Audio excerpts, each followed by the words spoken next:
Yes, we can check the microphone. Just speak a little bit. Microphone test. 1, 2, 3, 4. Hello. Excellent. Thank you.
All right.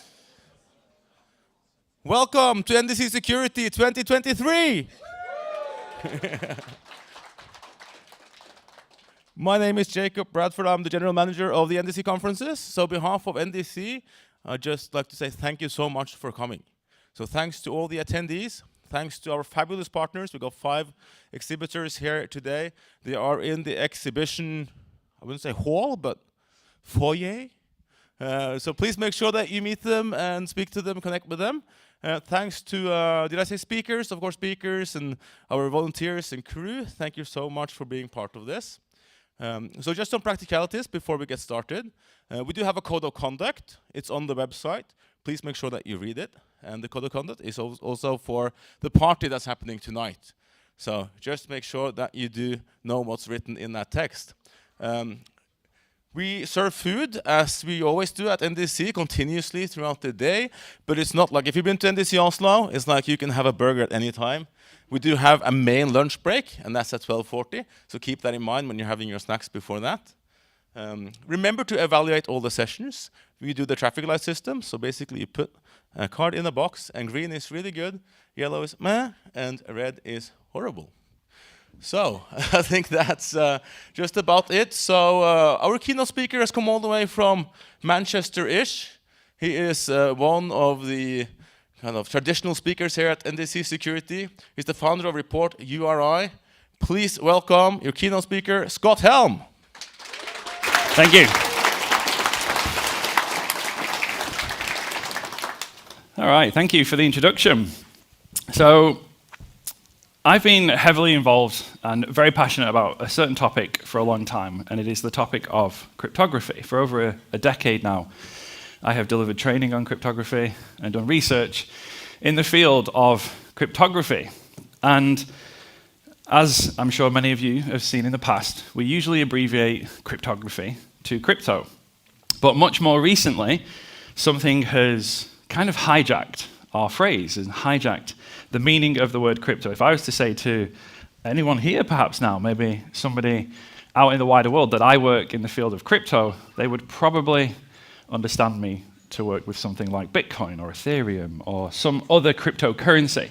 And now even Google agrees with me. And Google thinks if you ask it, what is crypto, you can see now the #1 definition has now changed from cryptography to cryptocurrency. So we have been relegated, this highly important field of research and technology has been relegated to second, behind something that I'm assured by many enthusiastic people on Twitter that there are legitimate use cases for this outside of buying drugs anonymously on the internet. They assure me that this is the case. I'm yet to find one, and I am still looking and trying. Now, because of this kind of phrase, crypto, being hijacked, if I ask now, again, how do I crypto? There is nothing in there about cryptography. And even if I start typing a message on my phone, even my phone's autocorrect now assures me that crypto means cryptocurrency. I cannot escape this. I cannot get away from this. But of course, what I'm actually talking to in the field that I've worked in for so long is probably popularized by this icon, this symbol that you are most likely familiar with from a web browser. This is the set of technologies that allows us to have secure communications, to do secure things online. It may protect your emails or your messages or your photographs, your passwords or your credit card numbers. And the reason that we need encryption, the reason that we need cryptography is because we all somewhere have a requirement to communicate in secrecy and in privacy. Now, throughout all of human history, I think for as long as we've had human civilization, we've needed the ability to communicate in private. Now, if I was to communicate somebody here over a short distance, face to face, we might, take a step to the side of the room, we could speak in quiet voices, and we could very comfortably have a secret or private conversation without too much difficulty. The difficulty comes when you want to have that secrecy or privacy over greater distances. And our communications over distances is what makes it hard to keep those communications private. So no matter what the message is, we want to be able to communicate and have it appear to other parties not involved as something that is completely illegible. I may want to send an email, and I want to obfuscate it or hide it in some way. And encryption crypto is the technology that we use to do that. So I thought to myself, well, how far back does encryption go? Like, how far back in human civilization have we had this need and this desire to talk in private, to communicate in private?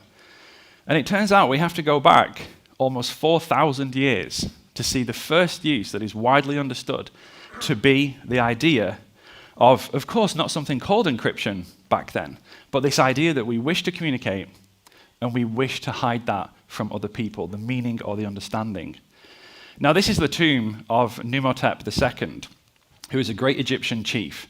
And when people from high society in Egypt back in the day were buried, their tomb would be decorated with these amazing drawings and, of course, the writings, the hieroglyphs. And it would detail their life, their achievements or their accomplishments.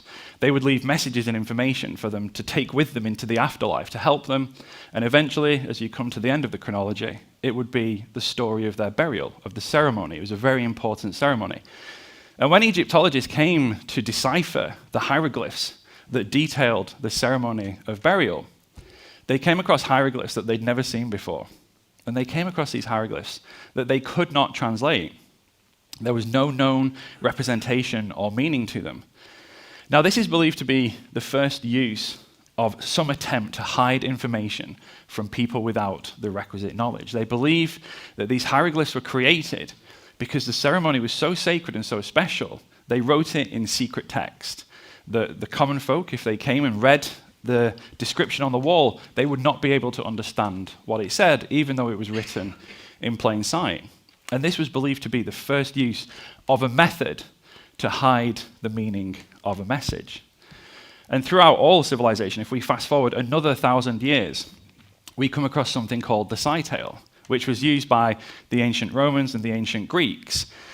And this was a method to distribute messages from maybe the chief Spartans in ancient Greek, and they would wish to send orders to their military commanders in the field, to their generals, to their admirals. And before being dispatched, each Spartan would have a wooden baton, usually, made of a particular diameter. And before they dispatched their general or their admiral, they would give them a wooden baton of the same diameter. And the general would take it with them into the field. And when the Spartan wished to send a message, they would wrap usually a leather strap around the baton, and they would write the message across the strap and unravel it and give it to the messenger. And the messenger would ride out into the field. Now, if the messenger was intercepted and, kind of shot off their horse perhaps, the enemies would have this long strap of seemingly random text. But if the message makes it to the appropriate admiral or general in the field, with the baton of the same diameter, they could wind it and decipher the message. Now, the military conflict theme kind of stays with us in the use of encryption to hide the content of messages. And again, we can fast forward another 1,000 years to the invention of the Caesar cipher, which is possibly a little bit more commonly known today. So again, Julius Caesar wished to send messages to military commanders deployed in battle. And he came up with a very basic shift cipher. So imagine if you have the letters of the alphabet, and he would shift the letters of the alphabet on one row by a fixed offset, by a fixed number, and then he would translate the letter to the matching letter below to write the message. And all the commander in the field would need to know was the number of the shift in order to decipher the message back. And again, the idea was if the messenger was intercepted and the message fell into the hands of the enemy, that they would not be able to read this message, they would not be able to understand it. Now, all of these systems so far are quite basic in their implementation, and in today's kind of technology, they're very simple, if not trivial, to break and decipher. But they all had one fatal flaw. Up until this point, they all shared a singular issue, and it wasn't kind of identified and documented until 1883, when a scientist called Auguste Kirchhoff wrote a paper titled Military Cryptography, and published it in the Journal of Military Science. And this is a really fundamentally important paper in the history of cryptography. And in this paper, Kirchhoff set out 6 basic principles that a secure communication system must have in order to be secure. Now, Kirchhoff's second principle here has become so infamous, it is now generally just known as Kirchhoff's principle, but it is actually Kirchhoff's second principle. Now, the direct translation from French is that it must not require secrecy, and it must not be inconvenient if it falls into the hands of the enemy. And what he was talking about in context here was the details of how the system operates. How does this cryptographic system function? If the enemy learns how this system operates, is the system still secure?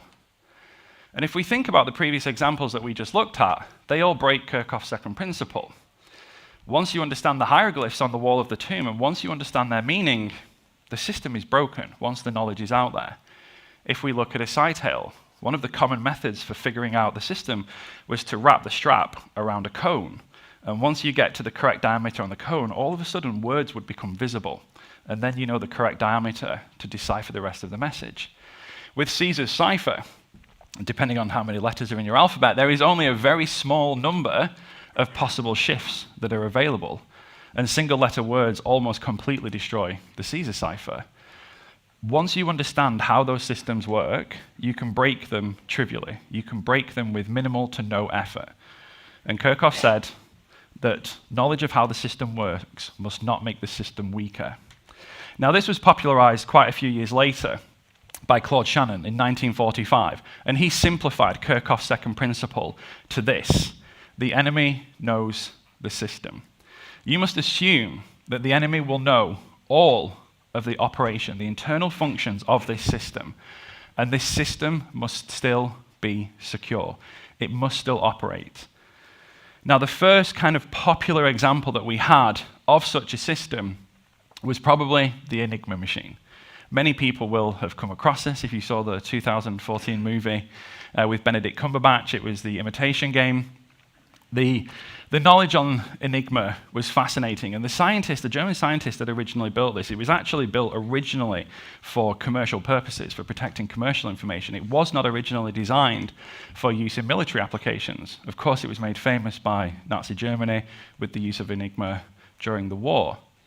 And the interesting thing when they were building Enigma was that they knew, we have this physical device, and of course we're going to have them at our military bases, hopefully, our strongholds within our borders.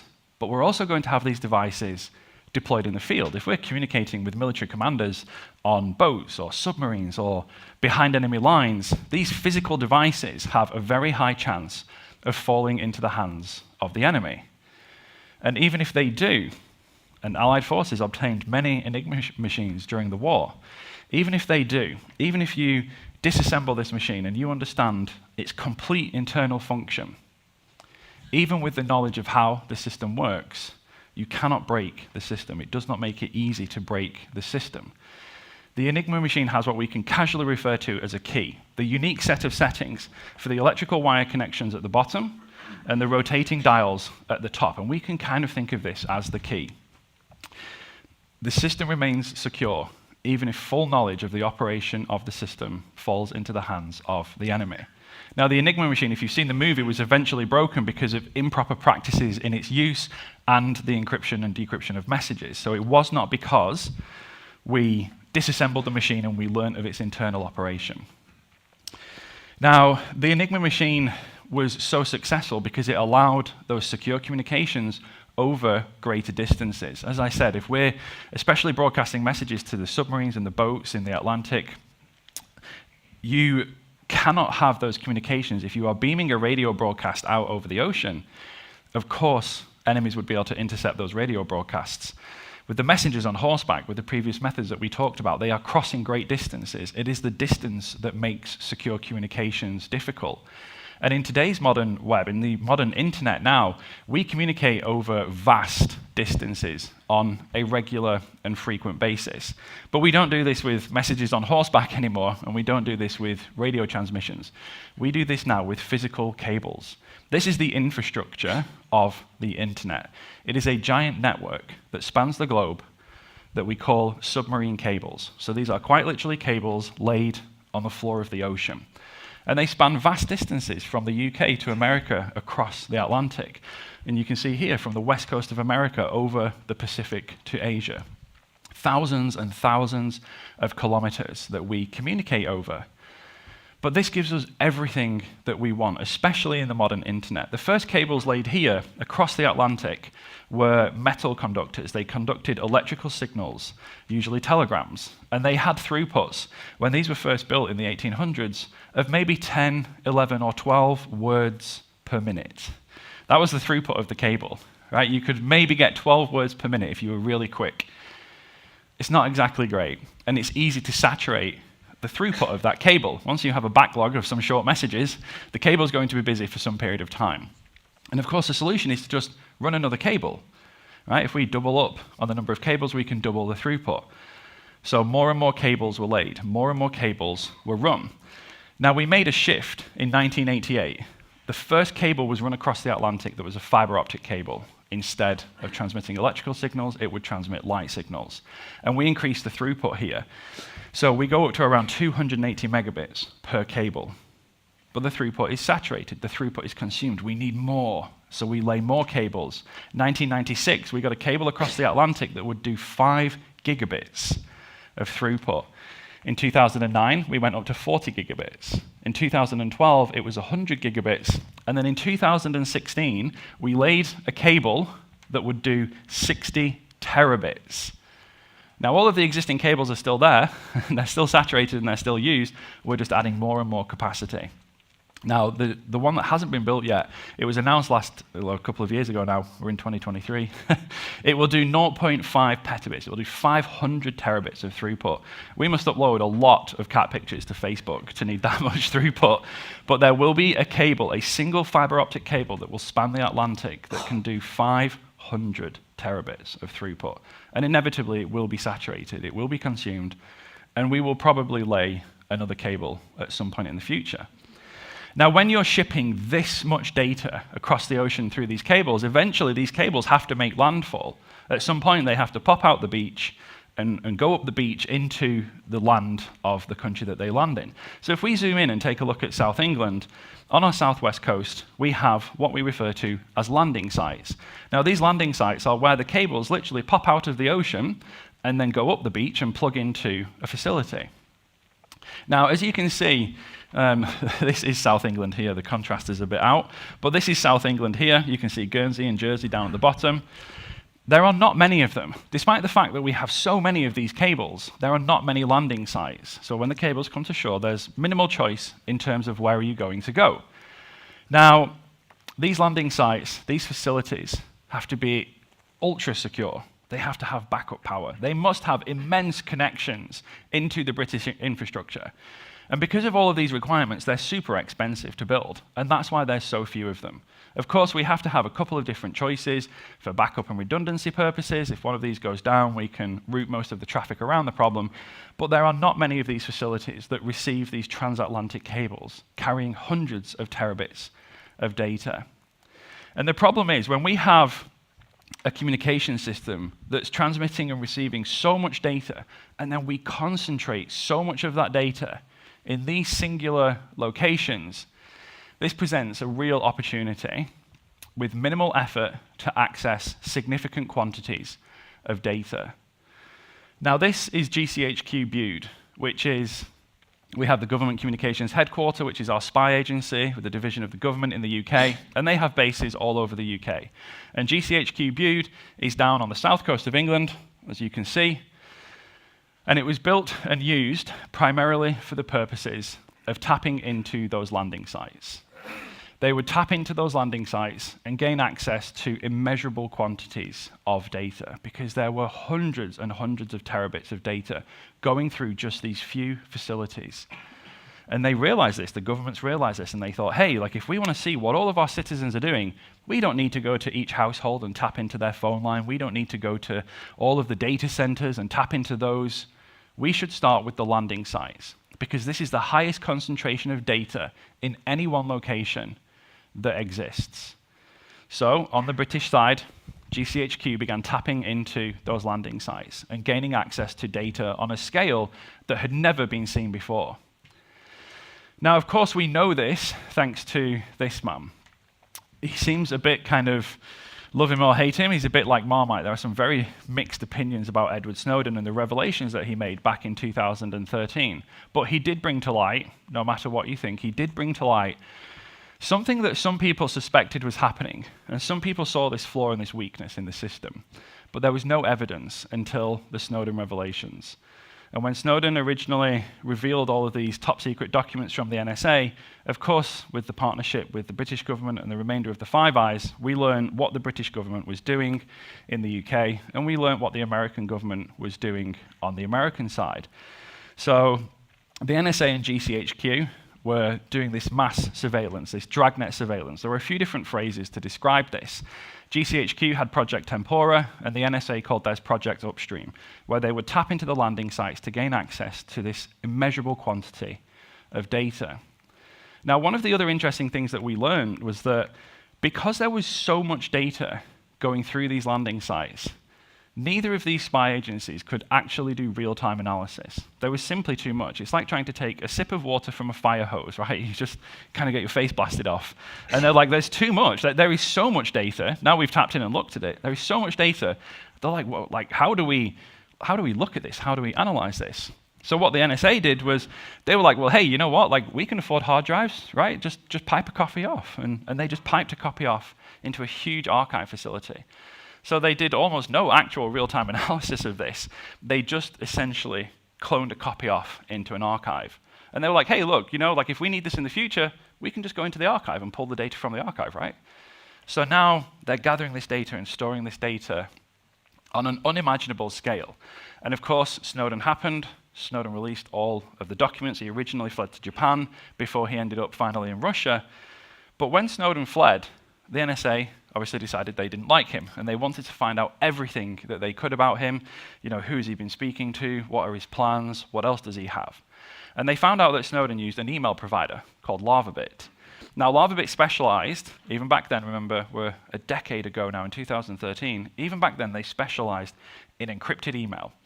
Presumably the reason that Snowden was using them. They specialized in encrypted secure communications. Now, the NSA wanted to read all of Snowden's emails. They want to know who has he been talking to, what does he have, what is he going to do. So they go into the archives of the landing sites and they pull out all of the traffic for LavaBit because it's all recorded, it's all stored. And the traffic is, as you would have expected, encrypted. Now, even in 2013, if you can cast your mind back a whole decade on the web, on the internet, we were not doing so well at encrypting stuff, but LavaBit were. And the encryption that we had was actually good enough. The NSA looked at this and said, we're not going to break this. The encryption on these emails is good enough that even the NSA knew we are not going to break this. We need to find another way. And the way that they found, and the way that they eventually went for, was to serve a gag order on the organization so that they couldn't talk about this, but also then an order to compel them to hand over their crypto keys. So they compelled them to go into their data centers and recover the encryption keys from their servers and come outside and hand them to the NSA waiting at the door. Because then, with the crypto keys, the NSA would be able to go into the archive, pull out the encrypted data, and decrypt it in the blink of an eye, because they now have the keys. And this was the method that they chose because they knew that they could not break the encryption that was being used, not in any reasonable amount of time. It was considered to be impractical. Now, the Snowden revelations triggered a change on the web. If we take a look at the amount of encryption that we use, there is a very noticeable point on the timeline where things change. But I have one caveat to add to this. Now, our first ever encryption protocol on the web was published in 1994. So that was the first year that you could have ever possibly seen HTTPS in the address bar. Now, because nobody was really concerned about our use of encryption on the web until the Snowden revelations, 2013 and 14 is actually when organizations started monitoring it and tracking it. So from 2013 onwards, I have multiple independent sources of reliable data to draw the graph line. Prior to 2013, I can't find any reliable data. So prior to 2013, this is my interpretation of what the graph line looked like. But we know definitively, in 1994 it was 0, because it had to have been. And I know definitively that in 2013-14, we were approaching approximately 25%. Data from Google, from Mozilla, from the HTTP archive, all confirms this. And you can see there is quite a clear distinction between pre-Snowden and post-Snowden with the use of encryption on the web. And within just a few years, we essentially flipped the graph over. We went from approximately 25% of web traffic using encryption to approximately 25% of web traffic not using encryption. And as is common in the field of security, you can see the nice plateau when we get to around 90%. My guess is just that 10% of stuff out there isn't being maintained at any given time. So we seem to get to around 90% and then kind of flatline. Now, the interesting thing here as well within this timeline is that we have made great advances within the field of cryptography through this time. Snowden happened in 2013, and it was 2013 and into 14 when the NSA served LavaBit with those court orders to hand over their encryption keys. And this was a really significant weakness in the system. If the NSA have recorded those emails, and then they are compelled, LavaBit are compelled to hand over the keys, those emails can be decrypted. And this happened in 2013 and into 2014. But the solution to this problem was published in 2008. Something called forward secrecy was a technological advancement within the field of encryption where if somebody had recorded your encrypted messages and then later they somehow obtain the encryption key from the server, they still could not decrypt the messages. And we see this trend throughout the history of cryptography where we see problems on the horizon, we create the solutions to those problems, but the solutions are not deployed until we actually feel the pain of the problem. We need that negative stimulus in order to facilitate change. So yes, whilst LavaBit were compelled to hand over their keys and the NSA could decrypt those emails, the solution to the problem had existed for almost 5 years prior. Good encryption, like I told you, the NSA knew they could not break the encryption. We had good, solid encryption available on the web a long time before Snowden happened, but it was not widely deployed. We needed the negative stimulus of learning about these mass surveillance programs in order to facilitate that change. And this is a very bad habit that we have within this field, where we consistently see a problem on the horizon and we create the solution, but until the problem happens, the solution is generally not widely deployed. Now, we see encryption in use further and further into our lives. It's not just the web anymore. It's not just encrypting our web traffic. It's not just encrypting our emails. We see encryption in use even on the most kind of generic now of consumer devices, on phones. It's not just encryption for data in transit. We now see widespread deployment of encryption at data on rest, on my device, sat on my phone. And encryption and this need for privacy has become such a big consumer thing now that this is a billboard for a phone. And the number one feature, the only feature that they're talking about on this huge advertisement is not the great screen or the camera or the fast Wi-Fi, it's privacy. And this was a really interesting shift in what must have been the requirements and the demands of the consumer, because the companies changed and they were like, hang on a minute, people care about privacy now, people care about security. And when you see mainstream consumer advertisements talking about privacy, talking about not looking at your data, this was a really big tipping point when now people are starting to understand that your privacy and your security are enabled by the encryption deployed on these devices. Now, of course, with this comes some problems, and probably one of the most notable examples of this, specifically on the iPhone, was the San Bernardino shooting in America a few years back now. And again, the FBI, a huge American law enforcement agency, took the phone of the perpetrator and they said, we want to see what's on here. We want to know who have they been talking to, who did they work with, what else are they planning? And even the FBI, one of the most powerful law enforcement agencies in the world, could not break the encryption on the device. They could not get into the device. Now, they tried to fight Apple legally. They tried to go through the American courts, and Apple fought back hard. Apple did not want to compromise the security of their devices. And this is quite an interesting letter from Apple, from their CEO at the time. If you were to go and search for this, you could read it. And the government tried to compel them to create a weakened version of iOS that could be installed onto the phone via an update that would then break the security of the device and allow the FBI to open it and recover the data. And Apple pushed back hard and fought hard. And for a long period of time there, we were not sure which way this would go. And in the end, actually, the FBI found a company in Australia that had found a flaw in the iPhone, and they were able to break into the iPhone using this flaw. So in the end, the FBI did not have to follow through on this legal battle. They did not push through until the end. But it raises genuine concerns for and against the argument of having encryption on a consumer device like this that even one of the most powerful governments in the world could not break into. But one of the alternative approaches here, especially for things like messaging apps, is, yes, of course, there is one copy of the message on my device. And also, there may be, if I'm messaging you, one copy of the message on your device. And if they cannot get into the device on one end or the other, the remaining option is to go for the service provider. Because when we are exchanging our messages, they are likely going through the service provider in a format that can be recovered. My device would, if I'm using iMessage, my device will encrypt it to Apple. Apple would have access to the content of the message, and then Apple would encrypt the connection to your device to transmit it. So at that point, right there in the center, there is potentially the opportunity for Apple to provide copies to law enforcement.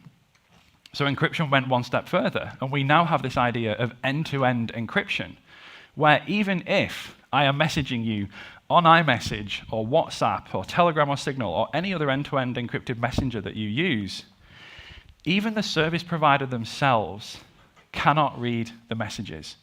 So we can now message each other through a service provider, facilitating those communications when even the service provider cannot read them. Now, the most notable one on here is Signal Messenger. They have quite openly and publicly talked about some of the orders that they've been served with to provide data on their customers.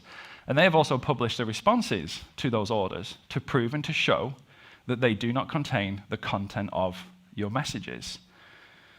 Now, this is, again, a significant step forwards in the use of encryption. More and more widespread. Consumer devices, consumer messaging apps.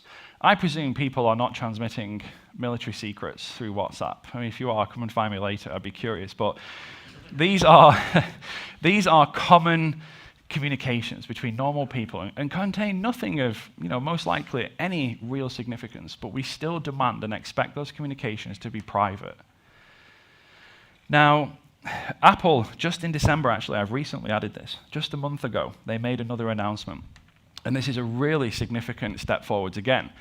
So if you are using iPhone and you have iCloud backup enabled, many of your items of data are uploaded to iCloud, and if I've actually had a device break, you can just go grab a fresh device, log in, pull down the iCloud backup, and you're like, oh, I didn't lose all of my pictures of playing with my kid and all of these great things that I did, and it's fantastic. But there is, again, this possibility where the data is encrypted on my device, and it is encrypted in transmission to Apple for storage in iCloud. But Apple can recover the data from the iCloud backups if they are compelled to do so. And they've now announced that rolling out this year are additional upgrades to the encryption of iCloud backups that will prevent Apple from being able to access the data inside your iCloud backups. So this is going to be, yet again, another significant step forwards with their advanced data protection program. We will now be able to do full backups of all of our data to the cloud and pull them back down, and no matter how much they are compelled or ordered to hand over your data, they will not be able to do so. Now, all of this kind of focuses and revolves around this idea of what many people would refer to as a backdoor, another way into the system. And governments, especially in the UK more recently, have been arguing and fighting for ways for governments to get into these encryption systems when they write an order and compel someone to do so. And they want, they don't like them being called backdoors, but they want a backdoor in. They want a way, in certain circumstances, to be able to break through this encryption and access the data on a device or in a messaging app. Now, of course, the governments are always looking for these ways to bypass the encryption because the encryption is too strong.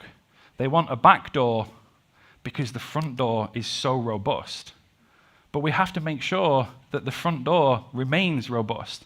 And over time, we've had Moore's law desperately working against us in the field of cryptography. If we look at the transistor count in CPUs over time, the power of a CPU has relentlessly marched forwards and relentlessly increased. Now, encryption is only strong enough to resist attack if we configure it properly. And if our enemies become more powerful over time, then we must use stronger and stronger encryption over time to repel and push back against these more powerful adversaries. This is why the government wants the back door, because we can keep the front door strong enough to lock them out. But we have to make sure that we keep that to be the case. Now, one of the most fundamental basics, we're going to do a little bit of math. One of the most fundamental basics under most encryption is a simple mathematic trick, something that we refer to as a trapdoor function. Now, one of the most basic principles of RSA, which is one of the most widely used, over history, one of the most widely used cryptographic primitives, is that it is difficult to do something called integer factorization. Now, if I give you the number n in just a moment, n is what we refer to as a semi-prime, which means it is the result of multiplying together only two prime numbers. And this is the basis for the strength of RSA encryption.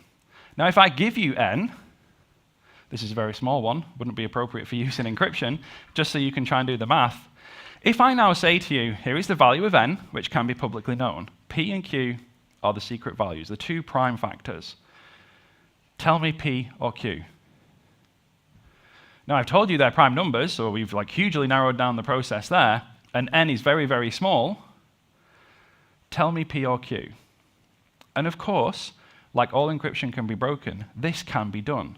But there is no efficient method for you to do this. You would have to just start dividing by prime numbers that are smaller than n until eventually you hit the correct one. And there is no efficient way for you to figure out which one is the correct one. Can I narrow down the field? Is there some way of making this more efficient than all of you would have to just whip out your calculator now and start furiously dividing by prime numbers? There is no efficient process for this. Now, this is what we know as integer factorization. More specifically, this is prime factorization because P and Q are prime. However, if either one of the parties involved in the communication know P or Q, which you would, it becomes trivial to calculate the other. If I tell you the value of P or Q, it is simply easy to calculate the value of the other. If I give you P and Q and ask you what n is, it is so easy to calculate n. But if I give you n and ask you what P and Q are, you are left with no option but to sit there and start guessing numbers. There is no more efficient method, no more efficient process. And this complexity, this computational expense of trying to go from n to P and Q is one of the fundamental basics of the strength of RSA. We call this a trapdoor function. It is effortless in one direction and almost completely impractical in the other. Now, if you've been following along online recently, ChatGPT has become hugely popular. And I was like, gee, I wonder if our AI overlords, could help me figure this out. So I was actually having a play around with ChatGPT in preparation for this talk and another. And I was like, well, I wonder how smart the AI is, right? I want to, and it will scroll up in just a second if you can't see. And I was like, I want to know how smart our AI overlords are. So I asked for 5 examples of a semi-prime n that is the product of 2 distinct primes, because that's the other requirement for P and Q. They must be distinct, they must be unique, with labels. And I was like, okay, looks pretty good to me. It's giving me some recent examples. Obviously completely inappropriate for use in cryptography. So I pushed it a little bit more. I was like, we need big numbers. When we're talking about encryption, we need significantly larger numbers. So I asked it to give me 5 large examples of the semi-prime n that is the product of 2 distinct primes, P and Q. And I was like, let's see what its interpretation of large is.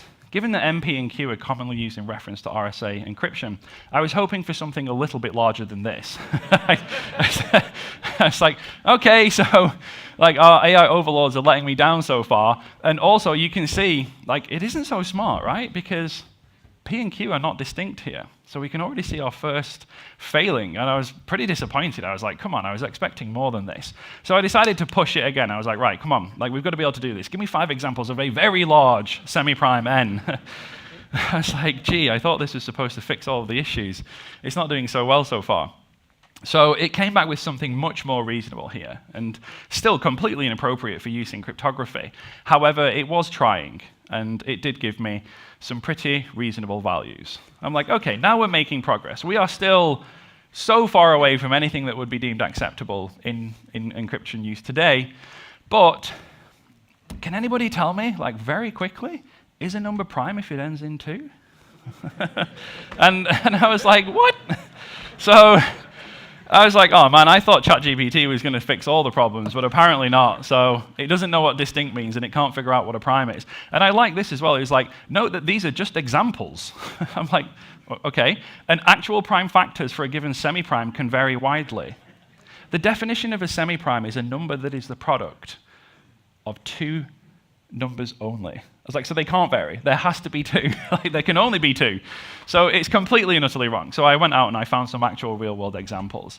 Now, in the 1990s, RSA Laboratories over in America published a competition for people to see, we think this is impractical. We don't think that people can do integer factorization or prime factorization in an efficient manner. So they published some large semi-primes. And they said, okay, here is a competition with good monetary rewards that if you can factor these semi-primes, we will pay you. And they published a whole series of numbers. Now, one of the first ones to be broken, this was in 1996. This was RSA 130. So this is a 430-bit semi-prime at the top. Now, this was broken and factored in 1996 because a little over 2,000 people came together and connected their computers together over the internet and donated CPU time to the cause. They all came together and said, we are going to do this. They took n and they just started dividing by primes smaller than n until you find either p or q. And they got like a nice little cash reward, a nice little cash prize for this. Now, this was broken in 1996, and this is a 430-bit number, completely inappropriate for use today. If we fast forward to something like this one, this is a 663-bit number at the top there. And this was factored in 2005, another competition winner. And they dedicated 75 years of CPU core time to the task. It took 75 years of core time to figure out what P and Q were for this number. But again, still completely inappropriate for use today. If we look at this one, this is an 829-bit semi-prime. And this one was factored in 2020, so just a few years back now. And it took 2,700 years of CPU core time to do this basic process of tell me the 2 numbers that multiply together to get here. That's it, that's all the task is. Tell me the 2 numbers that you multiply together to get here. And it took them 2,700 years of CPU core time. Now, this is an 829-bit number, and this would still be hugely inappropriate for use today, because today, in the modern web right now, you would have to use a minimum of a 2,048-bit value in order for it to be considered secure. And this is actually the minimum bar. This is the point at which we just crossed the line into what we believe to be secure. And nobody has factored this yet, and if anybody ever does factor this, we're in really, really big trouble. So I decided to see if I could win myself a whole bunch of money. And I was like, sure, what could go wrong, right? So I went to our AI overlords, and I was like, hey, you know, so there's actually a funny story to this. The first time I did this, ChatGPT actually crashed. And it starts spitting out, it's like, you know, it takes this number and it's like, you know, okay, well, the process for prime factorization is you divide it by the smallest prime and then a bigger and bigger and bigger prime. So the first time I did this, it actually started, it was like, divide by 2, divide by 3. And it was going on, and I'm like, how long do I wait? Can I just leave this tab open with the other 100 tabs in my browser and come back to like $1 million next year? So, like legitimately, genuinely, the first time I did this, it actually did crash ChatGPT. But the second time I did this, ChatGPT came back with a slightly smarter answer that is much more accurate. So they now kind of realize that the process of prime factorization is difficult, right? This number is extremely large. There is no prime factorization of this number that I can find without an advanced software or a supercomputer. So this is ultimately what we rely upon. The fact that, yes, you know, by definition, if we think about this process, if you can factor that semi-prime, you can break the encryption. All encryption is therefore breakable. There is no such thing as perfect or unbreakable or anything else. All encryption can be broken. but we use cryptographic primitives that are so strong, we consider it completely impractical. But we have to keep them strong. The reason governments want backdoors is because the front door is impenetrable with practical methods. And over time, we need to constantly evolve and adapt and increase the strength of our cryptographic primitives because computing power is just relentlessly marching forwards. Supercomputers now are blowing things out of the water from only 5 years ago. Computational tasks that a decade ago we could never even dream of completing can now be completed. Of course, though, there is one more threat on the horizon, and this is the thing that concerns me. We have been good, as I mentioned earlier, we have been good at seeing threats on the horizon and solving them in the field of cryptography before they are realistic threats. What we are not good at is actually deploying them before we feel the pain. Now, for classic traditional computers like this, it is relatively easy for us to advance the strength of encryption. As we increase the size of our keys within the cryptographic primitive that we're using, every single 1 bit extra of key size doubles the strength of the key. So if you have a 256-bit key, a 512-bit key is not twice as strong. It is unimaginably stronger. A 257-bit key would be twice as strong as a 256-bit key. Because we have exponential growth, when we compare, we have key size on the x-axis and strength on the y-axis. Now, the red line represents linear growth, which we beat. The blue line represents cubic growth, which we beat. And the green line represents exponential growth, which is what we achieve when increasing key size within encryption. Now, actually, like the one thing that the pandemic taught me is that most people don't understand exponential growth, actually. It's like, oh yeah, it doubled every day, and people imagine the red line, and I'm like, nope. It's like, that's the green one. So we don't have to take, if computing power doubles next year, we don't have to take these huge steps in key size. We don't have to go from 2048-bit RSA to 4096-bit RSA. We have to just go, boop, 1 extra bit. Right? If you've got a supercomputer that can do something in 20 years, and I add a bit to my key, your supercomputer now takes 40 years. Right? I add another bit, you're waiting 80 years. I add one more bit, and we're at 160 years to do it. This is where we get our true strength from, because we can take these vast steps forward in the difficulty of the task with these minuscule changes. And we've been reasonably good at this approach, but there is one more thing on the horizon that concerns me. And it looks like we're doing what we usually do. We've seen the threat on the horizon, we are preparing for it, but my question is, will it widely be deployed before quantum computers become a real concern?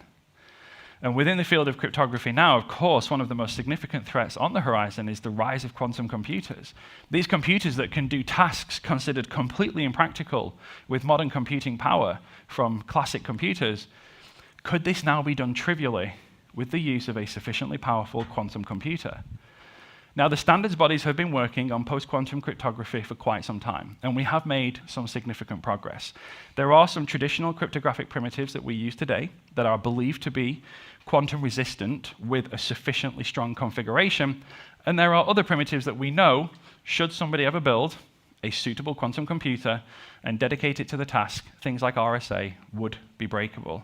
We would not have this difficulty factor that makes it impractical. A quantum computer would make that prime factorization practical, and that would destroy the value and the strength of all of our encryption. So we need to have these post-quantum cryptographic primitives ready to deploy, which we're making really good progress on. And then we actually need to start using them. And that's the part that concerns me. If the NSA or GCHQ or any of the other Five Eyes or any suitably powerful government were to dedicate the resources to build a sufficiently powerful quantum computer, one of the first things that they're probably going to use it for is for the breaking of traditional cryptography. So whilst we are making tremendous progress, and certainly over the last 5 years, we have made fantastic progress with encrypting the web. We are now seeing encryption on consumer devices that is government resistance. We do still have a really long journey laid out ahead of us. We must ensure that we are ready for the post-quantum world. We must ensure that we're using suitable cryptographic primitives that are quantum resistant before the threat exists. And unfortunately, at the minute, I'm not quite sure if we're going to make it. Given that we now communicate over ever more vast distances, and encryption now in every connected system, in every smart device, in every aspect of our lives, I bet we all use encryption so much more than any of us can even realize, because it's hidden and it happens behind the scenes. So we need to pay closer attention to the threats on the horizon. Everybody here needs to be heavily, heavily invested in the future of crypto, but we have to remember that crypto means cryptography. Thank you very much.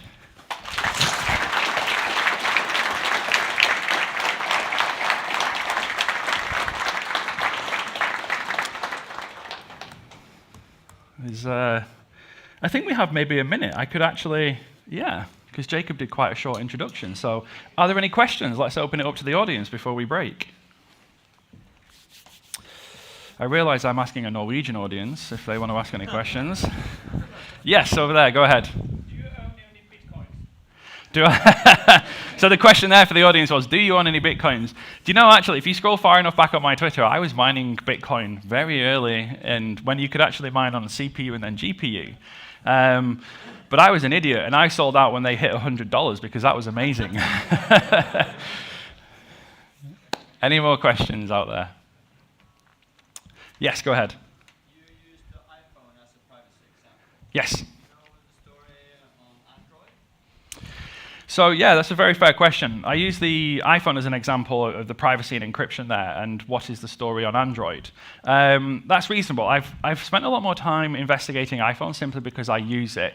I also know that Android is taking very significant steps in this regard, but from my kind of like slightly less research on the Android side, it seems they're just perhaps a step or two behind. But they are still making very significant progress. It was many, many years ago, and I used to use like the OnePlus phones, and you could manually go into the settings and enable full disk encryption on the device, and you would have to leave your phone on the charger for like an hour whilst it was fully encrypting the device. And they've made things like full disk encryption the default, enabled, and now it's not even an option you can turn off. So if you have any modern version of Android, you're already running full disk encryption, and there's no way to disable that. So they have made similar steps forward. I just happen, because it's my device, to have spent more time researching the iPhone. Any more questions? Yes, go ahead. Is quantum resistance enough, or should we aim to be quantum? Good question. So the question there was, is quantum resistance enough, or should we aim to be quantum proof? And this kind of ties into the answer, if we look at prime factorization with RSA in classical computers. We know it can be done, but we consider it to be impractical. So there is nothing that will ever be unbreakable or perfect or in some way that it cannot be done. It can always be done. So when we say quantum resistant, what we're trying to do is get to that point of impracticality. We acknowledge that with a quantum computer, if you sit there for long enough, you are going to do it. But we want long enough to be so long that you're going to look at it and think, 100 years to read this email? Oh, it's not such a good deal. But it can be done. It just takes 100 years, right? So when we say we're very careful, the technology that I mentioned earlier called forward secrecy, when it was first announced, was called perfect forward secrecy, right? And we learned our lesson, because nothing is perfect. So we can't say quantum proof, because it would imply that you are 100% able to resist it, and you cannot. All we do is drive it to such an amount of effort that it's considered to be impractical. Any other questions? Shout out if I can't see you. Yeah, hi. What do you think about the recent Chinese research paper claiming that you can actually break RSA 2048 with an adaptation to some algorithms using the current quantum computers? Yeah, so the question there was about a recent research paper that came out of China about the potential ability to break RSA even at the 2048-bit value that I showed you a moment ago. I've only seen musings on Twitter from other people that I respect on it so far, and they were skeptical. So there's a chap online that I follow called Alan Woodward, who's a professor of cryptology, and I look to him for, if I've not had time to read and ingest a paper, his view is generally pretty reliable. And it seems like it's being met with some skepticism. I'm not overly concerned, like I'm not running to all my servers and increasing to 3072 or something just yet. So I think at the current level, RSA 2048, my gut feel right now is that we still have some time before we need to be overly concerned about that. All right, any more questions? Oh, yes, sorry. So if you were, say, generating your own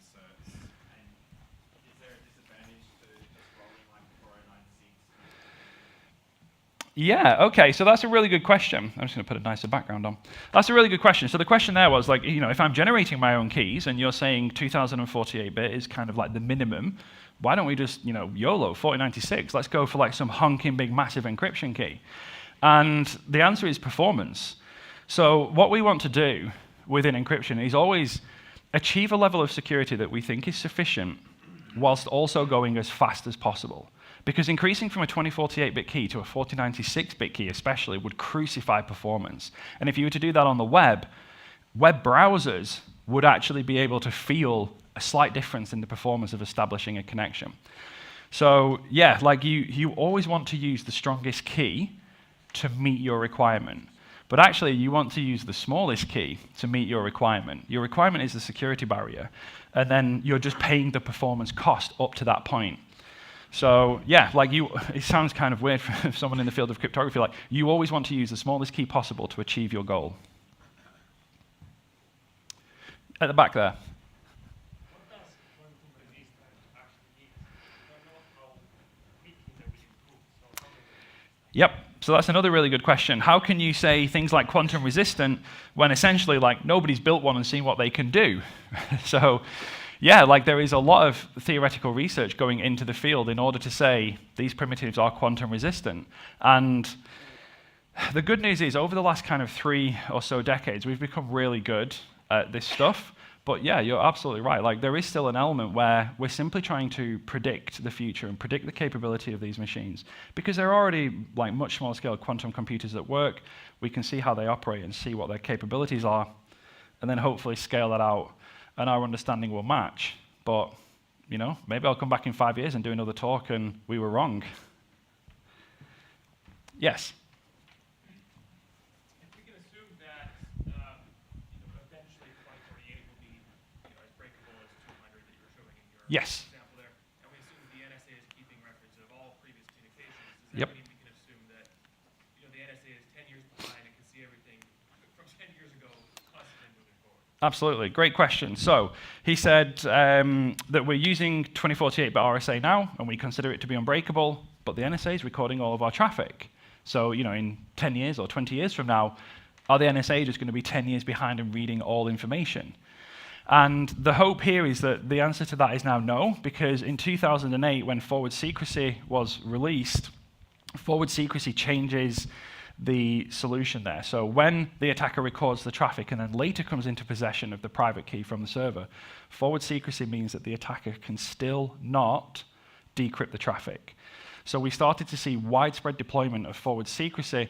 Kind of strangely, it was not actually Snowden that triggered the widespread deployment of forward secrecy. That was in 2014. Does everybody remember Heartbleed? Made huge headlines back at the time.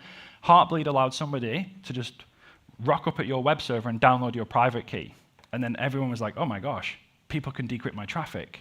And that triggered the very quick adoption of forward secrecy. So I would probably say now, somewhere between 2016 and 2018, most people had transitioned to using forward secrecy. So if the NSA have recorded all the data up to like 2018, yeah, like 10 years from now, they might be able to trivially decrypt all of that. However, after that, even if they factor the private key, they're still not going to be able to decrypt it because of forward secrecy. Anyway, hi. Yeah, I know like with passwords, people generate rainbow tables and like pre-generate Yes. everything. Why are they not pre-generating solutions for the prime factorization? Like going the other way. We know all these primes, let's Yep. make a massive table of every possible combination and then we just look it up. Yep. So for the wider audience, the question there was, for those familiar with password cracking, we have things like rainbow tables, which is just an enormous database of all of the answers, and if you have a problem, you just look up the answer. And why can't we do that for encryption keys? If I give you a semi-prime n, what if we just have a database filled with like all of the answers, and then you could just take the value of n and look up p and q? The size of the data set to do that for just one particular size of RSA key would be so unimaginably large, the lookup would probably take as long as factoring the 2 primes out of it. Also, I have no idea where you would store that. It would be completely impractical to do that. Like tapping the internet, storing it in the hard drive. Yep, like copying the internet and storing it in the hard drives. No one's done that. All right, any more questions? Time for one more. All right, if you want to speak to me afterwards, I'll be kicking around the conference for the whole 2 days. I have another talk tomorrow morning at 9, so drop by, say hi. But let's go and take a break. Thank you very much, everybody. Hi, hi. Thank you. Oh,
Good to go? Everyone hear me okay? Welcome. Good morning. How are y'all doing? Okay? Okay? All right. So if you want to talk about Kubernetes, you're in the right room. We're not doing yoga this morning as much as I need it. My name's Jimmy Mesta. I'm happy to be back in Oslo. I was here 3 years ago. Did anybody come to my talk then? Maybe? No repeats. There are a few people in the room who just sat through 2 full days of Kubernetes security training with Steve and myself and are still here today, which is pretty amazing. So we're going to spend the next 50 or so minutes talking about everybody's favorite subject, RBAC, inside of Kubernetes. So kind of a journey of what it is, why it matters. I am the CTO and co-founder of a company called KSOC. You can guess what the K stands for. I have been using Kubernetes in production since 0.8, which is my stamp of approval or disapproval. So spend some time in this ecosystem, learn some things, and hopefully we can share those today. So let's dive right in. So brief agenda. We're going to kind of cover the basics. What is Kubernetes in a single slide? Does anybody use Kubernetes here? Look at that. Okay. I'm sorry for your loss. So anybody actually dealing with RBAC day to day, trying to build a system in their place of work around authenticating users? Do we have to do that? Yeah, a little bit? You're just cluster admin, good to go? Okay. So we're going to talk about what Kubernetes is and why identity matters, right? That's kind of the buzzword. We'll probably say the word zero trust 1 time so you can check it off your buzzword bingo card. And also expand on the RBAC terminology, right? There's a lot going on under the hood when you run kubectl, git pods, all namespaces, right? We're going to go through that flow, how it works. We're going to tie it back into authentication because that matters too, right? Proving you are who you said you are and then what you are allowed to do in the cluster.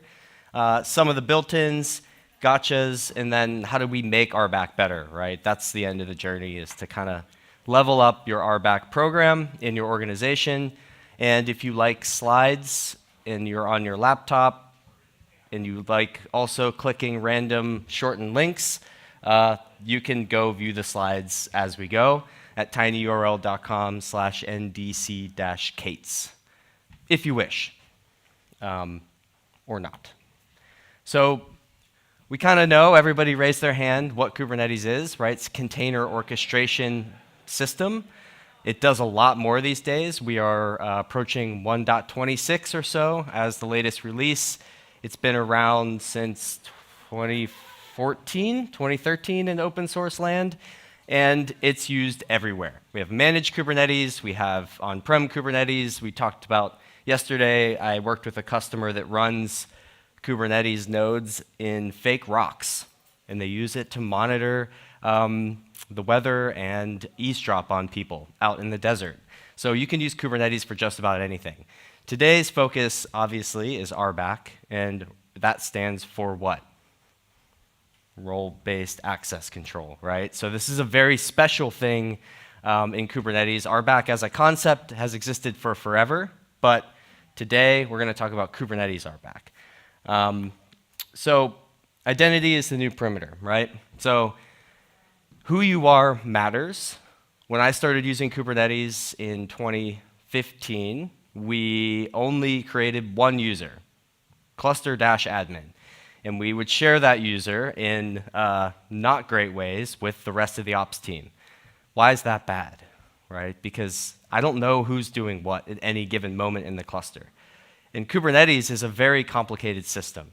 It's the new cloud, right? You can list secrets, store secrets, you can create workloads, you can actually kind of pivot, if you wish, outside of the cluster context and get access to AWS, for example. So it's not good to share identities in general in the year 2023.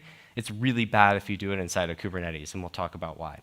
So we come into the cluster, we have an identity token, something that we've proven we're authenticated and allowed to be there. Then what happens, right? That's the flow we're going to discuss today. So the Steve here is actually going to give a talk later on a new project we've been working on for the past 6 months through the OWASP organization. And I just want to outline it is number 3, overly permissive RBAC configurations, right, in this new OWASP top 10 rendition just for Kubernetes.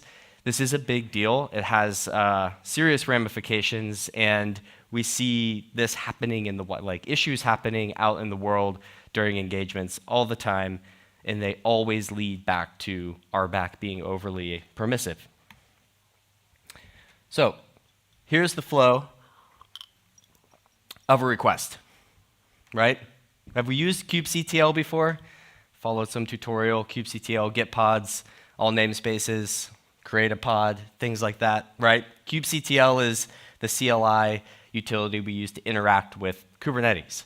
But really, you can talk to Kubernetes through a variety of different ways, right? We can talk to Kubernetes via a service account. These are special tokens in the form of secrets that you present to the API server, and usually from the inside of the cluster, to ask to do things, right? They're headless users, and we've used service account tokens for years. Kubernetes is no different. We can use them inside or outside. And then we have different clients and all sorts of, you can use curl if you wish to interact with Kubernetes. So it doesn't really matter how you get there. What matters is this flow in the middle. So you have our API server. This is a very special component inside of Kubernetes, right? First step, who are you? Are you supposed to be here? Are you a valid user? You can use AWS IAM.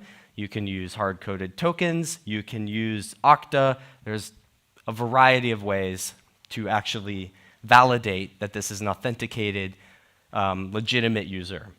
The next step, which is more the RBAC focus, is what can you do, right? So it's one thing to say, I'm here, I'm allowed to make a request to the API. It's another thing to actually put the pieces together and say, Jimmy is allowed to get a specific pod in a specific namespace, or list secrets in the kubesystem namespace. These are objects and these are verbs, right? And then admission control, which we won't really discuss too much today, is are there policies or some sort of governance around this request? And then things happen, magic Kubernetes, fairy dust sprinkles, and then your workload is scheduled on a node. So what does RBAC do? Per the OWASP top 10, enables fine-grained access for users, groups, and service accounts within Kubernetes. That can be extremely difficult to scope appropriately, right? Which is why we're spending time talking about it today. So what does that really mean? So you have kind of 3 key players or batches of kind of objects that we're dealing with when we build an RBAC policy. First one, users, pretty simple. Me, Jimmy@ksoc.com, or Jenkins, right? Jenkins would be an example of a service account, maybe that's running inside of the cluster that needs to talk to the API. And then API resources, right? There's a great command, kubectl API-resources-OY that prints out everything to the screen you could possibly want to see when it comes to the resources available in your cluster. These are pods, secrets, services, etc. And then operations. HTTP verbs, essentially, right? Get, list, delete, patch, etc., etc. When you create an RBAC policy, you're just having some combination of these together to give a user or service account the authorization to perform that particular task. So the terminology, roles, cluster roles, role bindings, cluster role bindings. What you will notice in Kubernetes is there is no kubectl get users. Doesn't exist. Kubernetes doesn't care, right? It's a bring your own authentication mechanism. So what you are responsible for is making those bindings work in a way that's usable for an end user, but also least permissive, right? And that's really, really tricky, right? So I'll kind of give some examples here. Sorry for the YAML. That's just the world we live in today. So first thing is a role, right? As defined by our kind at the top. This is a Kubernetes object, and we scope a role to a namespace typically. But the important thing here is down below, these resources, right? You're explicitly defining what is allowed. You notice there's no deny here. It's not, that's not how RBAC works in Kubernetes. It's always an allow list, and everything else is denied. So you have verbs and resources, and no binding though, right? We have no concept of a user yet here, and we'll get into that in a second. And this particular role is used in the dev group 1 namespace. Cluster role, very similar, except you can guess that it's cluster-wide, right? So these two lines below also support stars. What do stars do, typically? What is a star if I threw it down in the resources block? Well, everything, right? That's the YOLO button, right? And you can put a star there, and you will just have access to all resources, right? And the single quickest audit you can do in your cluster, and we'll talk about how to do that in a second, is just the presence of a star, right? And that could possibly mean that somebody was a little lazy and didn't want to actually give the access necessary. So how do we actually take a user or a subject in Kubernetes language and bind it to that role or cluster role? Well, role bindings and cluster role bindings, right? So you could see some unique blocks here. Yeah, and I apologize if you didn't want to watch me talk about YAML at 10:30 in the morning, but here we are. You can see some unique blocks here under subject, right? This user, Jane, is allowed to read pods in the default namespace, right? So we take our subject and our role reference down below, and we tie those together. This is the binding, right? It's very literal. And we say, this subject is now bound to this role that we just created previously, and that gives Jane access to do the thing that Jane needs to do, right? Which is apparently reading pods in the default namespace, which is a problem in another way, but that's okay. And then cluster role binding, right? So this is just a cluster-wide scope. So your job now, as an operator or security team, is number one, audit your cluster, figure out what is running, what RBAC exists. Then number two, make it better, right?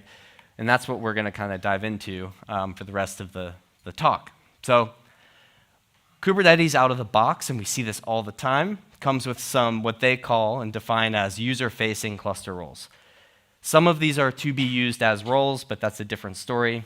And this is something Kubernetes gives us and has been giving us since the beginning, for us to use instead of the pain and suffering that is custom RBAC, right? So the top one, probably the most commonly used user-facing cluster role, it's called cluster admin, right? This is what you get if you've ever spun up a GKE cluster or something in EKS. Your first experience with Kubernetes is probably using cluster admin or something like it. And as you can imagine, star, star, star, star, star. There's, as Steve put it, 5-star review, right? And that's any resource at any time. And that presents problems for obvious reasons, but that doesn't mean that the rest of these built-ins are exactly perfect. Oftentimes we'll see folks giving developers admin access. Like they'll be placing every developer in an organization, potentially hundreds of developers who can access a single cluster as admin, right? But that's read-write access across namespaces, and sometimes it gives you the ability to actually alter cluster roles, which is a whole different problem. And then you can go down all the way to view, right? So we'll see why view is also dangerous in a second in the gotchas section, but this is what Kubernetes is going to provide out of the box. So here's a cluster role binding. Let's figure out what's wrong with this, right? Again, back to YAML, and this is an interesting one because it's combining some other configuration that is not so desirable. So number one, we have a single subject, right? A subject can be a service account, a group, or just a user, right, as we saw with Jane. In this case, we're talking about a service account called default, but it's also in the default namespace. That's interesting, right? So there's this token called a service account that's just sitting in this namespace, ready to be used. Pods can consume it, present it to the API, and authenticate to the server. The dangerous part happens below, right? You are basically taking a static token that lots of different workloads can use, binding it to this lovely cluster role called cluster-admin. So stars across the board, you can access the cluster, do whatever you want. The problem here is that the AppSec side of me always loves to try to find things like remote code execution or traversing through files or directories, server-side request forgery. So if you discover this token that's now sitting there in your file system on your pod, you can replay that token to the Kubernetes API, and you are admin. You can do whatever you want, right? So it's a pretty dangerous thing, and I'm not sure that the average security engineer that's kind of just like scrolling through thousands of lines of YAML, this wouldn't necessarily pop out, to me at least, right? So we have some tools out there that attempt to visualize RBAC. Some work, some don't. That's okay, right? This is a hard problem because there is no kubectl audit RBAC command. Like, it doesn't exist. So you end up with somebody else's kind of representation of what RBAC should look like. This tool, Rackus, pretty good, right? It kind of gives you green checks or red X's on who has access to what. Still doesn't say if it's good or bad. It's up to you to make that decision. And then there's quite a few different visualization tools. This one is called RBAC with a K, very clever. And this is great if you're looking at a tiny little sliver of the cluster, but it becomes unusable, untenable at a large scale. But it is a start, right? We can actually start to view what's going on inside of the RBAC landscape, because it is such a problem. We've built a cluster role and role aggregation mechanism at KSOC as part of our kind of offering, and it's our take on a visualization. So the big problem is we don't have the connective tissue in the single command. So if you see down below, we can actually say this service account can do these things in this namespace or cluster-wide in a single view, which seems crazy that is novel, but it actually is inside of Kubernetes RBAC. So within, this is a really interesting submission actually to the OWASP top 10 that we had a few months ago. The verbs themselves, right, that we talked about, get, list, post, delete, these verbs that are supported by the API server don't always do exactly what you think they should, right? And this actually came to a surprise to me when somebody submitted this, and I'll show you why in a second. But list and watch are two verbs that are available. They seem benign, right? If you've ever run kubectl watch on pods in a namespace, right? Typically, you're going to see the pod name and the status, right? How many containers within that pod are up. And that's it. Like, that's what you would expect out of a watch-style command. But what we've learned is that's not actually the case. As you can see, kind of alluded to into this redacted block down below, and I'll show you that in a second. So the kind of example here is using kubectl versus a curl command, right? Like I said in the beginning, you can interact with Kubernetes pretty much any way you want.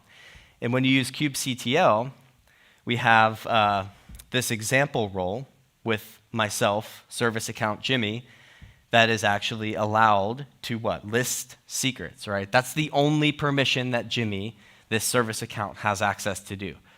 A list in my mind, maybe my mind is not correct, should not expose the actual content of the payload when it's returned back. It should be a list of the name of each individual secret in this case. So you can store Kubernetes secrets. People do it all the time. Your cluster probably has secrets in it that you didn't realize. So that list command, when you run kubectl list secret in XYZ namespace, really when you run kubectl only shows the name of the secret. Fine, right? That's not a problem. Any old developer can have access to that. So what this gentleman who contributed to the OWASP project with us has discovered is that all you have to do is run a curl command with that same permission, and it actually prints to the screen I only have access to list, but it prints the secret key value, plain text, well, base 64 encoded. That is not a 0 day. That's not actually a vulnerability. It's just how Kubernetes works. And these are the gotchas that really are causing problems in kind of the greater RBAC ecosystem. We get how that works because it's pretty dangerous, right? A list dumps secrets to the screen, right? Which is really not the intention. That should be a describe action. So you can write policies in a variety of different languages to detect things like this. It's not perfect. This is kind of static analysis of YAML. But we have built rules along the lines of, the title here, right? It's pretty self-explanatory. Minimize wildcard use in roles and cluster roles, right? That's a CIS benchmark standard. Like, you can start there, and it's a great start, right? So when you run that across a noisy, large cluster, you're actually going to find that a lot of the tools that you don't own, Flux in this case, or Argo CD, or Istio, or whatever it is, pulled in RBAC, and it needs access to crazy things. Maybe it needs it, maybe it doesn't. And you're going to find your third parties are violating RBAC best practice, right? So in this case, you have a cluster role that Flux has created, and Flux is just a continuous delivery platform that runs in the cluster, similar to Argo CD. What is this, right? That's everything. We don't call it cluster admin here, but it's 5 stars across the board. It's the best review you can get. So one thing you can do, and what we use is we use Open Policy Agent. There's actually a talk happening right now, so I'm glad you're here on OPA and Rego, to kind of comb through the entire landscape of the cluster, right? And you're going to surface things like this that you had no idea existed. And some of them are almost not fixable. We don't really know what Flux needs, right? But probably not this. So how do we make this a little better? We have this concept of audit logs inside of Kubernetes. Has anybody read these logs before, other than me? They're actually really exciting, right? So the API server generates this rich set of logs to tell you the exact story of every single request that's coming across the wire from the API server itself. And which verb, who did it, when did it happen, what IP address, and where do most of these logs go in large organizations? Just straight to S3, never to be seen again, or they don't collect them at all. So our recommendation is always use them, right? You don't have to read every log, but there's some really deep insight into who's doing what from an RBAC perspective in that cluster. And I know this is a little hard to see, but this is what a log entry inside of Kubernetes would look like. And again, if you're running EKS or AKS or some sort of managed Kubernetes, you just have to click a button and you get this pretty much for free, right? You just pay for storage. So these logs have some interesting data points, right? We have an IP address. We know where you came from. Yes, it can be spoofed. We know that, but at least it's a start. We have the response status. We have the user agent, right? We can see that Jimmy is using an old version of kubectl, or he's hitting the Kubernetes API with curl, and that's weird, or wget or something odd. And then down below is how we use these logs to make our RBAC story better. I know it's hard to see, but there's 2 lines here. First one is the decision. Important, allow or deny. Was this request allowed through the RBAC ecosystem or not? And then the reason. And I'm very thankful that Kubernetes decided to bundle this, right? They didn't probably have to do that, but because of that reason, we can tie it back to existing policies that you have in place, roles and cluster rules and things of that nature. So you can use your audit log in a variety of ways to do better RBAC across the board. There's a tool that's gained some traction over the years. It's not highly maintained, but it works, called Audit to RBAC, down below. And the whole premise here, if you use Audit to RBAC or not, there's a couple options, is take this log file, this giant set of logs, and then give me RBAC that fits in the mold of what people are doing, or service accounts, right? So you can actually get to this point of least privilege. And there's new tools coming out in that sort of space as well. So let's talk about how authentication ties into this. Do do a time check. The whole concept of authentication is usually handled solely outside of Kubernetes, right? And it still plays a role inside of the RBAC kind of decisioning engine, but authentication itself is pretty complicated. So bear with me. Lots of boxes, lots of lines. I'm going to walk through. Who here has used EKS before? Yeah, a couple people. That's AWS's managed Kubernetes service, right? So if you run EKS, a bunch of magic happens, and all of a sudden after pain, there's magic, but there is magic that happens where you can access the cluster using your IAM credentials, right? This is how you authenticate inside of AWS. And it was always kind of like, no one talks about how we got there, right? There's some stuff that needs to happen, and it's worth discussing because it ties directly into RBAC, right? So again, we have our different types of users, origins, if you will, of a request to the API server. And when you're using something like EKS that actually ties into IAM, there's some interesting components that have to make some elevated calls, if you will. GKE is the same, AKS is the same in some degree. They all work like this, right? So I come in, kubectl, list secrets. I'm Jimmy, I authenticated to AWS, and I'm going to pass that IAM token along with my desired request, like list secrets. The API server then bounces that to this special AWS IAM authenticator server, right? And it talks to AWS IAM, which means it has access to AWS, which is a different part of your threat model.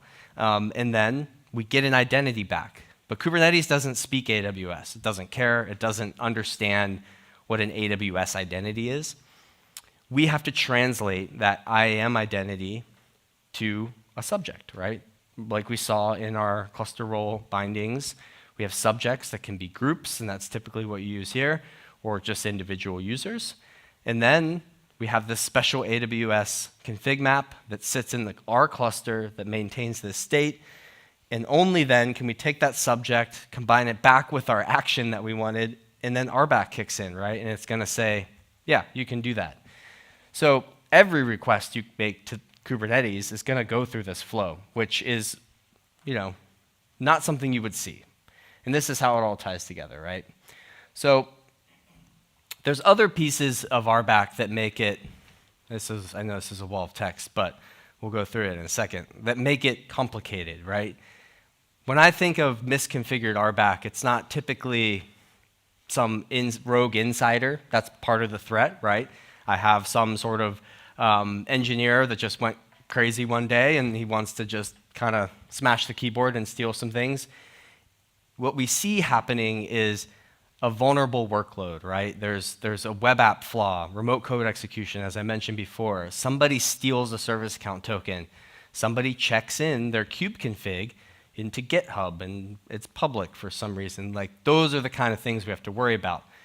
And if you're running Kubernetes inside of a cloud provider, there's a chance that it's publicly accessible, right? We found last year through a Shodan search that there were like 950,000 publicly accessible Kubernetes APIs. That's just like one day of scanning, right? That's not even the full picture. So you have to harden the cluster from a more holistic perspective, and RBAC is one piece, right? So privilege mode, we have all sorts of configuration around volume mounts. Who is that container running as? And do you have any policies in place, whether it's the deprecated pod security policies, open policy agent, or something of that nature? Is there anything stopping bad things from entering the cluster? How do you store secrets, right? Because RBAC, if you can list secrets or you can steal a token that can get to the API and it has secrets capability, you can dump the secrets and do what you will with them. And then least privilege, right? We talked about a few ways to handle least privilege, but step one, look for wildcards. Step two, put some admission control in place, check your logs, use groups appropriately, etc. And then networking. Networking kind of plays into RBAC as well. Pod A, maybe it shouldn't be allowed to talk to pod B, so we can use things like network policies to actually enforce that. And where are you sending your audit logs? This is an area that's vastly underserved. There's really not a good anomaly detection approach out there in open source or commercially that takes these audit logs and surfaces real insights about who's talking to the cluster from inside and out. Imagine a world where you can have an alert that says, we just noticed a service account token called Jenkins is coming from a public IP address and accessing your Kubernetes API. That from an IP you don't even recognize. That could be a huge problem. That's full cluster compromise, right? And then inventory, right? So make sure to maintain kind of an overall inventory of what's running in your cluster, scan it for misconfigurations, right? That's going to be talked about ad nauseum later, and then have a plan of action to kind of harden these things, right? So, and there's also threat modeling. I don't know if anybody here does proper threat modeling in their day-to-day, but there is a whole world of Kubernetes-specific threat modeling exercises that you can perform where RBAC, user access, service account access, actually has something, has a big place in that threat modeling exercise. So that's about it, and we're going to, I have time for questions, war stories, what have you. If you would like to talk, jimmy@kstock.com, or just Jim Mest on Twitter for those of us who are just still hanging out on Twitter. I'm still there for some reason. Yeah, so thanks for coming, and hopefully you found that useful. We'll see you around the conference.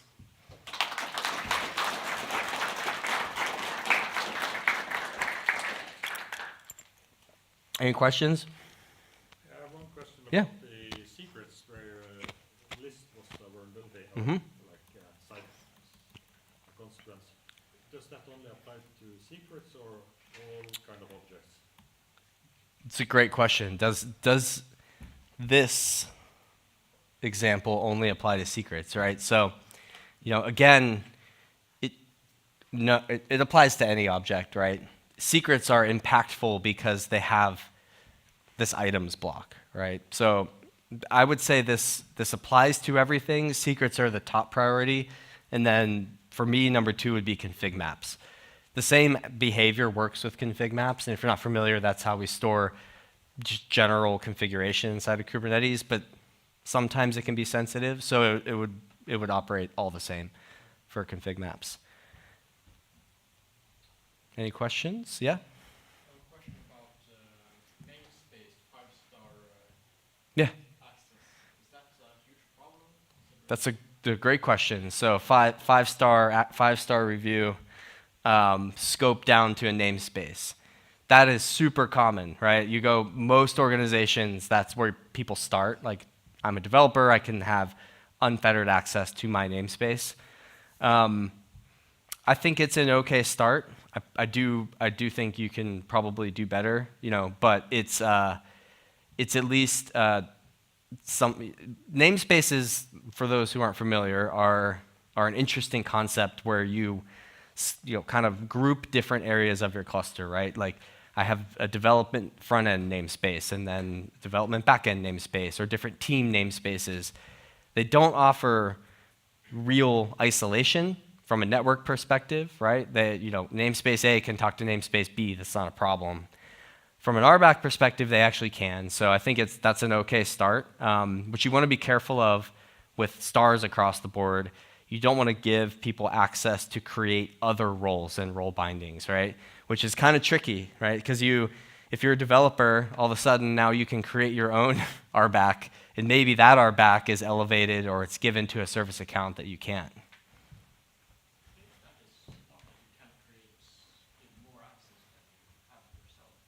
You'll be able to create it in that namespace, a role, which could be appropriate. It just depends. But yeah, stars are, I think they're okay if scoped to a namespace as a starting point. Anything else? Cool. All right. Go. If you can read out the secrets from, let's say, you're in a namespace, you can read out the secrets in plain text. What would, let's say, you're an attacker and you manage to escape into a namespace or something? Mm-hmm. You can list secrets. What would be your next move? Well, if you have access to secrets, I would try to get out of Kubernetes, right, and go straight to AWS for example. And oftentimes we see AWS credentials stored in the form of secrets in Kubernetes because people need to access the API or do some IAM stuff. So what I would do is leave Kubernetes at that point and hit an RDS database. You'll probably find secrets to maybe even like a GitHub access token. But a database credential would be pretty juicy, right? Or you can, I mean, secrets can vary wildly depending on how you use them. So I would collect the secret, find the target system, and leave Kubernetes and go do more fun things. Good question. Anything else? Cool. All right. We'll see you around the conference. Thank you all for attending, and yeah, feel free to pull me aside later if you want to talk Kubernetes.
Hi, everyone. Welcome. Thanks for coming. I'm glad to see that there's some ISO 27001 enthusiasts in the room.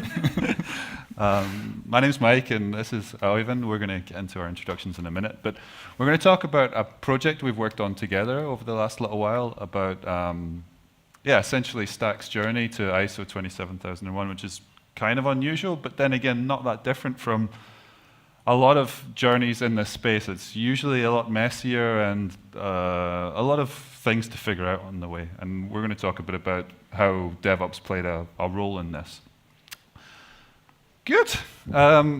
So just as, maybe Ivan, you can start introducing yourself. Yeah, so Ivan, I'm a architect, developer, and a bit of everything else man in Stack. I was a co-founder of one of the main products that Stack delivers.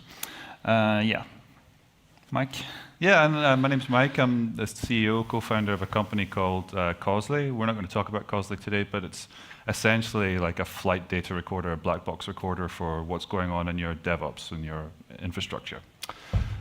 Great. Well, without further ado, let's get stuck in. Right. So, as Mike mentioned, we at Stack planned on introducing ISO certification, and I'm going to go a bit into more of the details around that and why. But first, I wanted to introduce Stack.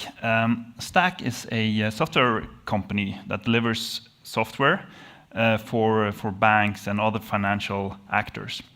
And it's a relatively young company compared to a lot of the competitors that we have. It was established in 2016. It has roots that go further back, but that was when it was officially established. Right now we're at around 190 employees, and we have a lot of different customers, both like large Nordic brands, as you can see, and also like smaller challenger banks or fintechs. And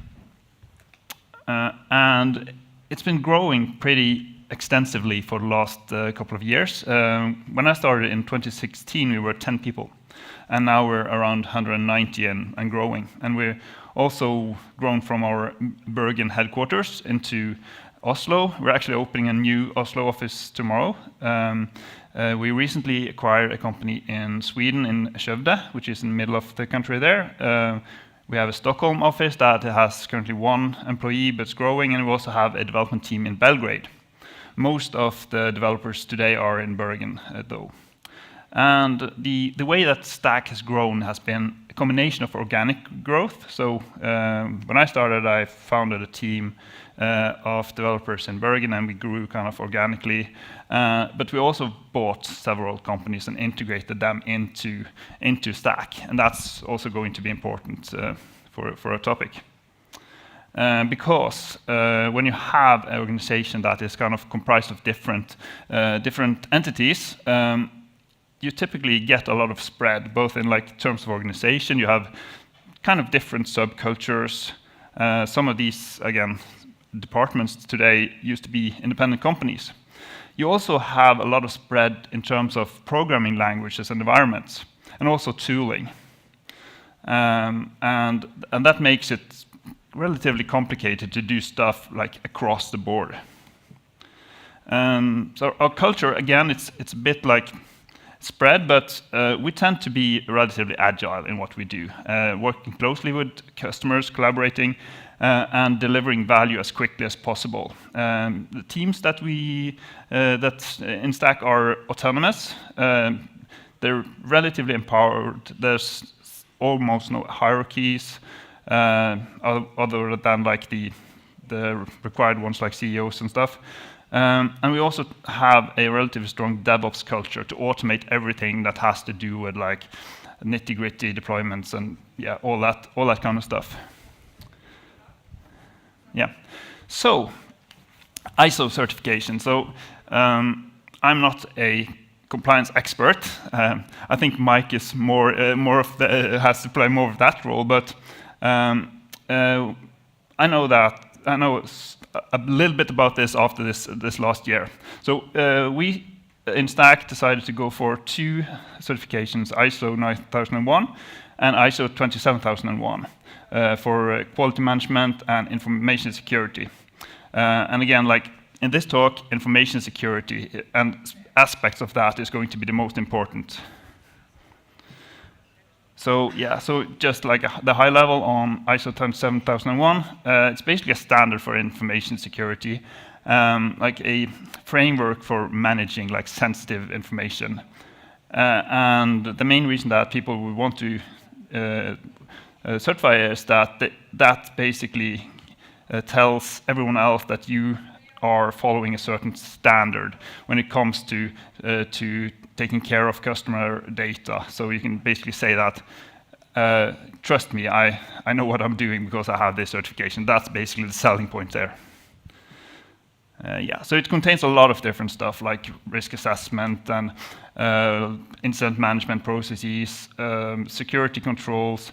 We're going to mostly focus on the stuff that the developers have to deal with on a day-to-day basis. So the what you call the change management process is going to be the main focus of what we're talking about here. Yeah. So why does Stack want to be ISO certified?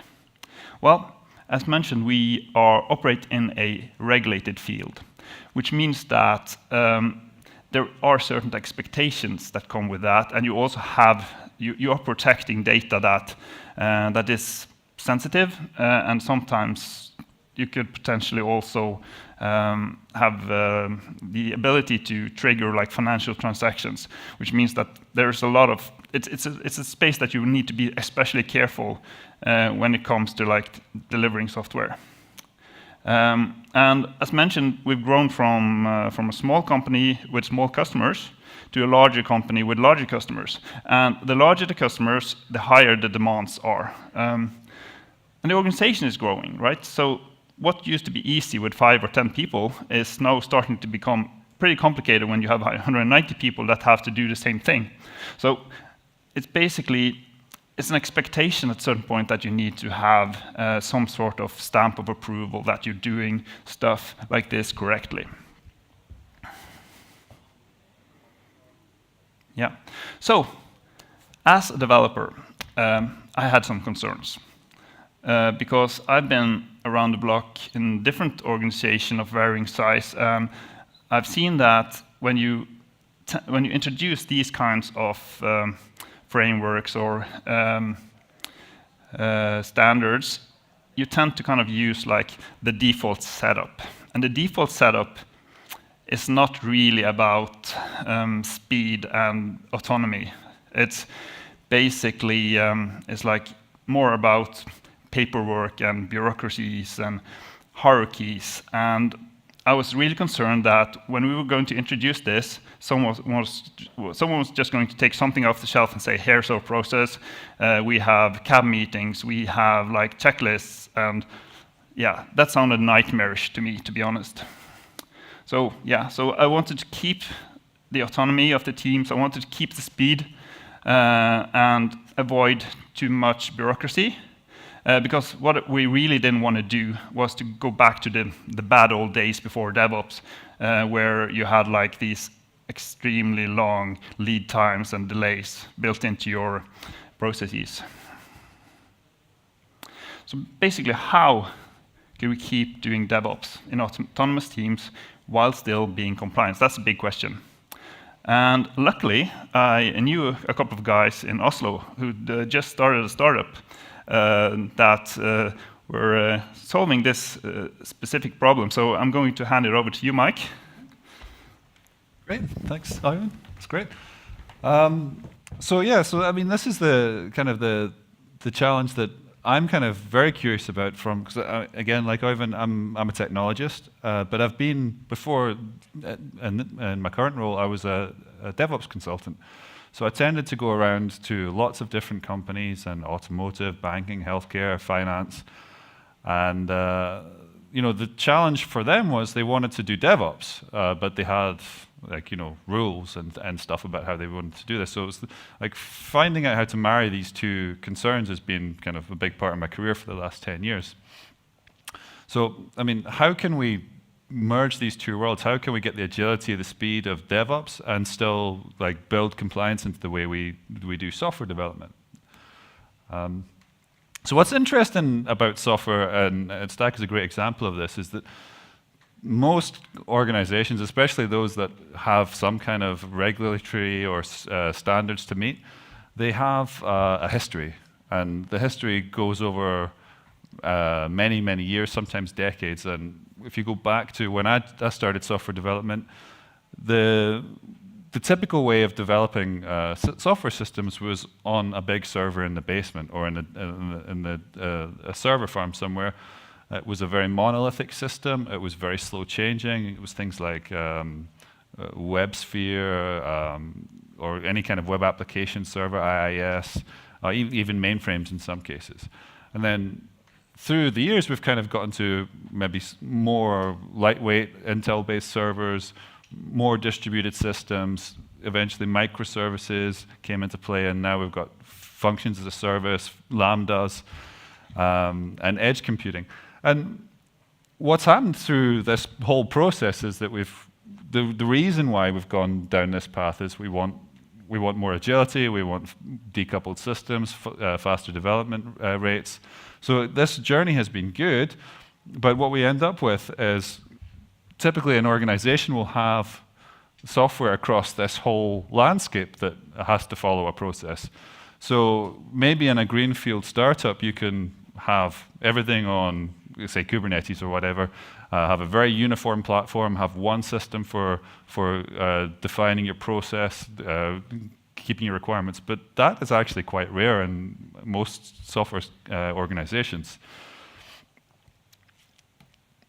So some of the challenges you have when it comes to, especially in these regulated or compliance areas, is that there's tool sprawl. There's lots and lots of different tools, and as the systems grow and as the teams grow, you quite often don't have a good record of how systems actually change. Quite often the dev tools and the operations tools are very siloed. So you might have a really great monitoring stack, but it's not really connected to what's going on in the world of development, for example. And very often, for the developers, they don't have any visibility into what happens after a Git push. So what software is in what environments and how the environments are changing doesn't really relate to the code that they have. So these all have real-world impacts, right? There's the missing visibility across teams. So these systems all depend on each other, but if you depend on another system and it's changing, it can be very difficult to figure out, who do I talk to? What's changed? Has anything happened this morning? Is my system failing because of another downstream system has changed? These things are hard. A lot of guesswork and frustration around incident response because of that. And then this third point is the point that we're kind of really concerned with here is uncertainty around security and audit compliance.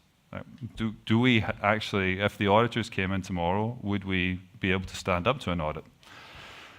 And finally, developers just are finding it more and more difficult to figure out what's going on as these systems become more distributed, as they change more often. Does anyone know this company? So this is Knight Capital. They were, I say were because the story's quite interesting. They were a high-frequency trading firm. So they were basically making money by buying and selling shares faster than anyone else. That was their business.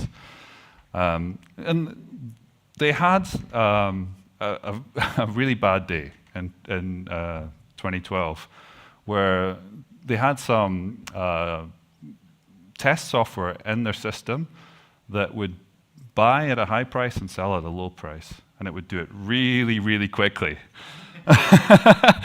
So the reason that code existed was as a way to test the safety valves in the system. This software was never supposed to run in production. It was hidden behind a flag. What could go wrong, right? But unfortunately, this flag happened to be repurposed for another use and get switched on in production, which again, kind of unfortunate. But these are the typical errors you have in software.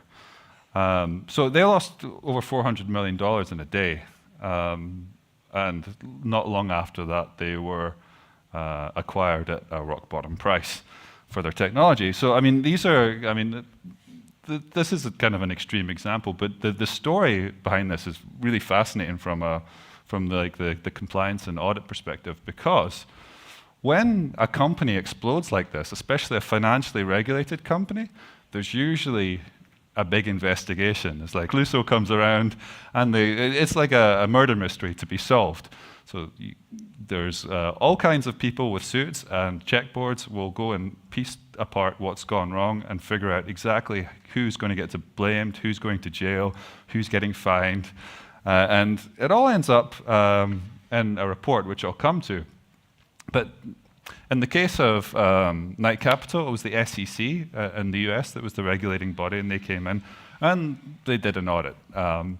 And like, if you're a financially regulated company in Norway, this is actually the law that you're required to follow. It's the IKT forskrift, which is not what Stack is actually trying to comply with, but many of Stack's customers are. And it's funny because like there's not much in here, right? It's like you should have a system, you should have a process for how you develop your systems. And it's 14 very short paragraphs, and the auditors come in and they'll have a different opinion about what they're going to look at every single time they come. But some of the typical things they'll ask about, like, do you have a software process? What is it? Where is it written? Do you actually follow it? Like, you say you do code reviews. Show me. Like, where's the proof that you do code reviews? And they'll go step by step through your process, and ideally your process would take the risks in your world, be they security risks or whatever, you map them into controls in your process, and then those controls will have some kind of evidence that the auditors can go through and to ensure that you followed the process. So that's roughly how this process works. So going back to Knight Capital, the great thing about their murder mystery investigation is that they end up coming out with reports. And they tell you exactly what was found. And the Knight Capital one is great to read. It's only 18 pages. It's very, very simple, very high level, not a lot to go into. But it kind of just lays out in pretty plain language what they found and what they should do differently going forward. And yeah, so the clue is that there was a cease and desist order, which I don't know if you're familiar with the world of finance, but when you're not allowed to trade anymore, it's very difficult to stay in business.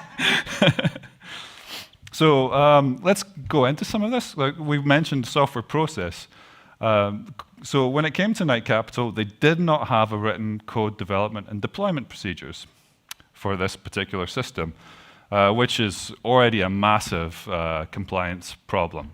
Because if you don't have a process, how can you ensure that you're following a process in the way you work, and how can you be successfully audited? And yeah, I mean, this is getting into some more details, but they didn't have a protocol concerning the accessing unused code on production servers, which I think most companies would not have something written about that either, because you wouldn't expect unused code on production servers in the first place. So, okay, everybody needs a software process. If you're ISO certified, if you're a financially regulated industry, if you want to get SOC 2 compliance, whatever it is. But roughly, the way it works is that there's some rules and regulations, like the IKT forskrift or the ISO 27001 framework, that it's up to every single company to implement for themselves. So they have to figure out, based on this rules or these frameworks, exactly how to interpret that into the way they do their work. So Ivan hinted at this. Most commonly, the way this works is that companies will buy a documentation pack. They will spend $20,000 and get a bunch of Word documents that they can put on their wiki pages. And then they copy and paste it and massage it how they want, but you're expected to have a body of documentation about how you do the work. Now, the idea is that that documentation represents your actual processes in your company, and you're kind of required to follow those processes and produce the documentation as proof, because when the auditors finally do come and check it out, they want to see that you've actually done what you say you do. So another important thing is that mostly these frameworks and regulations and so on, they don't say that you should have meetings, that you should write documents or have JIRA tickets or any of this stuff. It's just commonly how it's been done, so this is how people have been doing it. And getting back to the world of software development, that has a real impact often in your software development culture, right? Because you end up with a change advisory board meeting to do a change. So imagine you had to go and have a meeting and produce documentation every time you wanted to do a deployment. That's actually the reality for a lot of financial companies. That's how they do it. And you can imagine what that means. It means that they do quarterly releases instead of daily releases. It means they batch up a lot of change. It means they have a lot of risk. It means developers don't really feel like they're getting anything done. But that's just one example. You have security checklists quite often, like special JIRA tickets where you need to tick off all the different things you're supposed to have done. And it goes on and on and on. And yeah, these things have a real impact on the developer. It means that you feel unempowered as a software developer. It means that you don't really feel like you're managing risk, you're just doing check marks. It means that there's a lot of delays in your work. You implement your feature, but maybe it gets shipped weeks later. And if there's a bug, it can take a while to figure out what exactly is going wrong. And all of these things are, right, go on fin.no now and have a look at the job vacancies for technologists in the financial sector. There's loads of them. DNB's hiring, all the banks are hiring. Nowhere do they mention this. But, I mean, it's the reality, right? And the other part of it is that all of this documentation, all of this process, all of this is just a theater in the end, because smart developers find a way. You know, I mean, okay, guess what? If I have to do a change request every time I'm going to deploy, well, I'm just not going to deploy very often, or I'm going to make it my manager's job.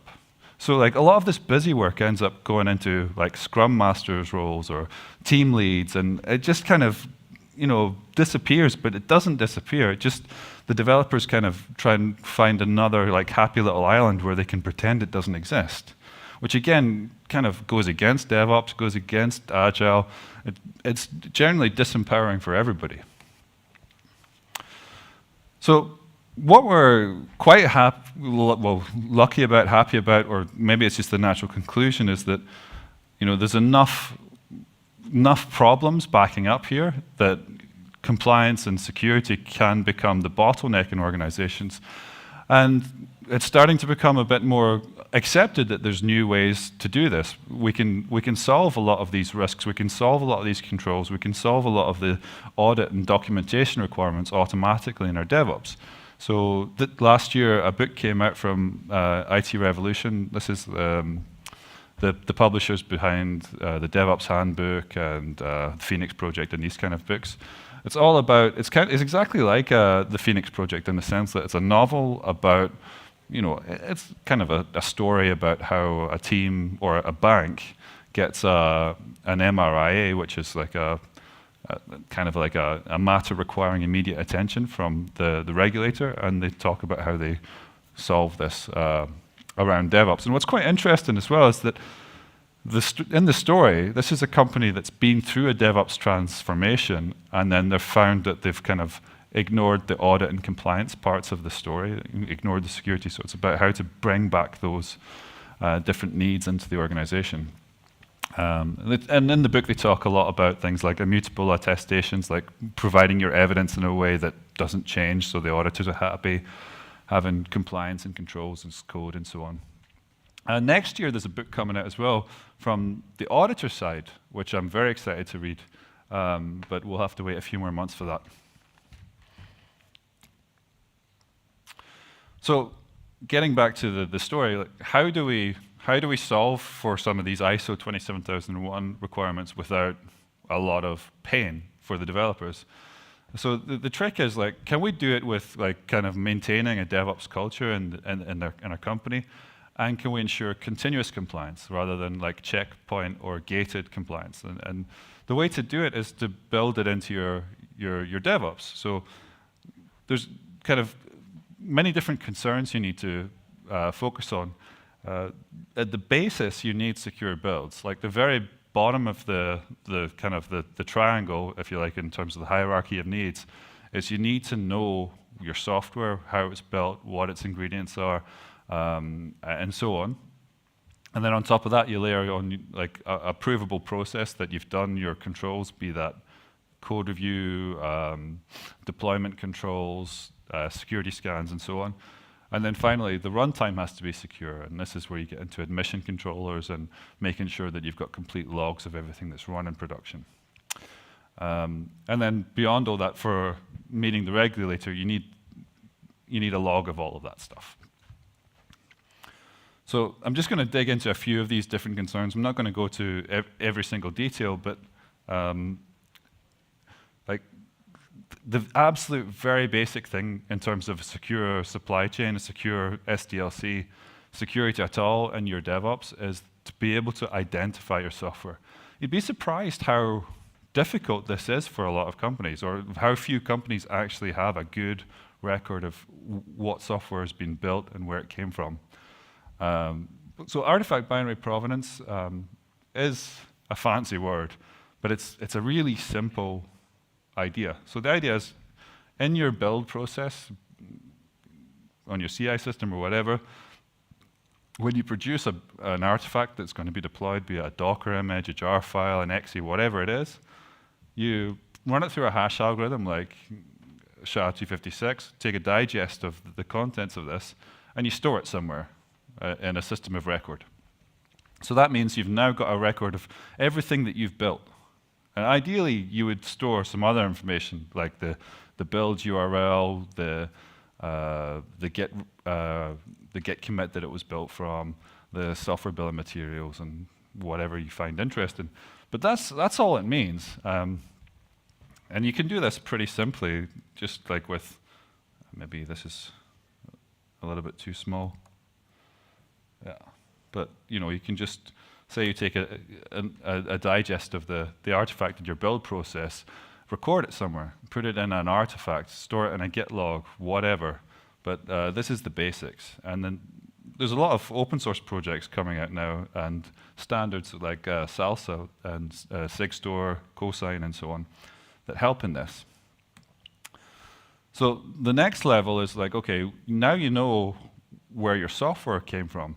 How can you start to mitigate against supply chain attacks? So the very first thing is, like, if we take the SolarWinds example, where that was essentially a build tool attack. So MS Build was compromised and injected nefarious code in. So the way to kind of mitigate these kind of risks is to use a managed build service like GitHub, whatever you prefer, to make sure that the build servers themselves can't be compromised. And then make sure that you build in an immutable environment like a Docker container, so that you know exactly the state. You can scan the state of the build infrastructure. And of course, these themselves are potentially artifacts that you can claim binary provenance on, you can record and attest. And then the next thing is like a very hot topic just now is software supply chain. So it's managing what libraries, what third-party systems are coming into your applications as well. So a typical way to manage this is through some kind of artifact registry where you know the libraries you're using, and you can scan them and check them against known vulnerabilities and so on. So going beyond the build, like securing what is the package you're building, the next thing is there's other risks that you need to kind of mitigate for in security and regulated industries. The top one is actually insider threat. It's people, someone inside your organization with access to your systems decides to put some code into production. And like the very basic way to mitigate against that risk is just to enforce code review. That's great. Code review kind of lessens the chance. You would need collaboration and so on. You can add more people to the list in order to reduce that risk. But from an audit perspective also, you have to record. It's like it's not enough to do the code review. You also have to record somewhere that code review has been performed all along. Because when the auditor comes, they're going to say, okay, give me a list of everything that's in production and show me that everything there has had code reviews. It's like, that's a very basic report that people need. And then also in the journey towards production, you tend to qualify your software. A lot of the qualification process can be done in your DevOps as well, like supply chain, checking your vulnerabilities, doing static analysis, doing change logs, and so on. Yes, there's a question. Yes, I have a question on the last page. Would you care to elaborate a little bit on when you're building code reviews, like pull requests, you usually get some inertia into the work. Stuff gets delayed, code lying around. How do you address these to mitigate the effects? Yeah, I think that's a great question just for everyone else. It's basically around code review introduces delays. And delays have going back to the culture thing, delays are the one thing that you really would rather avoid. It's the one thing that developers most object to when it comes to building in a secure software development lifecycle. So, I've got some opinions on this too. But so, like, I think that like there's no way to get around it. If you want to make sure that you mitigate insider threat, you need eyes on all the code goes out. And if you're in a high-risk environment, you probably need eyes on all the code that goes out before it goes to production. So it can't be asynchronous. You can maybe get away with it in some cases, but it's messier. What we do in my company is we do pair programming and mob programming. So there's no actual delay. People write the code in a group, it's pushed, and someone else merges it immediately. So it's not like the code review happens in real time. We do it for reasons other than security, to be honest. We do it because we think it's the best way to make software. We think it gives you the highest quality, the best solutions, knowledge transfer. Lots of good reasons to do these things. So in general, we're big fans of ensemble programming, mob programming, pair programming. But yeah, I think like the idea of slinging pull requests at each other is, people don't like it. It adds delays, and in general, it also adds interruptions to those that are expected to break from what they're doing to accept things. So ideally, it's better to work in groups, I'd say. Does that answer your question? Good. So, back to our Knight Capital story. They obviously found the problem. One of the servers did not get the fix applied to it. So 7 of 8 servers got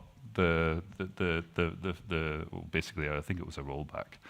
But because they were deploying manually, they were doing it without working on their own, without any logs. So this PowerPeg code had not been removed from the 8th server. So it continued going much further than expected. And this is, again, another like classic example. I mean, if you look at the real risk here is that going back to binary provenance, knowing your software, the other part of it is knowing what's running. You have to absolutely know what's in your environments and have a good record of that. This is another great example. I was speaking to a distinguished engineer at one of the big banks in America a few months ago, and he was talking about an example of like, it's not enough to know what's running now. You need to know, like, he wants to be able to go through all the Git repos, look for a version of, say, log4j, and all the commits, find out all the commits that have a particular version of log4j, and then be able to query a system to know if that binary was ever running. That's the kind of level you probably need in order to, if you want to go back and do network forensics and so on, of potential breaches in the past. So again, this is kind of another security control, is that you need to be able to control what's going into your production environment with some kind of circuit breaker. It could be just a simple if statement in your build pipeline. It could be more like some kind of deployment controller inside a cluster or so on. But the whole idea is you need to be able to know that what you're going to run is trustworthy, and then keep a record of everything that has run. And so basically the rough idea is that if you can mitigate and record a lot of the risks and the controls have been performed in your process, then for the developers, it can feel more or less like they're working in any other development environment. Like, it shouldn't feel onerous to work in a secure way.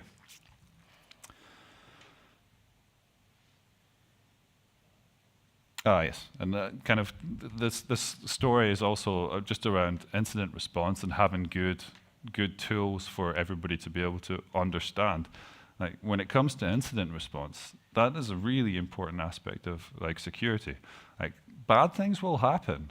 Like, how quickly does it take for you to figure out what's going on, get situational awareness, and fix the problem is a really important part of the solution.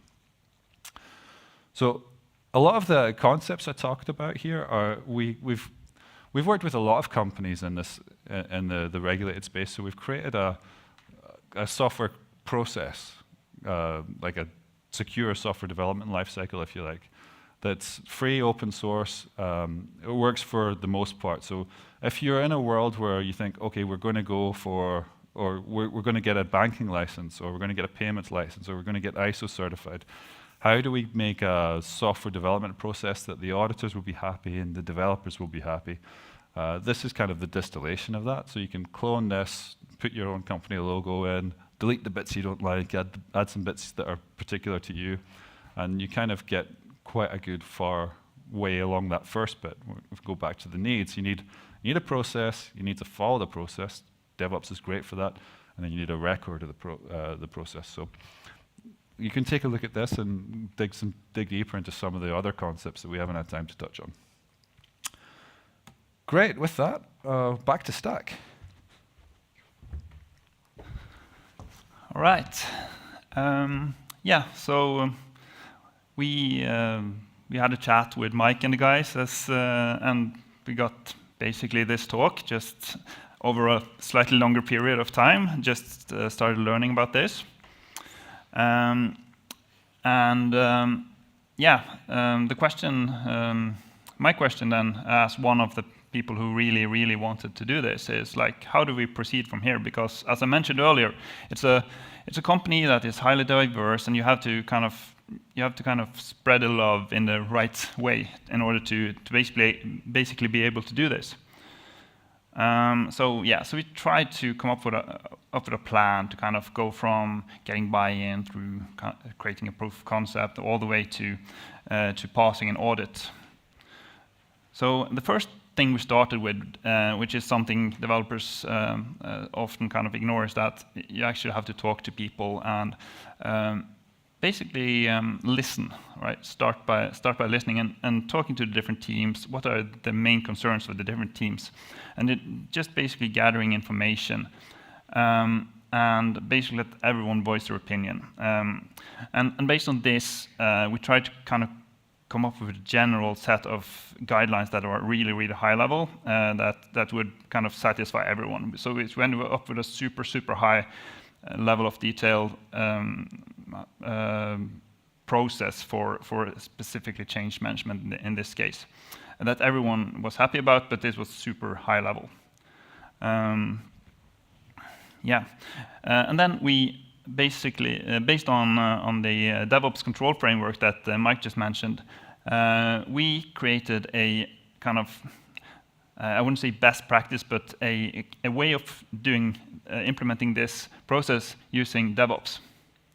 And in order to prove that this actually worked, we created a proof of concept for two of our main platforms, GitHub and Bitbucket, to basically show that we can have the process that Mike just mentioned in both of these platforms without actually the developers necessarily noticing the difference. We were already doing things like code review to pull requests because, again, we were operating in a regulated environment and a lot of this stuff was required. We just didn't have the proof for it.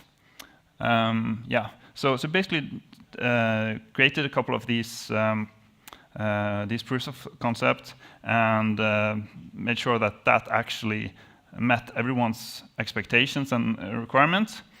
And then we had a meeting where we decided, yes, let's go implement this. And in order to do that efficiently, we basically created a small task force of like internal champions, experts, who basically dug into the details a bit more than everyone and helped the different teams implement this. And we also created some reusable tooling because a lot of this stuff is pretty boilerplate to basically have to record like the SHAs and the established binary provenance of the different artifacts you were building. You had to basically make sure that pull requests were recorded in the system, in this case Coastly, and that you had documentation that made it easier and easier for the different teams to implement this. So basically, this task force was responsible for spreading the word. And then we had to do this gradually because, again, as with software, it's never right the first time. So we found a team that was more or less willing to be guinea pigs. So we used them to kind of test this process, tweak it, and improve it. And then we started to kind of scale this. Yeah. And we're still continuously scaling this. And then late November, it was actually time for audit, which was a bit terrifying, to be honest. So an ISO audit, what does the auditor actually want to know? And it's pretty much like Mike mentioned, that you have a defined process and prove that you're following it. That's basically it. So how did we actually assure them that we were compliant? Well, when it came to change management, we could actually just point to our Costly dashboards that said, okay, this change has been through this process, it has been code reviewed by this person, it has been approved for deployment by this person at this time, and it's currently the thing that's running in production. So this quote from the auditor, I really liked, because he said, like, okay, so this takes away a lot of the work that I need to do every time I go into an organization, and also a lot of work from the organization to kind of gather all the evidence to prove that you're actually following the process. We don't need to do that because we already gathered that from the get-go. So that was actually, the audit was less horrible than I expected. Yeah, and as I said, we're not done yet, right? We keep rolling this out across the organization. Some teams were more DevOps than others and had an easier time of implementing this. Some teams are still lagging behind. Some teams are still kind of using manual checklists and so, but we're kind of continuously rolling this out, and I'm pretty confident that pretty soon we'll have a relatively standard way of doing this across the organization. And we're also continuously improving this, right? Because as you get new security concerns, like there's a higher focus on tool chain or like external tools affecting the our tooling, which means that we need to improve the way we scan our software, and that also needs to be recorded that we're doing that. So we're continuously improving this. So some key takeaways from this process, like as Mike mentioned with the IKT-forskriften, it's pretty basic high-level rules, so it's not that prescriptive. you basically have to find your own way of implementing stuff. That was a bit surprising for me, who didn't really have a background for this, but we basically had to create our own process, and we also had the freedom to do that. Again, the real world is messy. We have a relatively young company, but it's spread out and not a lot of hierarchy, and that has some challenges. Other companies, large bureaucracies, would have different ways of implementing this. Yeah, that's definitely a takeaway. And you can't do everything at once. You basically have to do this bit by bit and start small and continuously increase. But it doesn't really have to be that hard. I actually was pretty surprised after going through this process that it actually came down to a couple of lines of code in our pipelines on the most important steps in our build process. That's mainly what actually had to change in the end. And employees actually end up being more happy because, again, who wants to be the person who lost, like, was it $460 million? Not me. So if you can actually prove that you're following a process, you got your back covered. Yeah. So that's it for me. So are there any questions? I'm looking back at the 4 concerns that you have on speed, for example. What are those do you think you had to compromise most, or at all? If you would just be totally free to develop the way you wanted to, and what of those 4 things did you have to make the most significant deviation? I would say none of them, because again, we were already doing a lot of this stuff, like code reviews, since we needed to do that anyway. So it's not like we didn't have compliant pipelines or compliance built in before. We just didn't prove it. So I would say we didn't really. I think we met all of the requirements in the end. Maybe I think that, like, thinking back, it would be more like going down that journey. If you'd taken a more traditional approach, it might have involved like a ticketing system or some kind of change process, which maybe would have kind of, it's more like avoiding a cost than gaining a benefit in a sense. So, like I said about developers, we tend to be quite good at like finding ways around, and I think this is just another example of like, okay, ISO is it's a reality, we have to live with it. Well, how can we swim around this to make it like it doesn't exist in a way? And it's actually better, I would say, than a manual process, because then you have manual steps and humans who are prone to failure. So I think we honestly got out in the other end and were actually better for it.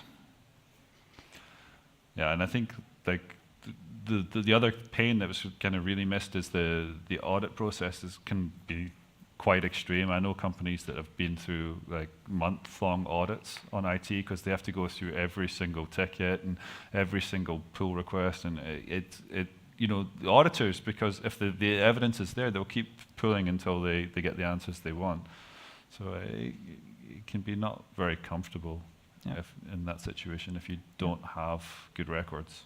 Yeah, and other parts of the implementation, we actually have that problem, right? Because we don't have an automated process for all of the requirements. So a lot of that actually still needs some manual processes, and so we're talking about that. Okay.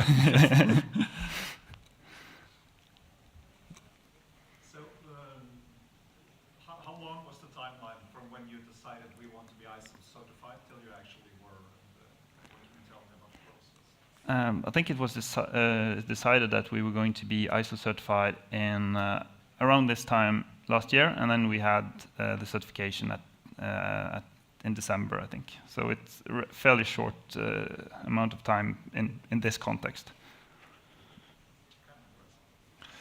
Yeah, I think that's also quite an unusual journey, because like often these processes can be quite, a lot of the time taken in a certification process is internal meetings about what our process is going to be.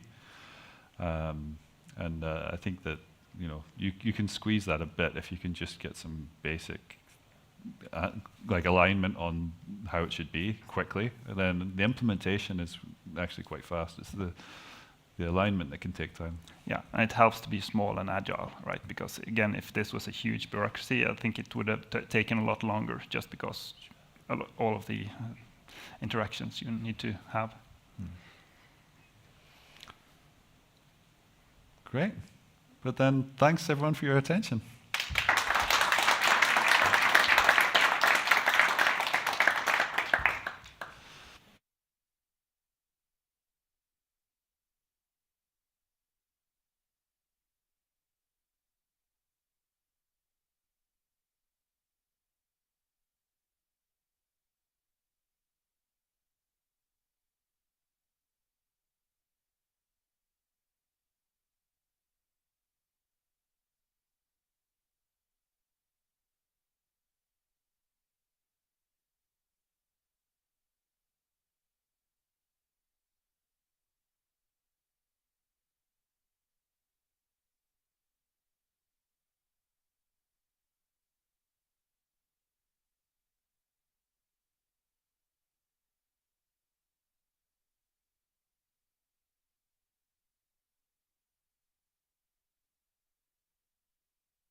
Okay. Do you like my Twitter handle? What does it mean? Knitted underwear. Okay. Oh, we're on. Excellent.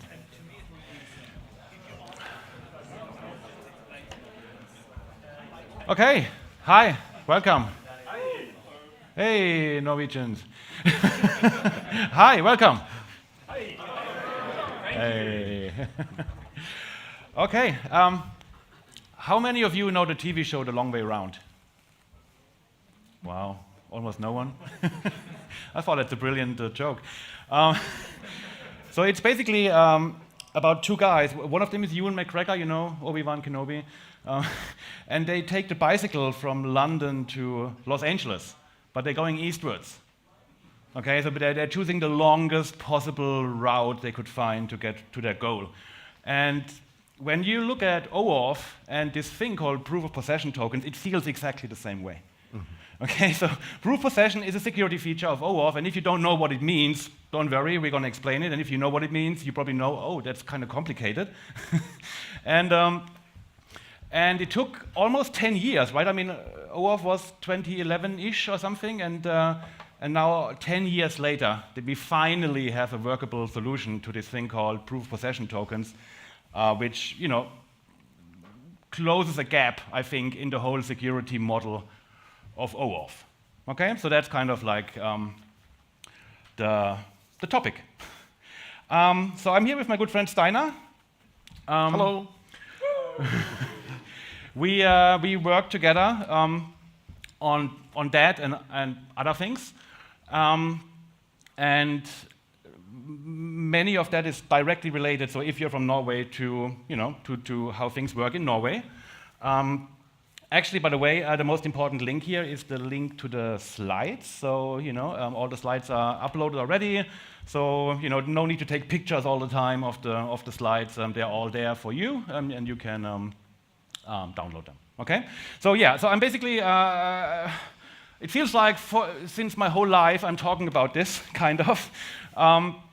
But the last 15 years or so, I've been working on OAuth and OpenID Connect, and wrote a token server or free or maybe more. And it's kind of like a near and dear to my heart topic. And who are you, Steiner? Yeah, hi, I'm Steinlein. I hope none of you thought that the topic was about concealing hidden drugs.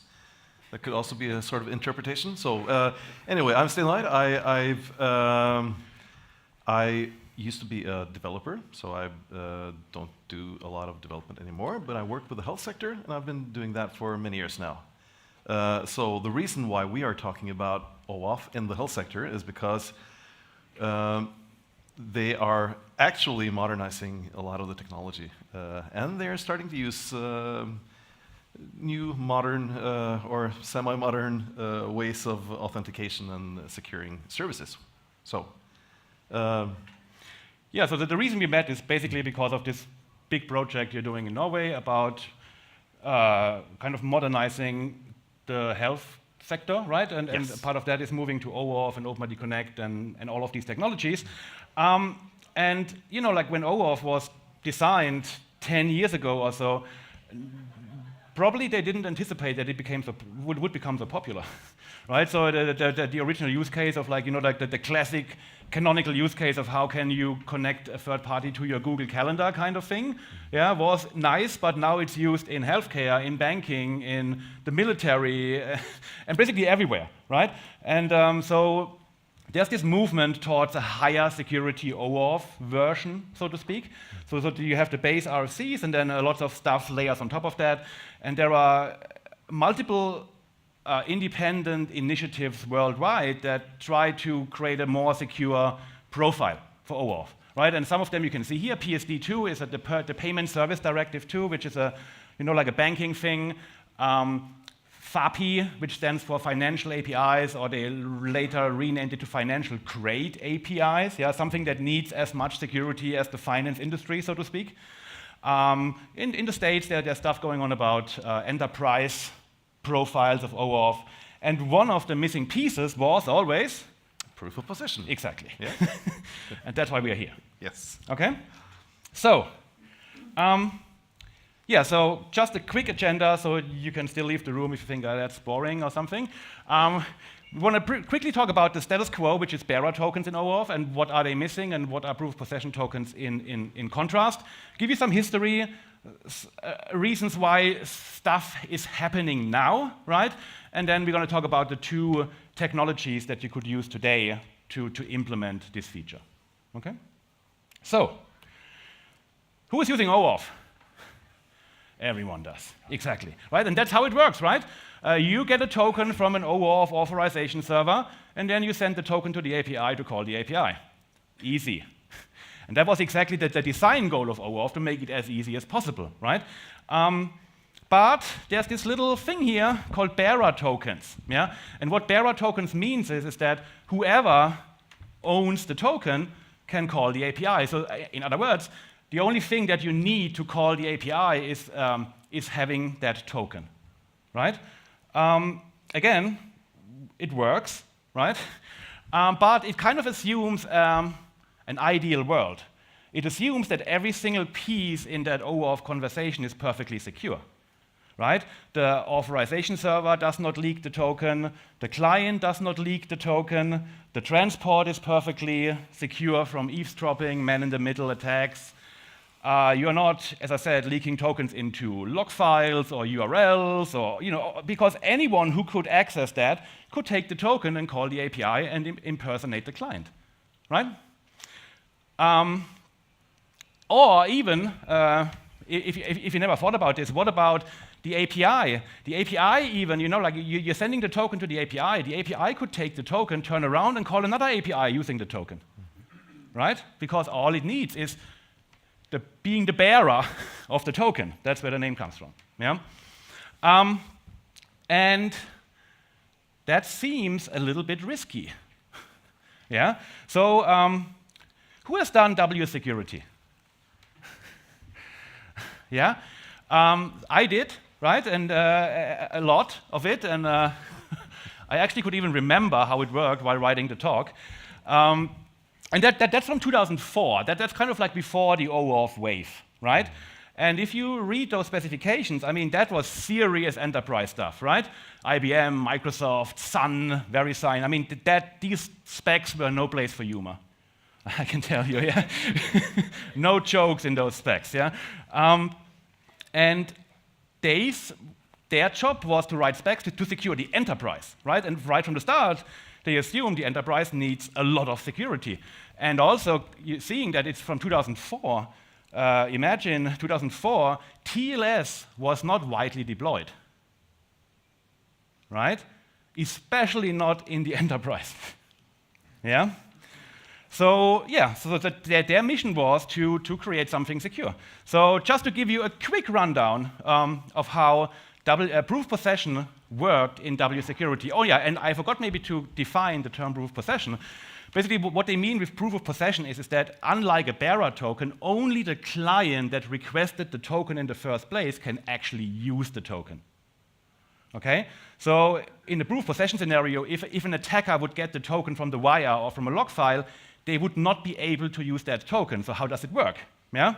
And you will see that there's a common pattern here, regardless of which technology we're looking at. They almost look similar, yeah, but a little bit different. So in W security, and that is 20 years ago, okay, almost. The way this worked is the client generated a secret, okay, a key, okay, and then the client made a WS trust request, if you remember WS trust, yeah, the good stuff, to the STS, and encrypted that secret with the public key of the STS. So now, even if you could read the wire, you could not see the secret because it was encrypted with the public key of the STS. Now, what the STS did then is it responded with a SAML token, and that SAML token contained the secret that got sent by the client. Of course, you cannot just send the SAML token over the wire now because the wire is insecure by definition, so the SAML token needs to be encrypted with the public key of the XML web service. Yeah? Okay, cool. And then the last thing would be that the client is now calling the service, sends along the encrypted SAML token, and signs the XML envelope or body or parts of it, or there are many variations, with the secret.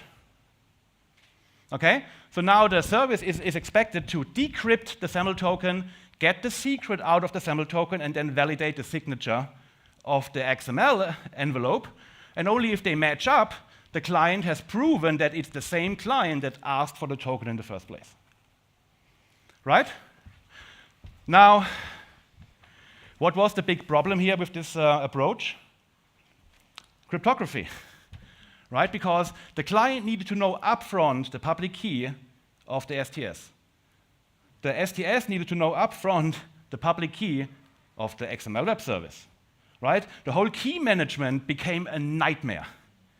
Yeah? And now throw in key rotation. Have you ever seen key rotation in the wild? Yeah? There's a reason for that, because it's hard. Okay? So now imagine everyone here would rotate keys every 10 days. Right? All of that overhead. So this did anyone do WCF? Poor souls. Yeah? You had like a long config file with tons of public keys in there, right? And they were not just regular public keys, they were X509 certificates, of course, because that was the thing by the time. Right? So you had to throw in a PKI and some other stuff. Okay, cool. So that's how it works. And in theory, that did work. Yeah.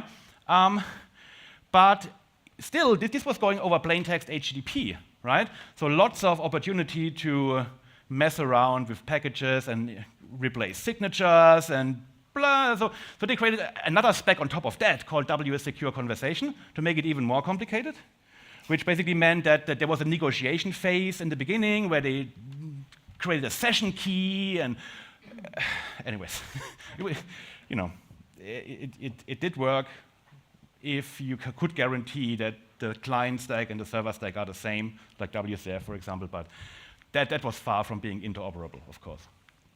Okay, so then came OAuth. What about OAuth? Actually, OAuth 1.0 had the very best intentions. The guy who wrote the spec, Aaron Hammer, he looked at WS security. He hated WS security. There were some interviews where he often says, like, the spec is as bad as WS security. So he hated XML, he hated SOAP, he hated all of that stuff, but he liked the idea of binding the token to the client. So he made signature-bound tokens that default and pretty much the only option in OAuth 1.0. Yeah? Now, if you look at the spec for OAuth 1.0, here's the section 3.4 signatures. Okay? And it talks about how to create a signature. First, you need to create a string. Then you need to normalize that string. It looks a little bit like this. And then you need to create a base URI. You need to canonicalize that URI. You need to put in the parameters and the query strings. You sort them by alphabet and, and so on. And 10 pages later, you end up with this. Okay? And 5 pages later, you end up with that, and then you have to do it for every single API call. Okay? So while this was possible with, it was complicated. Yeah?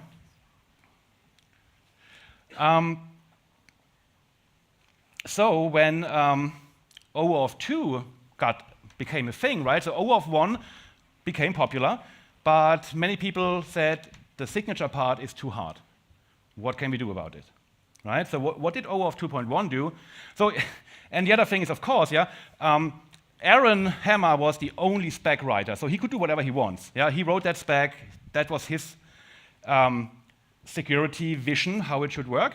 But in OAuth 2, companies came in, back, like all of the XML web guys came back, like Microsoft and IBM and Google, and everybody thought like, oh yeah, that's good, but it's too hard. Can we fix the signature thing? How about we remove it? Okay, so basically, in OAuth 2, they removed all of the signature stuff from the spec again, and came with a new idea called bearer tokens. Okay, so what about we don't do that? Again, it's a couple of years later, right? TLS is now pretty much a given.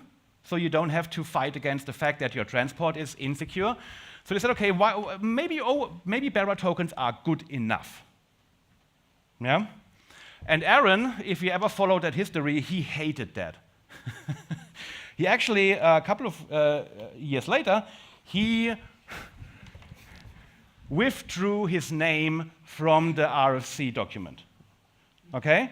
So he said, no, I'm not giving my name away for an enterprise version of OAuth where the big players simplify it up to a point where it's too dumb to be secure. Okay? He was a bit over-exaggerating maybe, but on paper, bearer tokens are less secure than signature-bound tokens. I mean, that's just the fact of life, yeah? And he made a big thing about him leaving OAuth. He created things like this.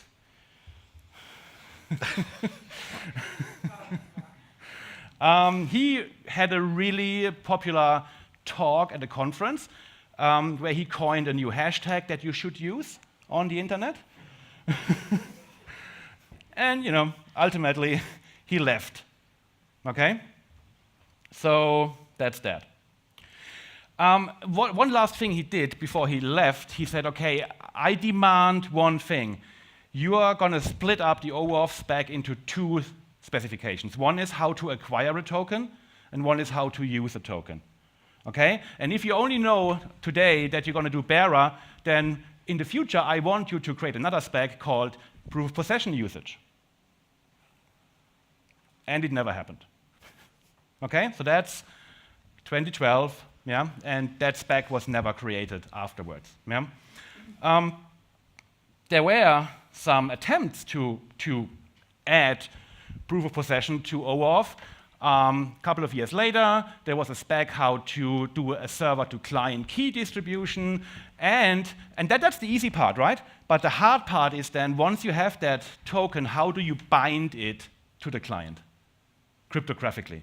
And guess what? They came up with a method for signing HTTP requests. And if I would open that spec up, it would pretty much look the same as OAuth 1.0, like take the URL, take the parameters, take the body, canonicalize it, sign it, blah, blah, blah, blah, okay? And there were fundamental problems there, like you couldn't do HTTP streaming, for example, because how would you sign a stream, for example, and other things, yeah? So it didn't happen, okay? The only thing that was left was a spec that basically said, let's imagine we would have proof of possession, how would the JSON Web Token look like? But we don't have it, so I don't know, but let's put it out there, okay? Everybody was hoping, given the fundamental problems with that, like streaming and other things, that maybe we could solve the problem at the transport layer, right? That's where when they came up with another attempt a couple of years later called token binding. Does anyone remember token binding? It was basically an extension to the TLS protocol that you could basically embed a unique TLS channel key into the token and then bind the token to the TLS channel. It worked wonderfully. It did work up until Google decided to not implement it. So now you have to ask yourself, how useful is a web standard if the biggest browser is not going to support it? Right? So that was that. Did they actually keep a version of that in Edge for a while, or in the Microsoft browser? So it was removed from Chromium. Yeah. Right? Even that page is not online anymore. That's archive.org is your friend. If you're searching for all of that, it's all gone, basically. But basically what the guy says is, well, we have this token binding feature here. It's not getting enough traction, so I'm just going to remove it. That's it, right? Many speculations why Google did that. They never gave an official explanation. I guess they had their reasons. Performance was one of them, we heard, that the performance of, like, let's say you are a company that relies on that your web page shows up as quickly as possible in every browser on the world, like a search page, for example. And that is now more complicated, and now it takes like a half a second longer. Maybe we don't want that. Anyways, that's just pure speculation. Okay? Good, so that was off the table as well. And now, a couple of years later, what happened is this FAPI thing, right? So FAPI did stand for financial APIs. Yeah, so basically the idea was, okay, now banks start using OAuth. We need something more secure than the standard OAuth. And funnily enough, right, people said, okay, if you want to, so basically they said like banks must implement FAPI or PSD2 by the end of, what was it, 2020 or 2019? I think it was September 2019. Yes. And you weren't allowed to play if you didn't. So basically what they said is, and the only way to be FAPI compliant is you have to use proof possession tokens, which didn't exist. Okay, so that's a slide from a guy, Ned Sakamura, you know, famous guy in the area. He says, okay, and in FAPI, we're all going to move everything to proof possession. Yeah? So that's kind of like when we started thinking about the ramifications for the health industry, right? Yes. And the thing is, I mean, health is primarily about helping the patients, but the other perspective is protecting the patients, and some of that information is quite sensitive, and it can be used in many different scenarios. I mean, information about mental health, for instance, could be a nice leverage if you're doing like negotiations about fishing rights in the northern parts of Norway. I don't know, you can imagine. So the thing is, for health, when we started working together, we had a couple of like new implementations coming. Some of them were tied to prescriptions, which is by default, something you'd want to protect really well. But there are other examples as well. It's like the National Service for Registering Death. If you're able to kill someone by using the API, that would be bad, basically. So, yeah. And you thought bearer tokens are not good enough for that? So the thing is, what do? Well, you have bearer tokens. Back in the days, there weren't a lot of support for cryptography, for instance. It was difficult to do this shit in browsers, etc. So instead of, in lack of good alternatives, you do other types of mitigations. We, for instance, set the lifetime of the token to like 1 minute, perhaps. Make sure that it's bound to an audience, etc. It's right. mitigations. Mitigation techniques. Yeah. In absence of the technology, basically. Yes. But you can imagine whoever wrote an OAuth-based system in his life knows that a 1 minute token lifetime is not trivial to implement, right? Especially at scale. Right, when you have multiple people needing to refresh them and store them and manage them and so on. So yeah, so 1 minute is, yeah.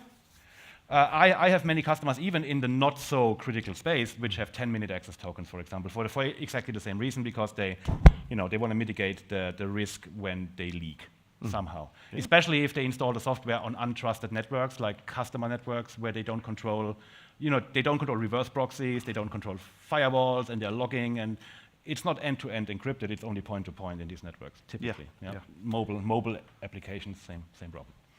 Yes, so, but the interesting thing is now that the banks needed it, right? So you could only play the PSD2 game in the EU if you implemented that. But you couldn't implement it because there was no technology for that. Mm. So now the banks, money actually, banks equals money. The money came in, and the pressure on the big vendors and on the IETF and so on. And basically, they said we need a stopgap solution now. Something that we can deploy immediately with existing technology and not invent something new, right? And that's when they basically said, what could we do? And that's where this spec came along. It's basically reusing mutual TLS. Okay, so the assumption was that in many banks you already have PKI and TLS and smart cards and client certificates, and all of that stuff does already exist, right? And we can, and some smart people, the authors here, they figured out, we can use MTLS to basically provide a mechanism, as it says, to bind access tokens to a client's mutual TLS certificate and OAuth protected resources. Okay? So that was kind of like the solution that no one was happy with, but could be produced in a very short amount of time. Yeah? So how does mutual TLS work? has anyone ever implemented MTLS, like for real? Right? It's complicated, right? It's a complicated beast. The best explainer video that I found on the internet is this one here.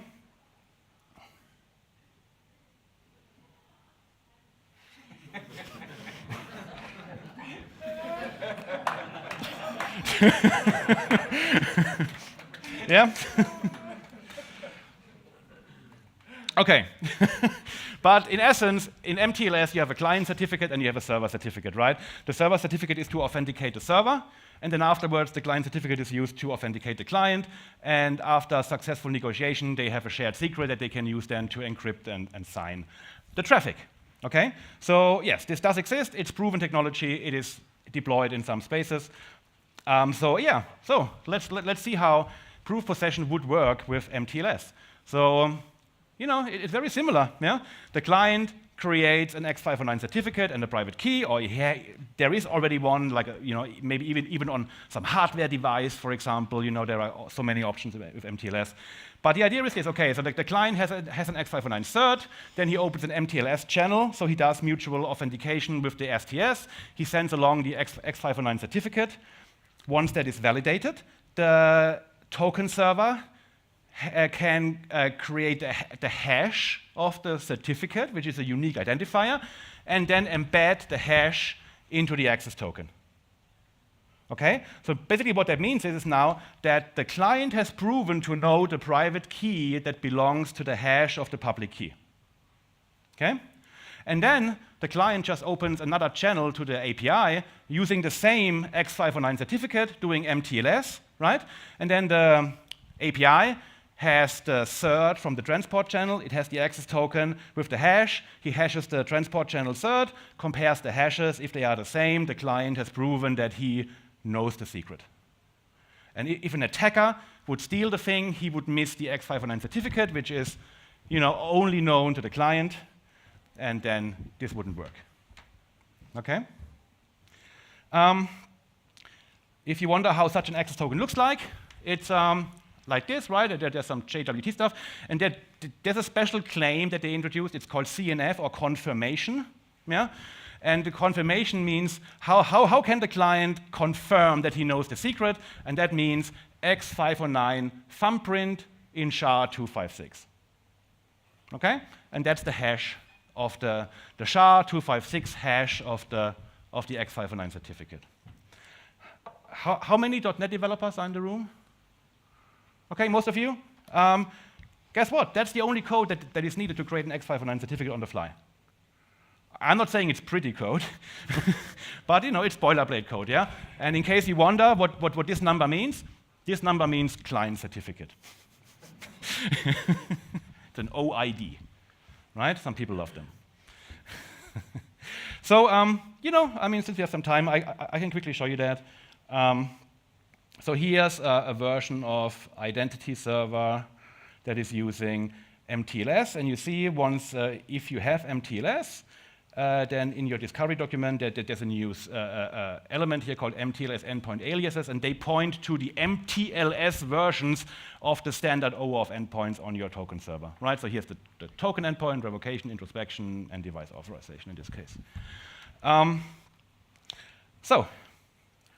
And you see also that typically you have to deploy MTLS on a different domain, right? And there's all sorts of complexity here, definitely going on at the infrastructure level. And then on the client side, you first generate that certificate, right? That's the code I just showed you. Yeah, that's this thing. And then you request the token. And basically all you need to do while requesting the token, I love that projector, it's really nice, is to basically bind the client certificate to your HTTP client, right? So here we basically create the handler, put the cert onto the transport, and then we use that HTTP client to request the token. Yeah? That's how you do MTLS in .NET. And then you have the token, and then you can call the service, right? And when calling the service, you're doing the same thing. You are getting the client, use the same X509 cert, you add the access token, and then you're calling the API, right? So if I would run that, it's not very exciting, like all my demos. There's a token. Yay. Yeah, but you can see that that's the access token coming back from the token server, and you might not have seen this before here, that's the CNF claim I mentioned earlier, and that is now binding the access token to the client certificate. Okay? And then on the API side, of course, you need to validate this, and in .NET world, you would probably have a middleware running after the authentication that looks at the cert, looks at the token, compares the two values, and only if they match, the call gets through. Okay? So, that's MTLS. As I said, if your company is already having a working MTLS infrastructure, it's pretty easy to pull off because they already know how that works, right? You have your PKI and all of that, yeah? The other thing that especially banks did like is that this is not some new hipster stuff, yeah? It's like MTLS and PKI, right? I mean, these are the things we do for 20 years now and they work, yeah? I mean, I give them that. It's quite nice that there's a wider range of special hardware out there to support this, like smart cards and HSMs and all of that specialized hardware. The cons are exactly the opposite of that, right? If you don't have that up and running, it's really hard to get it up and running. The learning curve is quite steep, yeah? Again, PKI and so on. And especially for scenarios where you want to secure mobile applications, right? Where the mobile application is somewhere on the internet and you want to guarantee that from that somewhere place, you open an MTLS channel to your company's server. Good luck. Okay? Oh yeah, and actually, like for the SPA people out there, this doesn't work in browsers at all, right? So it would not help in any way for that kind of scenario. So, what's the alternative? There's a new spec. Yeah, it's basically instead of trying to do this at the transport level, it's trying to do it at the application level, meaning you don't need the MTLS, PKI, blah blah blah blah stuff up and running. Okay, it's called Depop. It is in the last draft, so the final call, as they call it in the IETF. So it's going to be released very soon. And yeah, so before I hand over to Steiner to show you all the nitty-gritty details, guess what? I mean, for most parts of my career, I got away with just 3 icons for my PowerPoint slides. It's the client, the token server, and the API, right? But same idea, right? The client generates a key, and then it signs something special called the proof token, and we'll show you how that proof token works in a second. And then, you do a token request, send the proof token along, and the STS replies with an access token. And the proof token is signed, so they put the hash of the public key into the access token. Okay?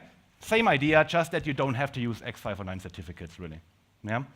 And then when you call the API, you are sending along the access token, create a new proof token using the same key pair, and again, the API has both artifacts now, and they compare the hashes, and if they match, that's good. So Steiner, how does that work?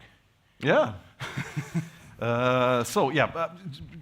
Just to say it, this is a really big thing. We're really looking forward to starting using this. And the thing is, that Dominic was talking about was that when Mutual TLS arrived, everyone was, whoa, we finally got what we call sender constraining of tokens in place.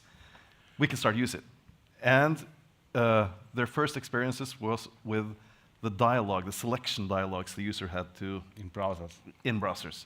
Terrible, terrible. And the IETF guys said, whoa, we can't use it. And that's why they came up with the Depop spec. So it's designed to be simple, but of course it's, to a certain degree, nothing is simple in this world. But the thing is that it lets us, so I think the term sender constraining is the best sort of description you can use. You're still achieving the same thing as you did with a mutual TLS. You're constraining the token to one client. So, okay. So this is a request. That's a pretty much a standard OAuth token request, yeah? Yeah. With one added artifact here. And that's this one. Is it the No, I don't have them. Oh, okay. Good. I can point instead. Okay, so this is one new thing. So it's a new HTTP header where you put the depop proof. So remember, you let the client generate the depop proof, and you put it in the not the authorization header, but the depop header. It's a new thing. And here you see the example of depop proof. There are some new claims here. Make special note of these two. The HTM states the method that this token will be used for. So you can say post or, put or whatever. And the HTU is the URL that the token will be valid for. So all these are things that sort of narrow the scope, of course. In addition, you have the JTI, which you will use to make sure that the depop proof isn't used several times. So a JTI is basically stands for JOT ID, and it's a random number, right? It's basically used for replay attacks. So a server should not accept the same JTI in a given time window. Exactly. So this portion is also quite interesting. This is where you have the public key. It's a JWK format. And this is what the authorization server will use when it does its calculations on its side. Yeah, public key, unique ID, HTTP method, and HTTP URL. So all of these are registered in IANA. So it's now. And and the idea is that JWK is the public key of the key pair that the client generated, and the signature on the proof token proves that the client knows the private key. Yeah. Right? Next one? Yeah. So here you get an example of what it looks like when it's generated. This CNF claim contains the JKT, it's difficult to pronounce, and it's a hash of the thumbprint. I love this, and it's the base64 URL encoding Yes. of the JWK SHA-256 thumbprint of the public key. Yeah. Yeah? It's obvious. Yeah. I talked to Dominic, and I was afraid because you have to have a very highly exercised tongue to be able to pronounce it like Dominic did, so I can't. Yeah. All right, so this is basically the same as the same claim as we had in mutual TLS. So it already exists there. It's not hard, and I mean it's a simple addition. So I guess we can perhaps go to the next one, yeah. And then when the client calls the API, you will do the regular stuff. We'll have an authorization. Well, actually, not exactly the regular one, because remember that always said bearer in OAuth. It's a new token type now. It's a depop token. Yes, and what that means, it's an access token bound to a proof token. Yeah. And it's of course it's bound both ways. So the depop token or depop proof is bound to the access token, and the access token is bound to the depop proof. Right. So when the client now makes an API call, he needs to generate a proof token every single time for every call. I mean, keep that in mind, right? It's not coming for free. But this proof token basically looks pretty much the same, right? But as Steiner just said, yeah, the access token contains the hash of the public key, which is binding the access token to the proof token, and the proof token contains the hash of the access token. Yeah, so it's bound in both directions. And now you see you have the HTU, which is also kind of interesting. When you do the first depop proof, it points to the token endpoint, while this one points to the API endpoint. So I mean, this looks familiar, I guess. Nothing too weird about it.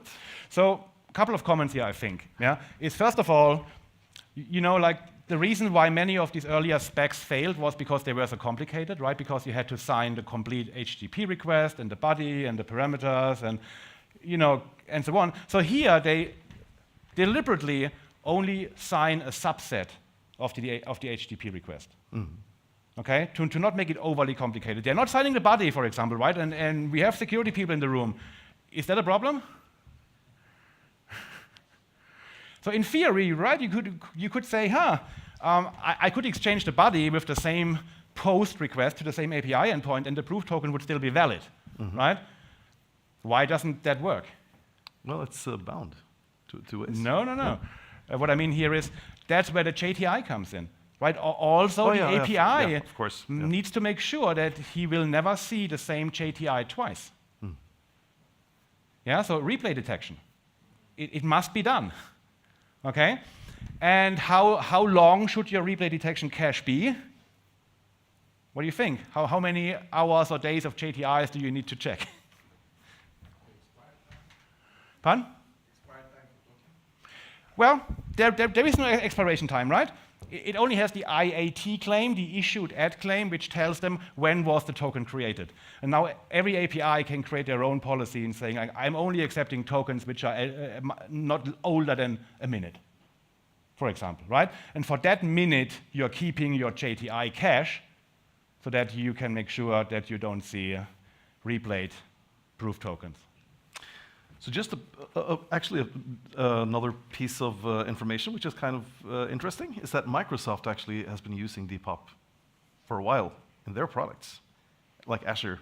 Yeah, you know, Microsoft is the company that likes to take pre-release specs, changes them a little bit, and uses them in their products. Exactly. Yeah. So, but that's also an interesting thing is that they actually discovered some misusage of this pattern, or this mechanism. So they had to do some extensions based on their experiences, and you know, so now they've sort of filled the gaps with in the spec. So yeah, so I mean, again, this here assumes you're using TLS, so the transport is secure already, right?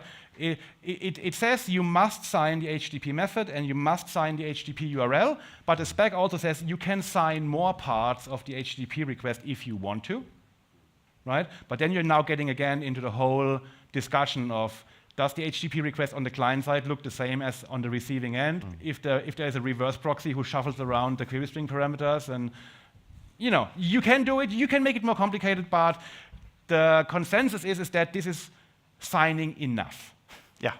Yeah. And we're happy about it because at a certain point it looked like they were going to add a lot of stuff to it, but they managed to keep it simple enough, I think. Yep. So the point is, well, what's the next slide here? There's a Hot question. dog?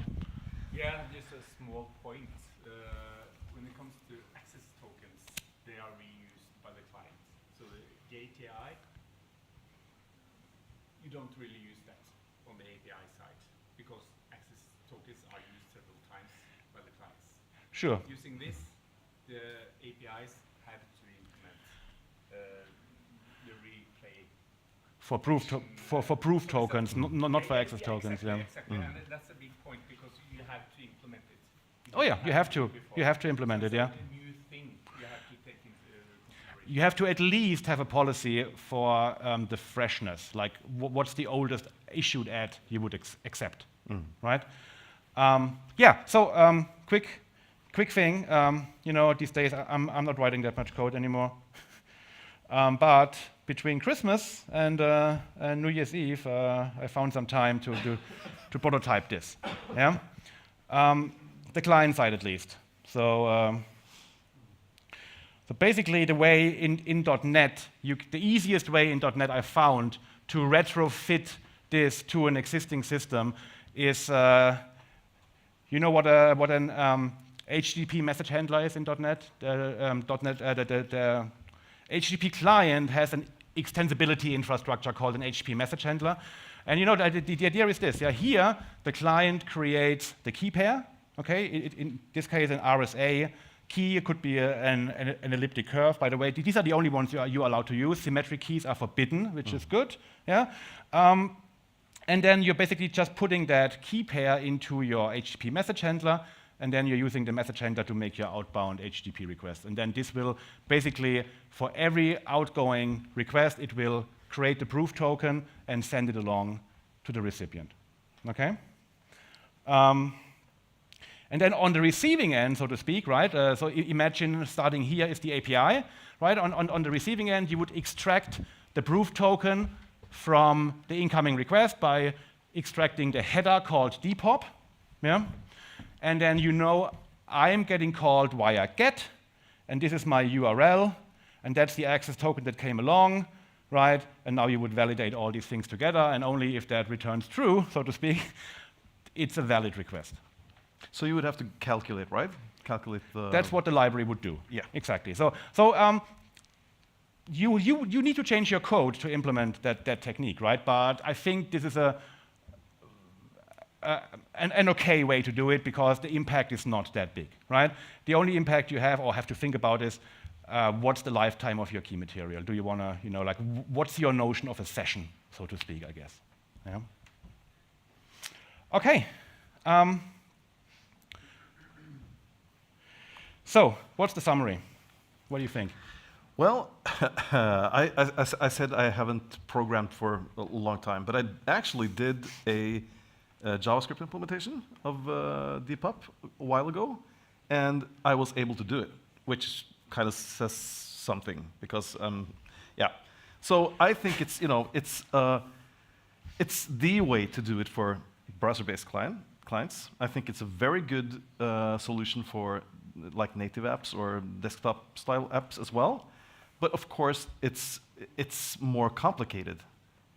It's you know, you need to handle your keys. You need to do stuff in a safe way.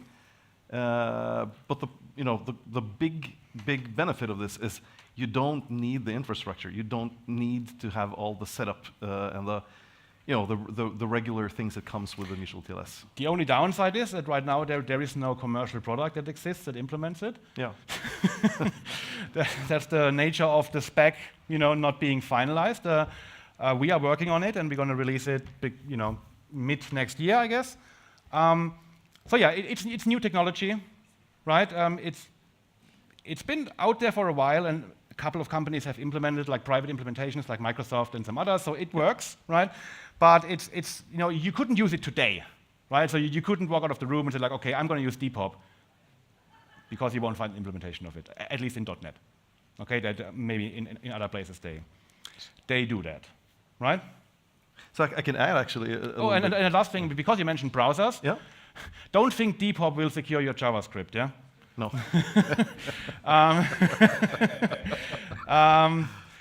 Depop, and they specifically say that right at the beginning of the spec, it's not a mitigation technique for cross-site scripting, right? And Philip's doing a talk tomorrow morning, and I'm doing a talk afterwards about the backend for front-end pattern and all of the things that people can do in the browser. You should come there if you are interested in why this is not the solution to that.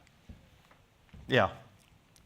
So just a quick side note here as well. So we work for these are my colleagues here. We work for the Norwegian Health Network as consultants, and we are actually mandating the FAPI 2.0 as technical security profile for using OpenID Connect and OAuth. And we don't have support for semi-constraining. We do actually because we use Dominic's product, but it's so we do have mutual TLS, but it's very, very difficult to do. So we do require it, but we can't support it as of now. It will take a while, but it's good intentions. I think that's the most important thing. Okay, so I guess my final words here are, you know, bearer tokens, as we now know, have certain security properties, right? I mean, the sky hasn't fallen yet, yeah, because of bearer tokens, yeah. So I mean, everybody's using them. Yeah, it's not that, you know, there are risks that you can mitigate with things like token lifetimes and other stuff, yeah. But I'm not saying every single application out there now needs proof possession tokens. Okay, it doesn't come for free. That's my main point. Yeah, it's not that you just flip a switch and suddenly everything is even more secure. Yeah, you've seen that you have the choice between MTLS, which has complexity at the transport layer. You have the choice of Depop, which has complexity at the application layer. And you need to make up your mind. I guess at the end of the day, as security guys always like to say, it's a matter of your threat model. Okay? Any questions? So we have a question there. Okay, so is there any API that is in the works or any vendor support that can make it viable to store tokens using Depop in the browser again? Nope. Like if you would have Nope. a key pair generated Nope. by the browser? No, no, no. Please go to this gentleman's talk tomorrow morning, and he'll tell you exactly why in a 60-minute format. Yeah, this doesn't change anything. The browser is still. I was assuming if there was not a web API No, process. no. It's a structural problem that you can't solve in the browser, basically. Browsers do have a web crypto API, so key management part should be handled by browsers. Yeah, but if the browser could generate the proof token. Yeah, no. Yeah, Browsers can handle sure. I'm kind of guessing people will implement JavaScript libraries. Yes. To handle the whole job generation for you. Yeah, but then again, it's accessible to XSS. Well, But if the- no, but it is, Yeah, maybe if you're yeah, doing it a would browser-based app, you're fucked anyway. work I'm gonna talk about. No, seriously. Off the record. I'll use pretty language tomorrow. just not that far. But from saying that the browser could actually attach the default header to request or something like Yeah, but that would not solve the code injection problem. If the browser would do it for you, then the attacker injecting the code into your application can do it as well. Yeah, but it's it would be at least shown to the browser, like that client. And it's the same if you have cookies, still shown to the client. I'm not seeing the point, to be honest. Yeah, as I said, there were revisions of the spec where they thought they could solve the problem. Then they got told better, partly by Philippe. And now the spec says very clearly, this is not a countermeasure for cross-site scripting. If you have cross-site scripting attacks, Depop will not solve that problem. Yeah. I have a question. You mentioned That you have to watch out for GPIs and replay protection. How does that correspond to JWTs are self-contained and APIs that might be load balanced, duplicated, microservices and stuff? Yeah. It's And you on managing GPIs? no. I mean, it depends, right? Maintaining replay caches at scale is hard, right? There are some products on the server side that make it easier, but ultimately you will always have a little latency between the moment you're storing the GTI and the moment it will be available for someone else to check, right? So again, it probably must. But on top of that, you have issued add times, and off top of that, you had TLS, So these three things together kind of give you a much better place. But yeah, replay caching at cloud scale is hard, right? maybe a follow-up question. Would it make sense to check Depop on the gateway level instead of at every service individually? You can, but for the same argument as people say, let's check the access tokens at the gateway level. Yeah, you can do it. There are pros and cons for that, I think, but that would not solve the distributed caching problem. Yeah. Just a practical question. The Depop proof, it has an issue that. Why does it not have Because it's up to the receiver to decide on their own. Because you might have different requirements. They didn't want to do so. They didn't want to make it prescriptive, right? Because now, if they would have an expiration date, then the token server would decide about the policy of the API, right? What's the point?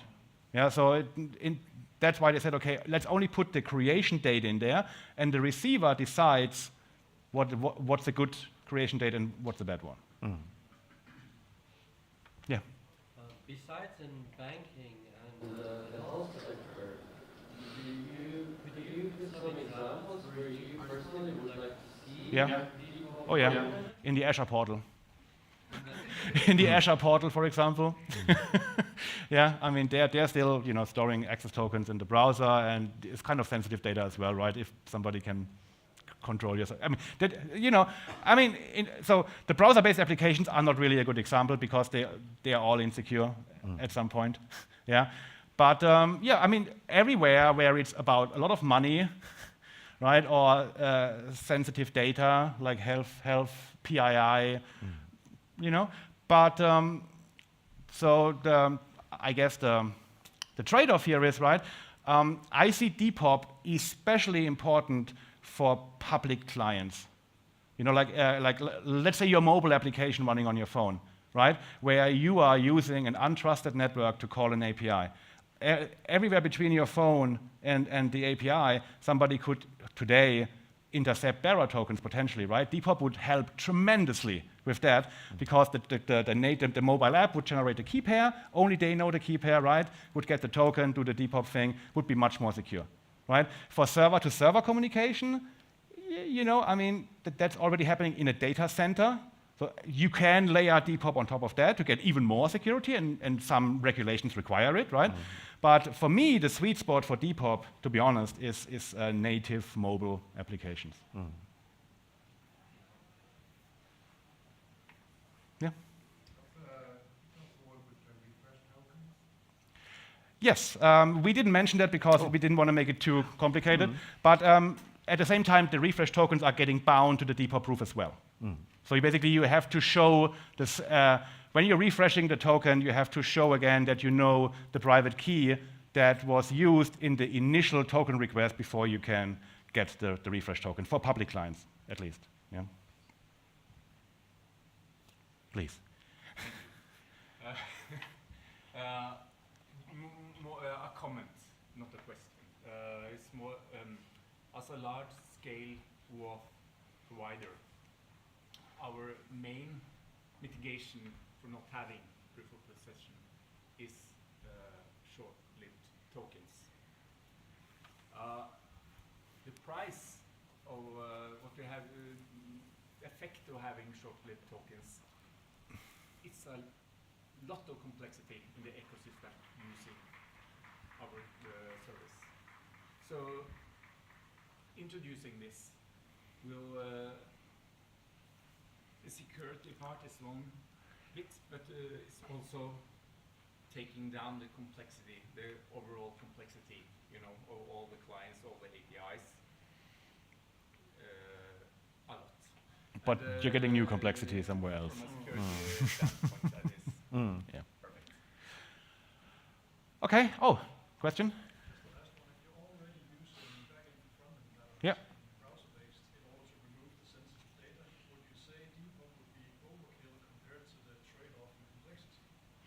Yeah, that's a good question, yeah. So that goes back to my point of saying, like, if it's a server-to-server communication already, which would be the BFF, right, and they're happening in the same data center, and, you know, then maybe I wouldn't do it, unless you live in a space where it's regulated. Yeah. Yeah. And I mean, a lot of those types of decisions need to be based on risk assessment. Yeah, but maybe I'm wrong, and I just realized it's recorded. Yeah, so I don't know. You know, it's a threat modeling thing, to be honest, and that's not even a joke. Okay, Dan, thanks for your time. See you around.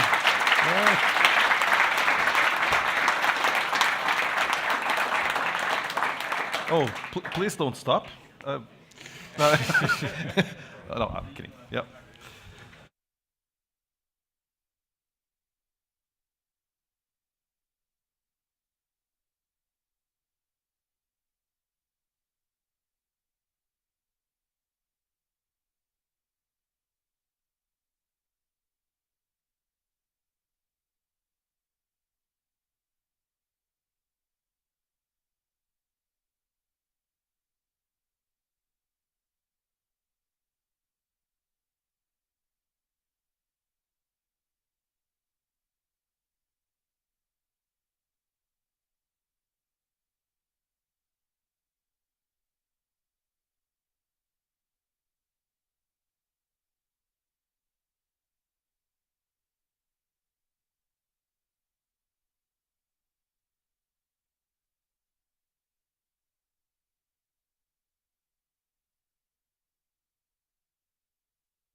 Yes, and we're live.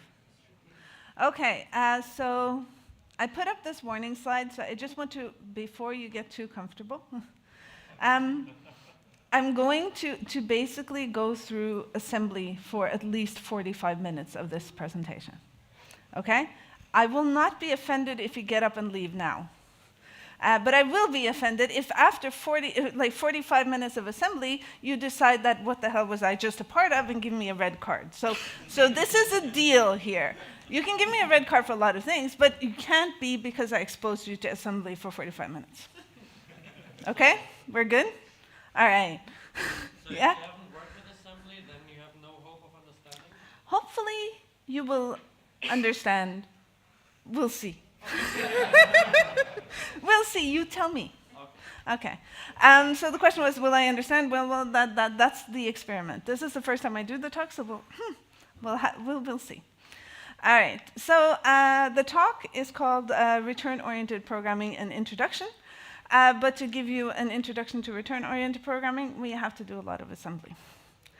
So I'm not going to spend too much time on my bio. I'm a C++ programmer. I've worked places.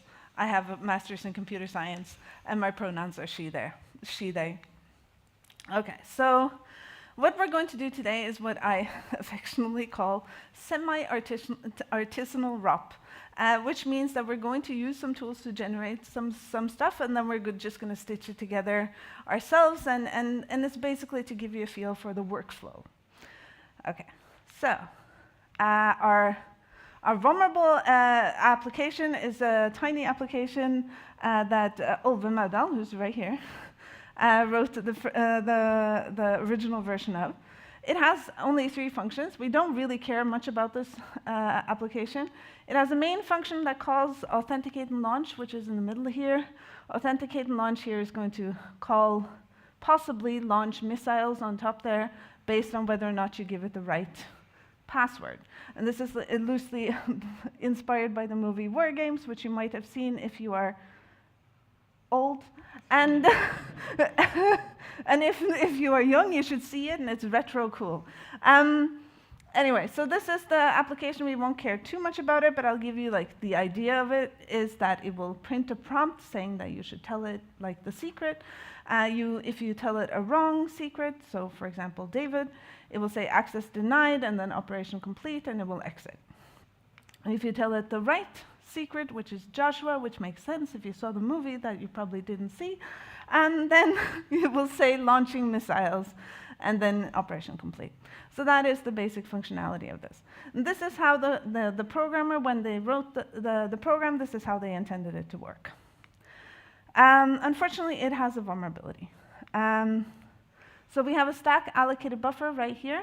And so when we read in whatever the user said, we are using cin, and cin will happily write over the end of the buffer and go on as long as you like. So we have a stack buffer overflow potentially here.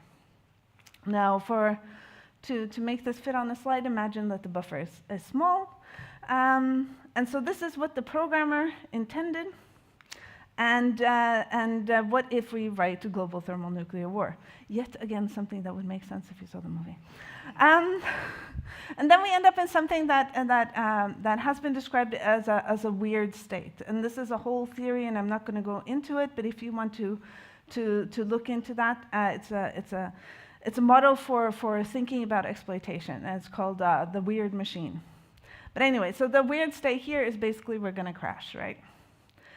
Because we did a buffer overflow and it's probably corrupted things on the stack, good chance we're going to crash at this point. Okay. I'm not going to explain anything more about that application. We don't actually care about that application from this point on. We will care about the binary itself. Okay, so in this presentation, we're going to do 32-bit, mostly because it's smaller, fits better on a slide, and things like that. Also because the pointers are smaller, we don't have a lot of null bytes in our exploit, and it helps because we're reading a string. Doesn't really matter. It would be similar in 64-bit for another application. Okay, so Intel 32-bit And we're going to go through how we would design the shellcode, which is the exploit that we want to run. And then we will go from that to doing the same thing in ROP. Okay, so again, a warning.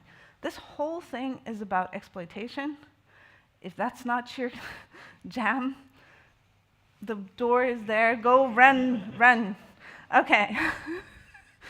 Okay, so shellcode. Shellcode is a piece of code, typically a machine code. So think these are bytes, right? Just regular bytes. And that are delivered and executed as a part of an exploit. So we are going to try to run code, malicious code in some way. The reason why it's called shellcode is the traditional use was to start a shell. So this was I think the term was coined in the 90s, and it was based on Linux, Unix-like systems, right? So the idea was to start like something like /bin/sh, which is what we will do today. In real exploits, it will generally do something more advanced, like downloading something from the internet or connecting to a server to be ready to execute a command or something, you know, more. But for this example, we will just start /bin/sh, which is probably dash. It's a symlink to dash. Very, very light introduction to Linux and programs. So in Linux, for the purposes of this presentation, it is useful to think that we have a process, and inside of that process, there is a program. So these two things, think of them as separate things. So we have a process, it has virtual address space, it has stuff in it, and a part of the things that are in this address space is the program that we are currently running. In this case, our vulnerable program, our war games program. If at some point we manage to execute our shellcode has its only goal is to try to run execve, which is a system call on Linux, and here we want to start /bin/sh. If we manage to do that inside of the vulnerable program, the whole functionality of execve is to blow away our vulnerable program and replace it with /bin/sh. But note, it is the same process, okay? That's the whole goal. So our process, our program, will turn into a shell that has a prompt where you can write ls. Okay. Yes. All right, so the plan, so this is the plan for the entire presentation. We will start by writing the C code for the shellcode that we want to do. Then we're going to test it to make sure it actually does what we intended it to do. I recommend you do this at any stage throughout this process because it's very easy to break something. Then we are going to, now that we know what we want to do, we're going to write inline assembly that does what we want it to do. And that's, again, we want to test that to make sure it still does what we wanted it to do.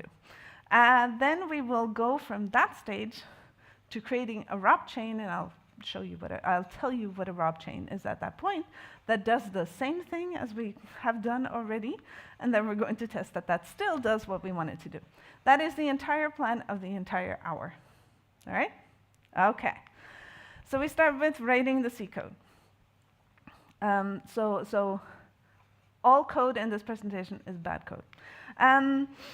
So the C code that we want is going to look like this, and I've split it into multiple lines and variables for clarity as we go. So the first part here is we're going to want to close a file descriptor. So this is file descriptor 0. Exactly why we have to do this, I don't have time to explain. But I understand it now because Michael explained it to me yesterday. So the second part here is we're going to call another system call called open. Both of these we're doing to make sure that we are now reading a standard in from the terminal, but it doesn't really matter. The point is we have two system calls, and then we have our execve. So we have 3 calls we need to make, right? Okay. So we will test it by compiling it, and even to compile it without warning, we actually have to pass a flag to turn off some warnings, and that's how bad it is, right? But that's fine, we don't care, we're gonna run it, and it gives us a shell prompt. So here we could have written like ls or something, right? So this is the whole goal of this program. The program that we compiled was the one that you saw, which had the code with the close, open, and execve. But when you run it, it gives us a shell. Yeah? All right. So we now know what we want to do. But how are we going to do this in assembly? So on x86, 32-bit, the calling convention for syscalls is like this. So basically, a calling convention in this case is what does the kernel, where does the kernel expect to find the arguments to the syscall, and how does it know which syscall you want to do? Okay, so that means we're going to be dealing with registers. So the first register we're going to care about is EAX. Intel is a wonderful platform because it is backwards compatible, which basically means it's kind of super mega complicated. So EAX is a register. It is a 32-bit register, but once upon a time, Intel was a 16-bit platform, so it also has a part of it that you can use the 16-bit names for, and then you can even use 8-bit names for the first byte and then the second byte, so AL and AH. We're not going to worry too much about that. I just want you to know that it is the same register. We can just have different names for parts of it. EBX has the same system, and ECX and EDX. So the syscall number is where we're going to put it to say to the kernel, we want to do this syscall. Our first argument, we have to pass in EBX, second in ECX, and then the third in EDX. Okay, so this is the plan. This is what we're going to spend all our time on. Okay? All right, so this was the C code for our shell code. Let's look at the first two lines. Okay, so close. We want to do this. We want to close file descriptor 0. All right, so looking at the calling convention for close, it says that the syscall number for that is hex 06, and which is 6, because, you know, even in hexadecimal.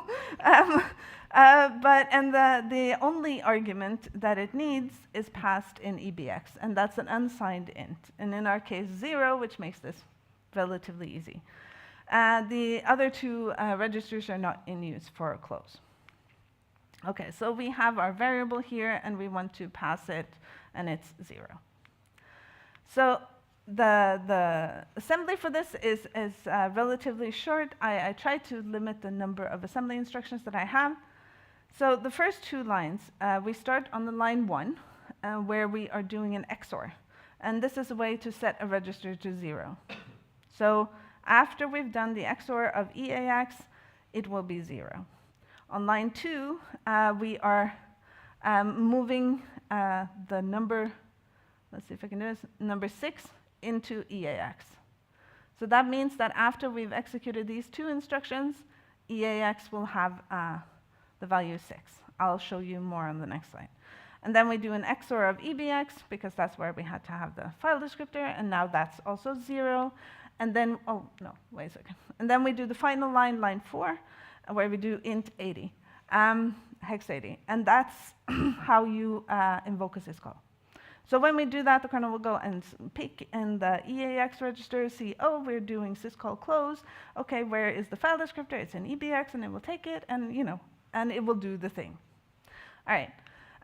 So I will try to step you through assembly by using slides. I'm very ambitious. So we're going to fill our first register, that is the EAX register. So we start by doing XOR of EAX. So now the state of the register on the far right there is what it is currently, right? So we've done an XOR, it's now 0. Then we move hex 6 into EAX, and now it is hex 6. And then we do, for the file descriptor, which is in EBX, we will XOR it, and it's 0. then we do int 80, and it will do the thing. All right. That was your soft introduction to assembly. Okay, it's only downhill from here. All right. Okay, so then we are going to do open. And immediately you can see that this is going to be worse because we have a pointer and a string. So we have, this is the code we're going to try to do. Looking at the calling convention for open, it's going to expect a syscall in EAX, then the pointer to the file name, so that means the address of where the string begins. It's going to be expecting it in EBX. And then in ECX, it wants flags, which is an int, which is probably fine because we've done an int already, so we're all right. And then in EDX, it's going to look for a umod, which is an int, you know, in disguise.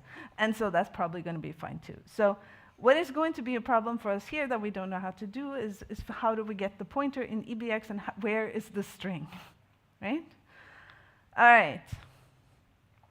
So a little more introduction to assembly. Okay, so there is another register I haven't told you about, which is the stack pointer register. Into the stack pointer register is just going to say this is currently the top of the stack. Whenever you do a push or a pop as a normal stack usage, this will be updated. So when you push, it will, you know, point to the new location, and pop, it will point to the new location. I am using that language because on x86 the stack is super weird and it grows towards lower addresses, and so when you push, it goes up, and when you pop, it goes down, and it's just very confusing. So I've just eliminated that from the entire presentation, and we don't care. Okay? But the stack pointer register will hold the address of the thing that is on top of the stack. So, okay? Yes, so as we do it, it will get updated magically behind the scenes as the CPU is executing our instructions. It also, of course, why not, has the same kind of wonderful names. So for example, on x64, or on x86 64-bit, it's called RSP, because I don't know. I think the ESP became like extended, and then I don't know what happened with the R. Anybody know? No, we don't care. Okay, so this is going to be the assembly. All right, we'll step through it like I did before. But the point is, the first two lines are going to fill in EAX. Then all of this is going to fix the whole file name issue. And then we're just going to use XOR to zero out ECX and EDX. And then int 80 for the syscall. Okay, so now the diagram got a little bit more complicated. So we're going to start with filling out EAX. So we start by XORing it so we know it's 0. It's just, you probably don't have to do this, but I just tend to do this all the time. So then we move 5 into EAX, and now we're done with EAX, because that's all it needed. We needed to put the syscall number in there, and it's in there, so we're done. So then we move over to EBX, which is where all the fun happens. So the first thing is we're going to zero out EBX because we're going to be using it for working in. And we're going to push it. And the reason for that is later, this is where our string is going to be. So it's going to be on the stack here. And this first 0 that we just pushed is going to be our null terminator. Because, you know, it's fun. All right, and so what we're going to do is we're going to put this magic value into EBX. But this magic value isn't that magic, because what it actually is a part of a string, the ASCII characters for that string. So it's backwards, so this is slash, so 2f is slash, then 74 is t, and then 74 is t, and then 79 is slash, or y, oh god. This slash T, Y. That's the way. Okay, sorry. I'm dyslexic, so me mixing up letters is totally in character. No pun. Okay, so we have slash T2Y here, and then we're going to take the rest of the string and do the same trick. So we put the ASCII codes for some of the letters into our register. We can only do 4 at a time because it's a 32-bit platform, which divided by 8 gives us 4 characters. On 64-bit, you can do 8 characters in one register. Okay, so now we have the string. It's on the stack. It's even null terminated. And I told you before that when you push and you pop, the stack pointer is updated, which means the stack pointer is right now pointing to the top of the stack, which is the beginning of our string, which is what we needed. So then we take the stack pointer, we put it into EBX, and now we have a pointer to the string in EBX. All right. The rest of it you know already because everybody's paying attention. And so we just zero out these 2 registers. So that is ECX and EDX, and we're done. And that means we're going to do int 80 to actually invoke the syscall. All right. Phew. All right. Brings us to the last one. Now, the fun thing when we get here is we have other trouble here, but some of the things here we know already. So we know how to do the string. We have a plan for that. Now we have these pointers to pointers thing, but we're just going to set everything to null, so we're hoping that's fine. And then we're going to do the execve call, but we know that if we just look up the syscall, we can figure out the syscall number. So this is what we're going to do now. So we look up the calling convention for execve, and it wants 0b in EAX, so that's fine. Then we want the pointer to the name, which is the /bin/sh in EBX. And then, so that's the first parameter to execve. Then it wants an argv. And if we were good citizens, we would give it to it, but we're not, so we're not going to. So it's just going to get null. And then in EDX, we're going to do the same, so just null. So keeping it simple for ourselves here. So if we look at the assembly, it's also long.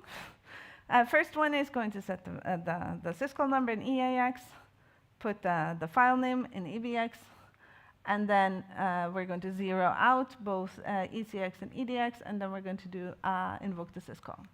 So you know where this is going. It's going to be very similar to what we did before. So we're just going to put the syscall number in EAX. We're going to build the string on the stack. And then we are going to put in EBX, we're going to put where the stack pointer is now into EBX, so that is the pointer. And for people who never understood C pointers before, you're welcome. Okay, and then in argv, we're just going to zero out these 2, right? So we're done, and we're going to do our syscall. So far, so good. You're halfway. Okay. So we're going to just test that to make sure it actually works, because Patricia says a lot of things. And so here is our code. We have our close, we have our open, and we have our execve. So if we then build that and run it, it gives us a shell prompt. All right, so now we have reproduced what we did in C code. Now we did it in Intel syntax assembly, and now we move into the hard part.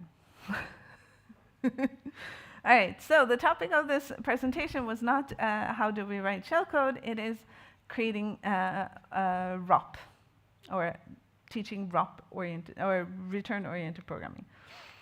So return-oriented programming is an exploitation technique that was designed specifically to get around the problem of the stack no longer being executable. And that means that if you wrote shellcode and put it on the stack, which in the good old days was how you did things, then we couldn't actually execute that code because it was marked as not executable. And so this became a sad thing. So when your stack is not executable, what do you do? Okay, because we have our shellcode. This is what we want to achieve. But if we actually take the bytes that represents this assembly and we put it onto the stack, we cannot execute them. So the foundational idea of ROP, or maybe kind of two ideas. So the first one is that there is an instruction called ret, and that is the instruction that is executed when you return from a function. It has a friend called call, and when you call, when you invoke call, the call instruction, it will put the address of the next instruction on the stack. And when you do ret, it will pop that address off the stack and put it in the instruction pointer. Yet another thing I haven't told you about, but I'll tell you about. So the idea here is that a ret will cause you to jump back to where you were called from and continue executing where you were called from after the function is done. Hopefully, after we've done this like 50 times, this will make sense. So, just as a visual, we are looking at a ret instruction being executed. So, ret. It's right there on the bottom. It just says ret if you can't see it. It doesn't matter. OK, so imagine this is a very small stack. It has just 2 addresses on it. That's all that's there. The stack pointer is pointing at the top of the stack. And so a ret is being executed. And so what happens? That means that whatever is on top of the stack is going to be copied into the instruction pointer. And we did a pop, so that means the stack pointer has to go down. So this is the state. But when the instructions are continuously running, right? So when we put a different address in the instruction pointer, it has to go there and start executing code. And this address is somewhere in executable memory. So somewhere there's an address, and the instruction pointer will jump there and start executing stuff. In this case, stuff is XOR EAX. So we're going to start by doing that. So the first part here is XOR EAX, and we know that that's going to set EAX to 0. So far, so good. Then it's followed by a ret, which means we would go back to the stack, pick address 2, and so on. But we're not going to do that, because now I'm going to take it and make it worse. So imagine that we did this a lot, right? So this is, we have done a stack buffer overflow, and so imagine that, you know, the right-hand side here is the stack. So here you have the stack allocated buffer, and then we have the return address. So the stack allocated buffer is in a function, right? It has a function, and in there, there's a stack allocated buffer. When we, oh no, I'm losing my mic. There we go. All right. And once we have an overflow, it's going to continue overflowing down the stack. And one of the things it's going to overwrite is this return address on the stack, which was the intention was that we were going to return to where we were called, but we are malicious, and so we don't care. What we do know is at some point in this vulnerable application, there is a ret, and it will go and grab whatever we put in this location. And it's going to put it into the instruction pointer and jump there. All right. So under here, we have what I call the rest of the ROB chain. We will get to it. The point is that we don't really care about the overflow in the beginning. We care about the first one here. So we're going to put an address on the return address, and that is the address of the first, what is called a ROP gadget. Now, the structure of a ROP gadget is basically that you have one or a few instructions, and then it's followed by a ret. All of the gadgets will have this structure. So right after we have gadget number 2. So if we think about what we did before, when this address, the gadget number 1 address, is copied into the instruction pointer, execution will jump over here. It will execute these instructions, and then when it's done, it's going to do a ret, which means that it will go down here, pop this one into the instruction pointer. Now it will go over here, do these instructions. Oh, it's followed by ret. Oh, surprise. Oh, there's another one. OK, so we'll go over here and do that, and so on and so forth. And that's how they're chained together. So by just here on the stack, all we have are addresses, right? Just a bunch of addresses. Oh, pointing is really hard. Okay, so we just have a bunch of addresses here. The instructions are actually somewhere else in memory. And the reason for that is we are in a process, and it has a program, probably has a bunch of libraries too, and all of these, the program code and the library code and all of that has to be in memory, and that the pages that they're on has to be executable. So instead of actually putting code in here, we are just using the code that is already in memory. And so we can jump around in memory from place to place. All we have to know is where they are. And as long as it has the structure of instructions followed by a ret, we can just chain them together in our exploit, and that gives us this. And this is called a ROP chain. It's a chain of addresses to gadgets in memory. All right? I'm surprised nobody's run away yet. Okay. So to put all of this together, we have to put it into an exploit. And so in the beginning, we're going to have this padding because we don't care. And so this is our ROP chain, and the first gadget is going to hit the return address on the stack. And then after that, this whole mechanism will just drive itself, because you jump to that gadget, it has a ret, it will go to the next gadget. It has a ret, it will go to the next gadget, and so on. Okay. Is this all right? Yes. Okay, awesome. All right. So you can script this to make this string. So you will have something like this. So this is our padding. Then we have our ROP chain in the middle, and then we just print out the string. And you can print it and write it to a file or something. All right. Hi.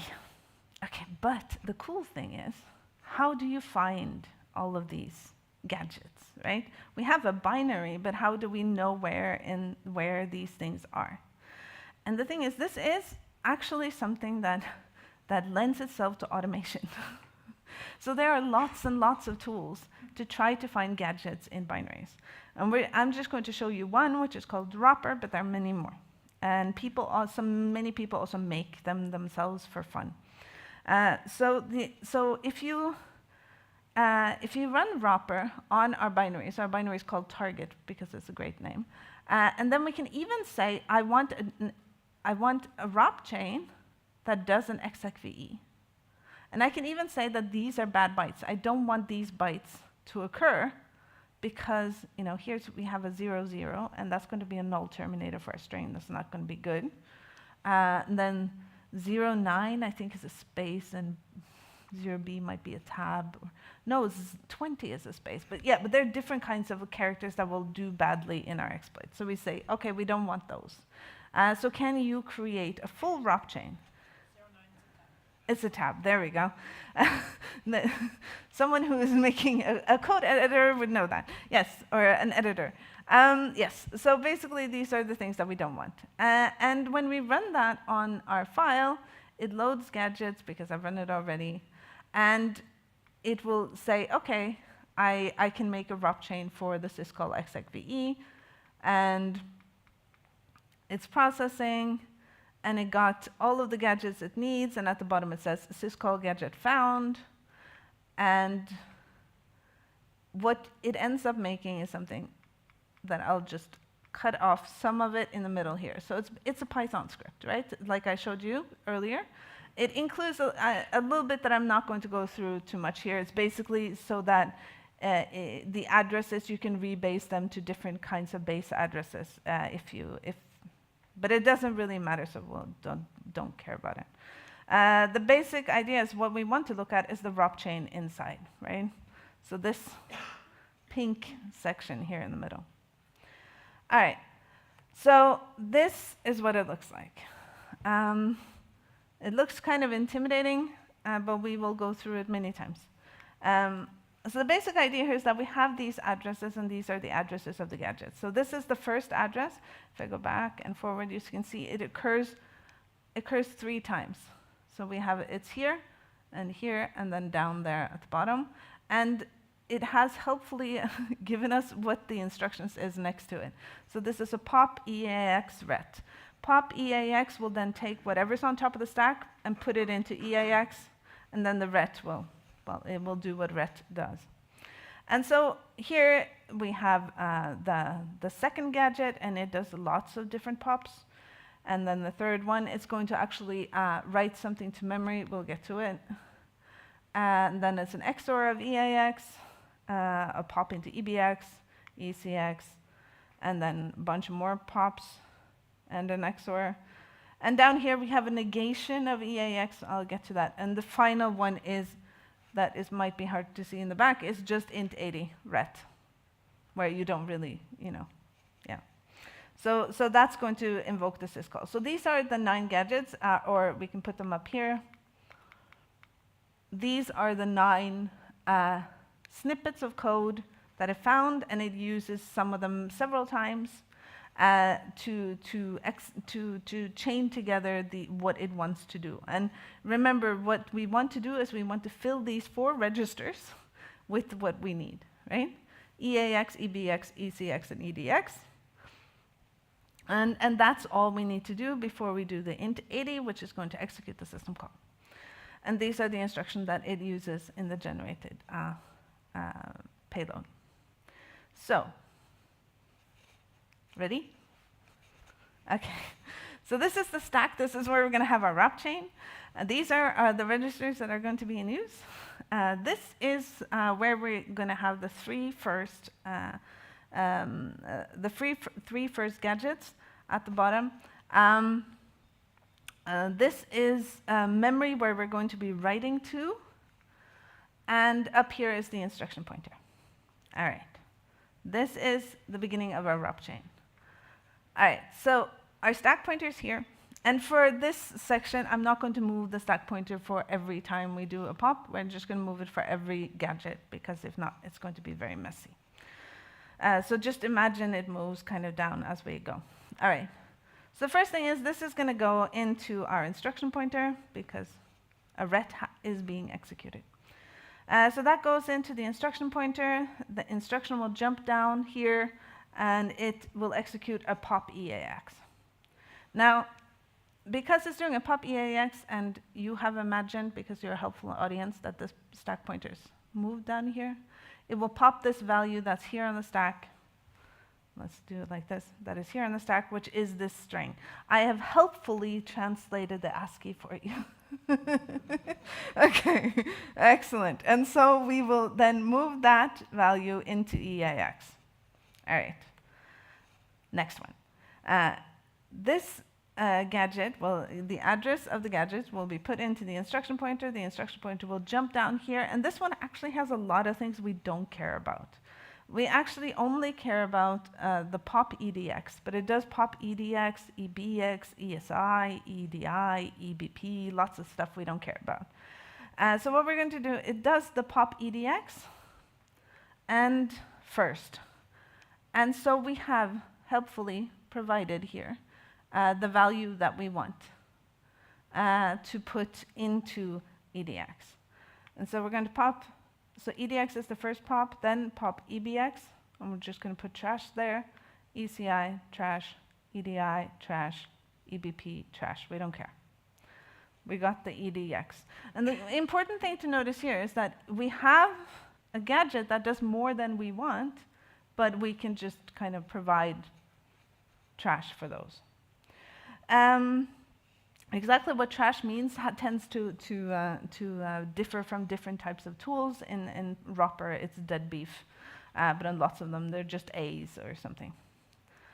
Okay, the stack pointer is down here, and that will then, because we have a ret, remember, this is, I'm just going to remind you, down here in the corner, there's a ret, and so when this ret happens, it will go and pick up the next address, put it in the instruction pointer, and this, I'm not going to go through too much in detail here, but this instruction is going to take the pointer that is in EDX, which is this pointer here, and if you see it's 1CA060, which is the same as this thing over here, and it's going to put there the value that is in EAX, which is this little string. Right? So this is what it does. It writes what is in EAX here. All right, so we'll leave that because we want that, and we do the rest of our ROP chain. And so let's do this. How are we doing on time, just so I know? Okay, we're good. All right. So we do the first gadget, put it in the instruction pointer, jump to where it is, and it's a pop EAX, so that's great, so we put that in EAX. Then we go to the next one, and it is the same one we had before. So here it's going to do a pop into EDX, this value that we helpfully provided on the stack, and that is also an address note. If we look at the address, it matches this address here. And so for people who are sitting and doing math in the audience, you can see that this is 4 bytes after this one. And then we just do deadbeef for everything else. And then we move to the last gadget, which is going to write the value in EAX to the address in EDX. All right, so now we're here. See, we still need a null pointer, people. Okay, a null terminator. Okay, so we're going to do it again.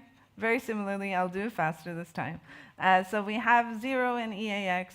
We need the pointer to where we're going to write it in EDX. And then we are going to write there. And so we are writing 0 over there. Now we have a string in memory.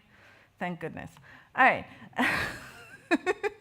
Okay, so that brings us to the registers, because we still haven't done the registers. We have the string in memory, but we haven't done the registers yet. But that's faster.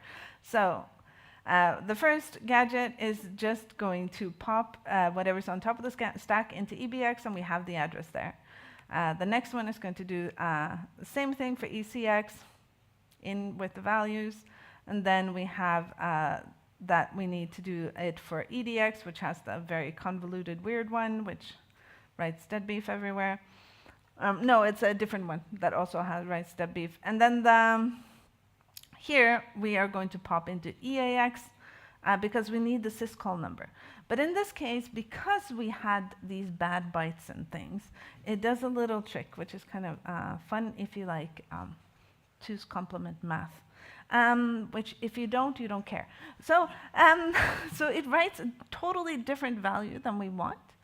And then it does a different instruction, which is a negation of the value that's in EAX, which will magically transform it to the value we want. So that's fun. All right, so this is the state. We have managed to fill in all of the registers. We have a string, it's in memory. We have the address to that string in EBX like we were supposed to. And so let's have a little bit, so the last instruction we're gonna do is invoking the syscall, and that's it, right? So if we look at what we needed the syscall number in EAX, and we have it. We need the string, the pointer to the string in EBX, and we have it. And then we're just going to actually pass pointers to null in EDX and ECX. And then we invoke the syscall, and magic happens. Yes? Just a quick question. So I got lost at some point. When you invoke roper, you just gave it the execve argument as far as I could see. But somehow... Yeah, okay, so the question is, how did the roper bit go? So let's just have another look, because I split it over several slides. There we go. So the actual call is this. Okay, so here, the first parameter is file target. So target is the name of the binary, and it's in current directory. And that's the wargames binary? Yes, that is the wargames binary. And then chain execve, just because it can make different types of chains, some for Windows and stuff, so you have to indicate which one you want. There is, I think, some indication that they want to in the future be able to support many different system calls, but I don't think they actually fully support them. And then the last argument is the bad bytes, and those are the ones that we don't want. And if, for people who were wondering about the negation, notice that one of our bad bytes is 0b, which is the syscall number, which is unfortunate. So with the negation, we can still have it because it's it's there. So Wrapper just assumes that you want to go to binge, that you want to start a shell. The traditional, so this, what I've shown you, the execve of /bin/sh is like the traditional thing. So this is like what, so one of the things that you will see when people do exploitation, for example, on Windows they will often start the calculator. And that's just to prove that I have code execution, I managed to start the calculator. It also looks better on a video. Like, you might have seen that I made like the shell prompt really big. That's to make it impressive. but on Windows, they start the calculator, and they actually call it pop calc, and make it sound cool. Okay, so yeah, let's. But it was a very it's better to go back. All right, so this is where we were. We filled in all of our registers. Life is good. Okay, but for people who are following along, we didn't only want to do execve. We had other stuff we wanted to do. Yeah, so it created a ROP chain for us that did the execve, but we actually wanted to do the close and the open first. And so that we don't have a ROP chain for that. So if we look at close, we have some things that we need. We need to put our syscall number in EAX, and we need to put a 0 in EBX. And we can use some of the existing gadgets that we found earlier. Pop EAX is going to be nice. Negating of EAX is going to be nice. So we can, in this case, put the syscall number in EAX with these. And we need the syscall instruction, which is the int 80. But we are missing the XOR of EBX. That was not one of the things that was created by Wrapper. All right. If we look at open, we can use almost all of the gadgets because it was very similar, right? We have the string and all of those things. We just put in a different string. So most of it we can use, but we are missing the zeroing out of ECX and the zeroing out of EDX. So if we look at execve, of course, it has all of the gadgets because that's what Wrapper generated. So it can do execve. So what we are missing is 3 gadgets. So XOR of EBX, XOR of ECX, and XOR of EDX. Thankfully, though, Wrapper has another API, and that is that you can search for specific instructions that you want. So here we do, what we want is an XOR of EBX. And when we do that, it will search for gadgets that do that, but maybe do other things as well. And so it will search for many different things. And some of these might be fine. You might be able to fiddle them to do what you want, but it would be nice if you get one that is exactly what you want. So down here we have at the bottom XOR EBX, EBX ret, which is exactly what we want. And so all 3 of these are actually present in the binary when we search for them. So now we have those addresses and we can use them in our exploitation. So we're going to put all of those together in this long string. I'm not going to show you that.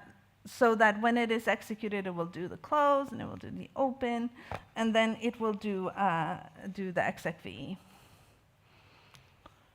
And in this case here, in the script, it's going to write all of this out to a file. So this is the long string, little padding, and then the whole ROP chain. And it's going to put that into a file. Then we start our target application in GDB because we want to see what happens. Because, like 99% of the time when you're doing exploit development, the target crashes. And that's kind of hard, like most of the job is trying to make it stop. So then we're going to say that we want the target to read from our ROP chain file instead of standard in. And I forgot to change the name here. It was called advanced Wrapper file. Anyway, and it starts the application. It says access granted because apparently we managed to do that much when we overrode the stack. Launching a negative number of missiles. I'm not exactly sure how that works, but that would be really nice. and then it says access denied because everything is broken at this point. And then it suddenly GDB says, oh, wait, this process is now running a different program. It's no longer running, the war games program. It is currently running /user/bin/dash. And that's because on this machine, /bin/sh is a symlink to dash, which in this case is in user bin dash. And then we get a shell prompt, which is down here for people in the back. Thank you. So hopefully, I managed to show you how return-oriented programming works. And because we got shell. Yay! Okay, and applause for the shell. Thank you.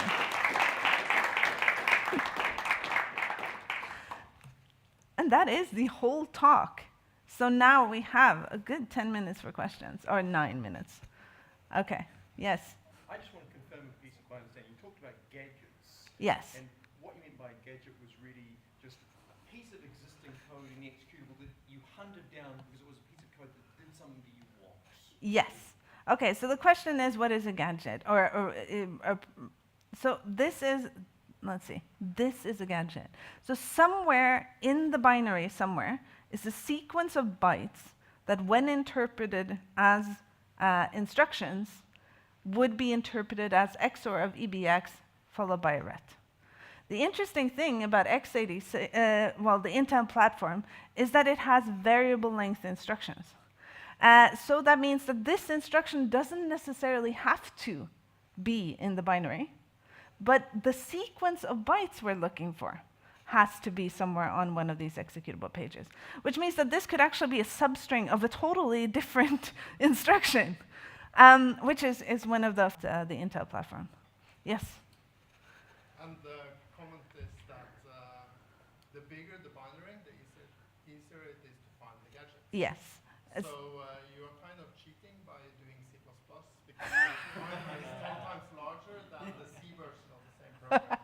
Okay, so you're saying okay. So the question is, you need to be able to find all of these gadgets, and that means the more binary, the better. And so you have more to look at, right, to find exactly what you want, and hopefully something that fits well. And that means you need a bigger binary, and we have a very small program. And he says that I'm cheating because I'm using C++, which is going to bloat the binary, which is rude. But yes, that is an issue. Yeah. So what do you do when you can't find the gadget you need? Okay, so then, what do you do when you can't find the gadget you need? So in real life, binaries are quite big, so it's not an issue. Most of the time, I think people who've done research on it says that they can find a Turing-complete set of gadgets in almost all binaries. Yes. But for me, that if you have a very small program, then for educational purposes, that might be an issue. And so what I do sometimes is I cheat, and I put the instructions that I want in a C file as inline assembly, and I call it a gadget farm, and then I just compile it with my other thing, and then I find them by magic. Yes? Well, okay, would a statically linked program be less secure than a dynamically linked program? It would be bigger, because when you have a statically linked program, basically you're taking all of the libraries and just putting it into your binary, so there's more code, right? But at the same time, with a statically linked program, all of your binaries, all of your libraries are inside of you, which gives you other types of security issues. Like, for example, what if you have a vulnerability in your OpenSSL library that you have now statically linked into this binary, right? If it was on the system, then somebody might update it to a new version, and then you might be. So it's all technical questions. I have one answer, and that is, it depends. Yes? Could you, other than it depends, for going after a memory exploitation or a buffer overflow, like across a network where you might not have access to the binary itself, what's the process there to develop around Okay, so if you're going to develop a ROP chain for a binary that is running on a remote system, yes, how do you do that? Okay, so the most common way to do that is to reproduce the system. So if you can, and you can do that oftentimes by looking at the services running, they will leak enough information about the version and things like that. So you might be able to figure out the versions of the things that you need to attack. Then you set up a local system that is the same, and that's kind of how you would work. It makes things harder, but then you basically do all your development and debugging locally, and then you try to do it remotely, but still with the VMs until you have nailed out all of your issues. Yeah. Yeah? So are there any mechanisms to protect against this? I mean, besides not having buffer overflow attacks, but like obfuscation or something, is there something you can do? Okay, is there something you can do to mitigate against this? Yes, there was specifically one thing that has was developed by Microsoft. It's called Control Flow Guard, and in Control Flow Guard, you basically are recording when you compile all of the things that you are allowed to jump to. So remember, we have addresses, we're just jumping randomly.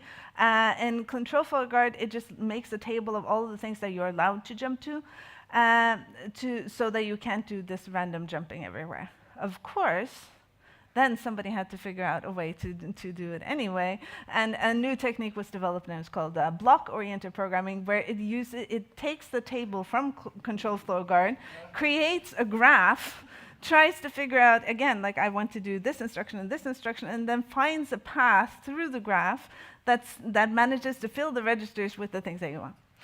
Because, we're programmers, and that's how we do things. Yes. Any more questions? Okay, thank you. Thank you so much for coming.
Are we good?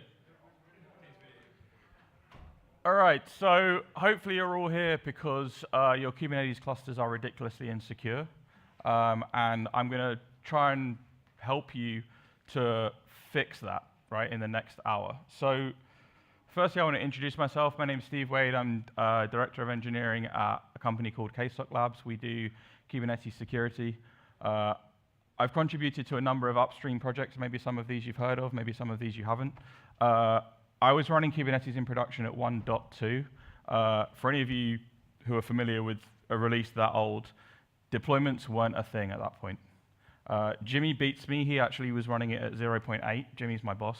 I actually played professional football until I was 18, and then I had a bad injury, and now I'm up here doing this. And I blog a lot about the things that we're currently working on from a security standpoint, but also from a platform engineering and self-service delivery to developers. So I want to start with a question. How secure is your Kubernetes cluster? You're going with average. Good. All right. Most people say this. Nothing to see here. Move along. Who cares about security? My application developers can deploy 20, 100 times a day, but they forget all of this other major ecosystem within inside Kubernetes. So we're here to talk about OWASP and Kubernetes, and there's a collaboration, an effort that's been going on between OWASP and Kubernetes now for just under a year. There's some links here. The top one is the actual top 10 for Kubernetes that we're going to spend most of our time talking about, but there's also others here from a Docker perspective, a nice cheat sheet there, and also a Kubernetes security cheat sheet as well. This is the beautiful repository on the OWASP organization on GitHub that contains the top 10. And what we're going to do today is we're going to digest that top 10 and go into them in a bit more detail. So yes, unfortunately, it's another top 10.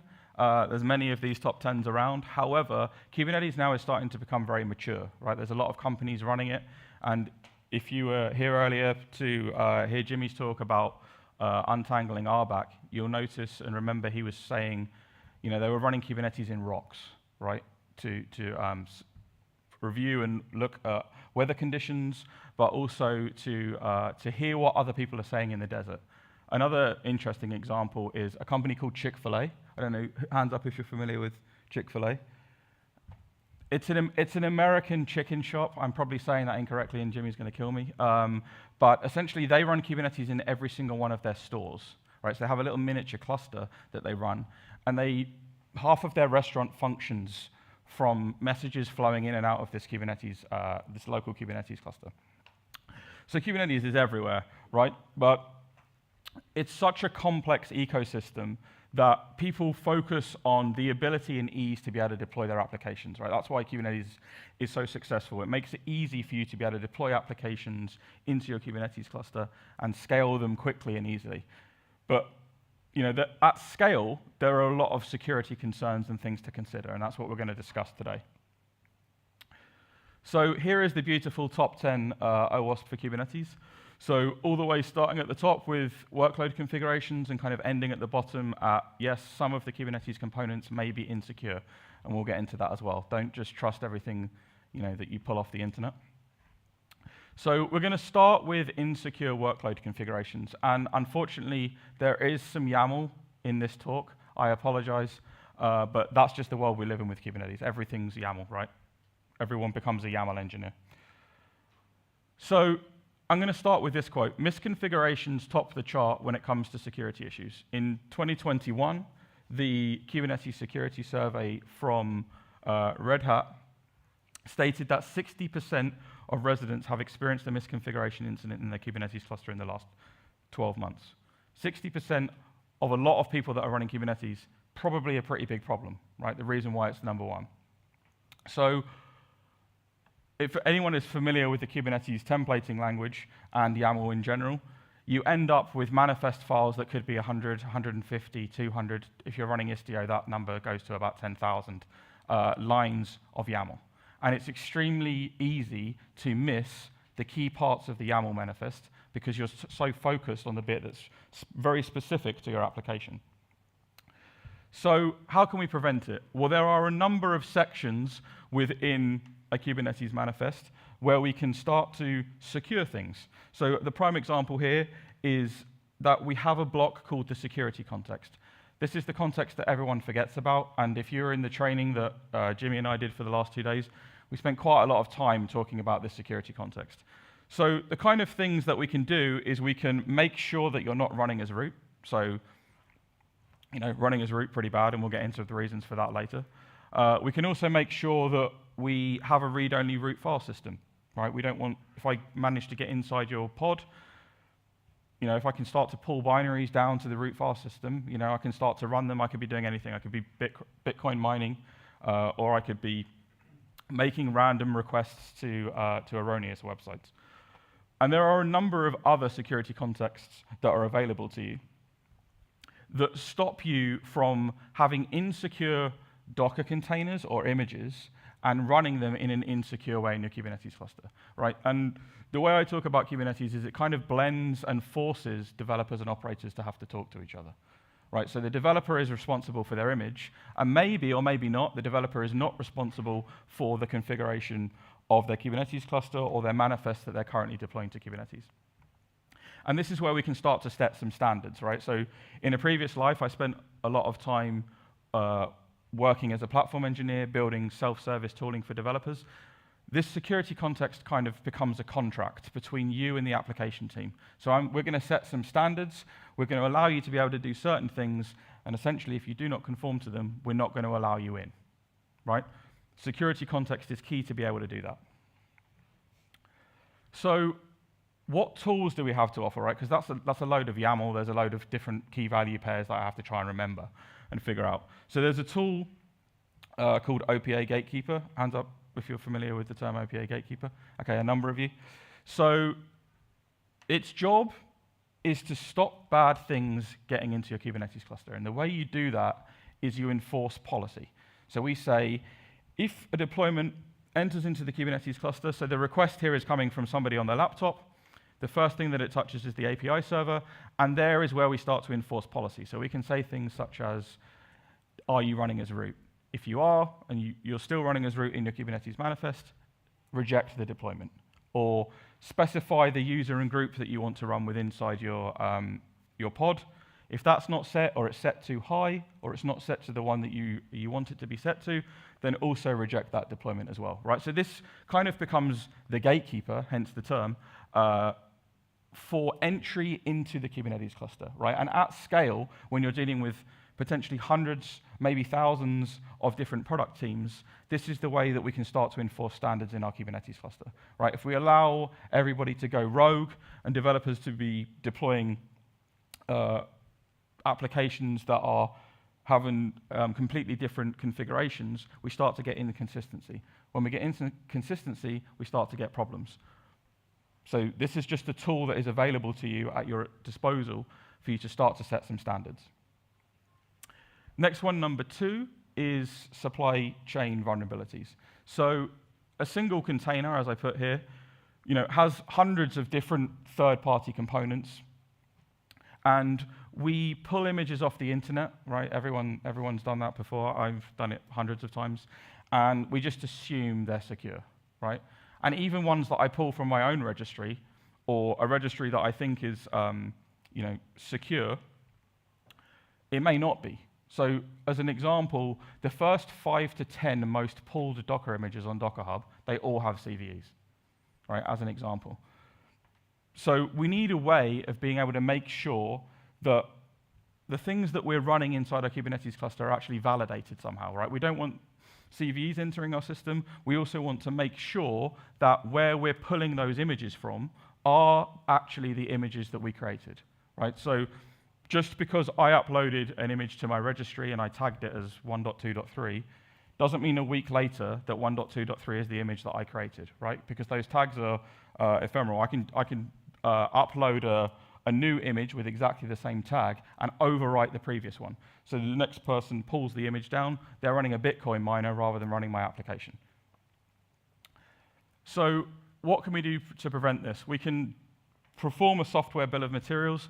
So if you're familiar with Kubernetes in 2022 and 2023, this is the biggest buzzword going in supply chain security in Kubernetes. So an SBOM essentially defines a file that states all of the components that make up your build, hence the term bill of materials. You can also sign your images. So we can sign them, upload them to the registry with a signature, and then when we pull them down, we can validate that signature. Therefore, knowing that what I actually uploaded to the registry is what I expect when I pull the image down. Image composition. So hands up if you're currently running Docker in production in some form. Okay, keep your hands up if you're using an image such as Ubuntu as your base image, or Debian, or CentOS. Okay, so have you seen how many vulnerabilities those have just on their own? Right, there's a load of vulnerabilities. Do you truly need a CentOS operating system to be able to run your binary? Probably not. Small web server now inside my pod. I get inside my pod, I have a fully fledged web server, I can just go crazy, right? I've got curl, I've got wget, I've got everything by default. So when we talk about image composition, I talk about the term just enough. Just enough for my image to be able to run and nothing else, right? Do I need curl inside my application that is currently an API server? No, I probably don't. Does a hacker? Yes, he does, or yes, she does. So some operating systems or some images that I'd recommend. If you're running a statically compiled binary, Scratch, right? Scratch is basically absolutely nothing, right? You can't do anything apart from run your application. Or there's images such as distroless. Distroless is a much smaller Linux distribution that has, again, the absolute bare minimum. Sometimes those base images are not going to work in your instance because you require packages that can't run on these types of images. So my starting point in that instance would be something like Alpine. Right? Alpine's extremely small. Alpine, for example, out the box doesn't come with curl. It does come with wget, which is questionable, but at least it doesn't come with curl. How would you compare them? Like, would you just say default to Alpine and go smaller if you can? Or So I would start smaller and then go larger. So I'd start with Scratch. If Scratch doesn't work for my my application, I'd move to distroless. If distroless doesn't work for my application, I'd go to Alpine. For the stuff that we're currently doing at KSOC, we're heavy users of Kafka. Kafka needs librd Kafka, which is a C binary. So it already takes out Scratch and distroless, and we're forced to use Alpine, right? And then we embed the package that we require. Okay, so for those of you who are using Docker, how many of you are scanning your images? Okay, how many of you have a policy to make sure that that image can't get into production if it doesn't conform to some kind of standard? All the hands go down. So what we need to make sure of is that we don't just do this as a tick box exercise, right? We actually use it, and that's where policy enforcement comes in. So we can say, okay, on the entry door to Kubernetes, can you make sure that this image doesn't have any critical CVEs? And if it does, kick it back, right? So Gatekeeper and this open policy agent starts to become a really powerful mechanism for us to be able to stop bad configuration or bad images from making their way into Kubernetes. Overly permissive RBAC configuration. So for anyone that wasn't here this morning when Jimmy gave his talk about overly permissive RBAC permissions, RBAC is a way that we can create and allow for fine-grained access to your Kubernetes cluster, right? So we can say, allow Steve to have access to the development namespace and allow someone else to have access to the production namespace, right? No one ever trusts me to do anything in production. However, the RBAC ecosystem is so vast and it can become extremely difficult to be able to work out who has access to what, who needs access to what, and thirdly, what one of my components that I'm currently running in my cluster, what access does it need, right? People forget that there's also workloads that are inside Kubernetes. They can also have access to the Kubernetes API. It's not just humans, right? There's a difference between humans and service accounts. Service accounts are workloads that you're currently running within Kubernetes that need access to the API server. So a prime example is a tool like a GitOps tool who is syncing the contents of the cluster from a Git repository into Kubernetes and is then responsible for deploying it. It needs to know what's currently running in order to be able to make the decision of what it needs to apply to the Kubernetes cluster. So here is an example. There's 4 main kinds within the RBAC configuration inside Kubernetes. You've got role and cluster role. Cluster role is scoped at the cluster. Role is scoped at a namespace, and we'll come on to namespaces shortly. And a role binding and a cluster role binding. And a binding binds a user. That user could be a human, could be a group, or it can also be a service account. And it binds it to a cluster role or role. Essentially, what permissions does this have? This block here is the first dangerous block. So cluster admin is one of the default cluster roles that is installed into the Kubernetes cluster, and it provides you with what I call the 5-star review. Right? The 5-star review is not the review you actually want. You actually want something like a 1-star review in this instance. What do I mean by 5-star review? I mean every API version, every kind, every verb,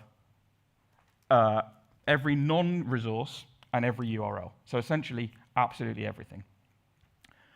When you create a namespace inside of Kubernetes, you get a default service account. The default service account is added to every single workload within your Kubernetes cluster in that namespace if you don't specify a different service account. So every workload that we currently deploy using this configuration to the default namespace gets complete cluster admin. So if I can get into one of your pods, I can install kubectl, which is a binary that allows us to be able to interact with the Kubernetes cluster. I can essentially do anything. List all your secrets, start deploying random workloads, start deploying random jobs. We don't want to be doing this. This is again taken from Jimmy's talk. It essentially is saying that when I allow you to be able to list secrets, if I get inside of a pod that is currently running in Kubernetes and I do a curl request, the curl request at the bottom, you don't just get to list the secret, as in like this is the secret name, you actually get the whole entire contents of the secret as well. So be careful when you use the word list and watch. In a curl instance, it gives you much more data than you would expect, right? Config maps also does the same thing. You can get the data out of them. So how do we prevent it? So we should prevent direct access from end users as much as possible, right? If we can limit the scope of who has access to the Kubernetes cluster, it's going to make our life much, much easier, right? Sometimes this is not possible, but with tools such as GitOps, you don't need to be able to allow some kind of centralized CI/CD system access to your Kubernetes cluster. That thing will definitely need a 5-star review because you don't know what you're going to be deploying. Don't use service accounts outside of the cluster. So people do this regularly. They never get rotated, right? They just live forever and work forever. So once you've got that service account token, you're good to go, right? You can do whatever you want. Third one is avoid auto-mounting that default service account token that we currently just talked about. One accidental slip there, every single pod in your namespace, has terrible access. Fourth one down, audit RBAC. So Kubernetes is really verbose in the way it presents audit logs from your Kubernetes cluster. You can leverage those logs, and not a lot of people actually leverage them, to be able to tell you what is going on in your Kubernetes cluster and what people actually use, not what people think they need to use, right? So as a prime example, one of the things that I'd recommend you start doing is locking down your RBAC and having annoying conversations with developers because they want more RBAC. And then there's a little collaboration between the two of you, and then you agree on probably something in the middle. And then you configure their RBAC like that, right? Rather than just giving them everything and then finding out they only use a small slither of it. And finally, to use role bindings rather than cluster role bindings, right? Cluster role bindings can be really dangerous. I don't need to be able to see like 7 other product teams' namespaces and be able to interact with them. I only care about the one that I'm currently running in. Lack of centralized policy enforcement. So we kind of talked about this before, but now what we were talking about previously was one cluster. Now imagine like 10 or 15 or 20 clusters, right? How do we make sure that we've got consistency in what's getting deployed to those 20 clusters? the team that's responsible for managing Kubernetes may be relatively small in comparison to the number of developers that you currently have in your organization.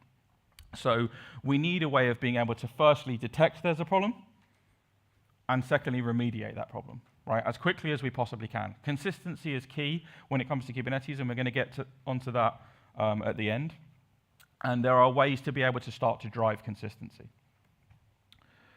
A prime example. So let's imagine we have all the policies that we've added to Gatekeeper, and we don't allow people to run images that are off the internet. We make sure that they have good security context. With this single command here that I think it's leaked because it fits in a tweet, which is just incredible, you are essentially running a pod in the Kubernetes cluster. So that's the first line. Adding a set of overrides. So host PID true basically means now I've got access to the PIDs that are currently running on the underlying host. I run an Alpine container. I then mount. I switch the namespace, and now I've essentially done a total container breakout from a pod that is running in my Kubernetes cluster. And see where it says restart never? As soon as Duffy exited that pod, you'd never see it again. Right, so it runs for the life cycle of the time that pod's up. He could do whatever he wanted. He removes that. We can no longer see it. Right, it's blind to us. So a number of tools that we can use to prevent this at scale. We kind of touched a little bit on Open Policy Agent with Gatekeeper, but there are others available to us. You can use Kubewarden or Caverno. They're essentially doing the same kind of thing. They're enforcing policies at the API level. That's what they're responsible for. Inadequate logging and monitoring. So Kubernetes, like as a system, logs a lot, right? But so do your applications. So do things that are communicating with Kubernetes. Kubernetes works on an event stream. There's thousands and thousands of events that are going on like all the time within Kubernetes. Kubernetes is basically just a giant reconcile loop that continuously works. But we don't use the logs enough, or we don't store them in a centralized location in order for us to really, truly understand what's going on. So what can we do to prevent this, right? We can start reviewing the Kubernetes audit logs like we were talking about before.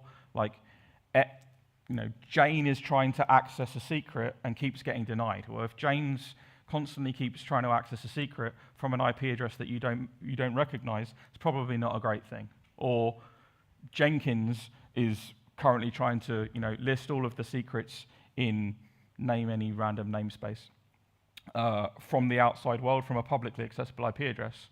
Well, if Jenkins is running inside your cluster and the IP address is outside your cluster, someone's trying to get in from the outside, right? It's so rich, the Kubernetes audit logs, if you're not looking at them, you're really losing a lot of context about what's going on in your Kubernetes cluster.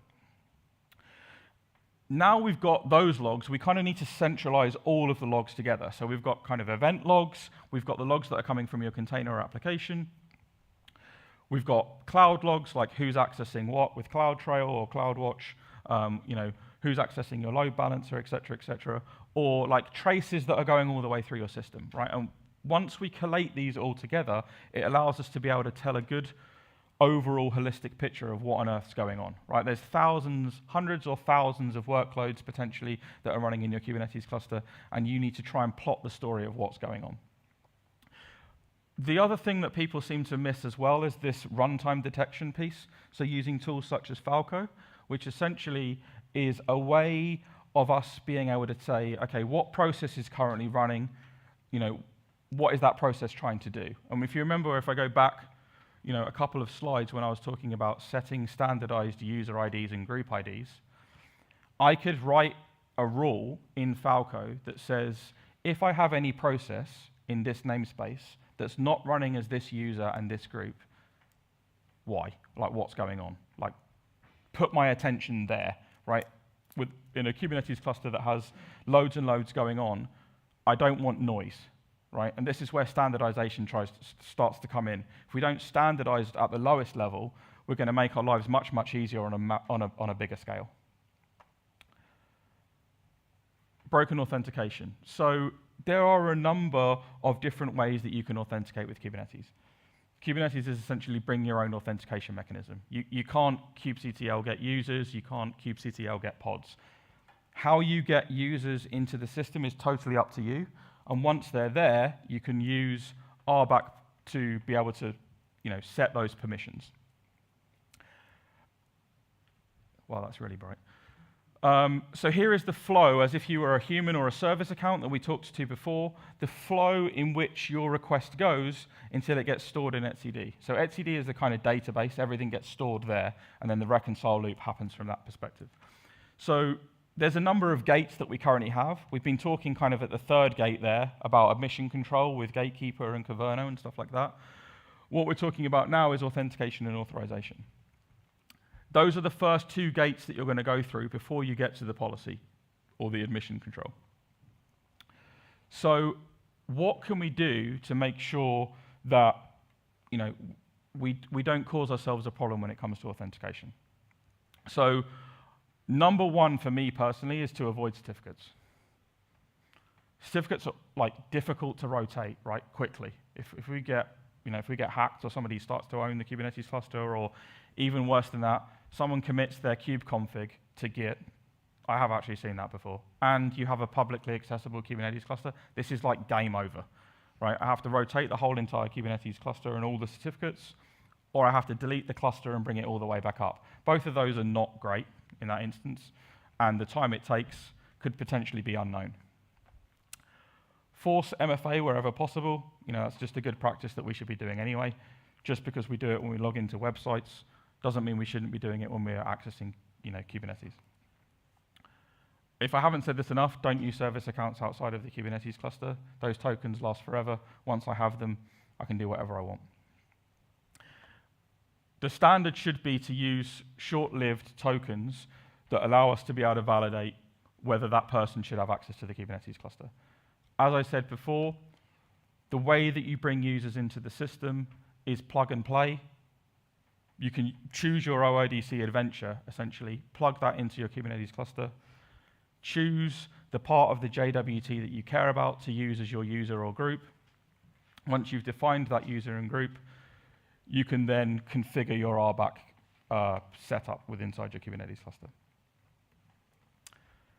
Missing network segmentation. So we've kind of talked about ways that we can configure the Kubernetes cluster and configure all these YAML files, all right? But what about can application A talk to application B, right?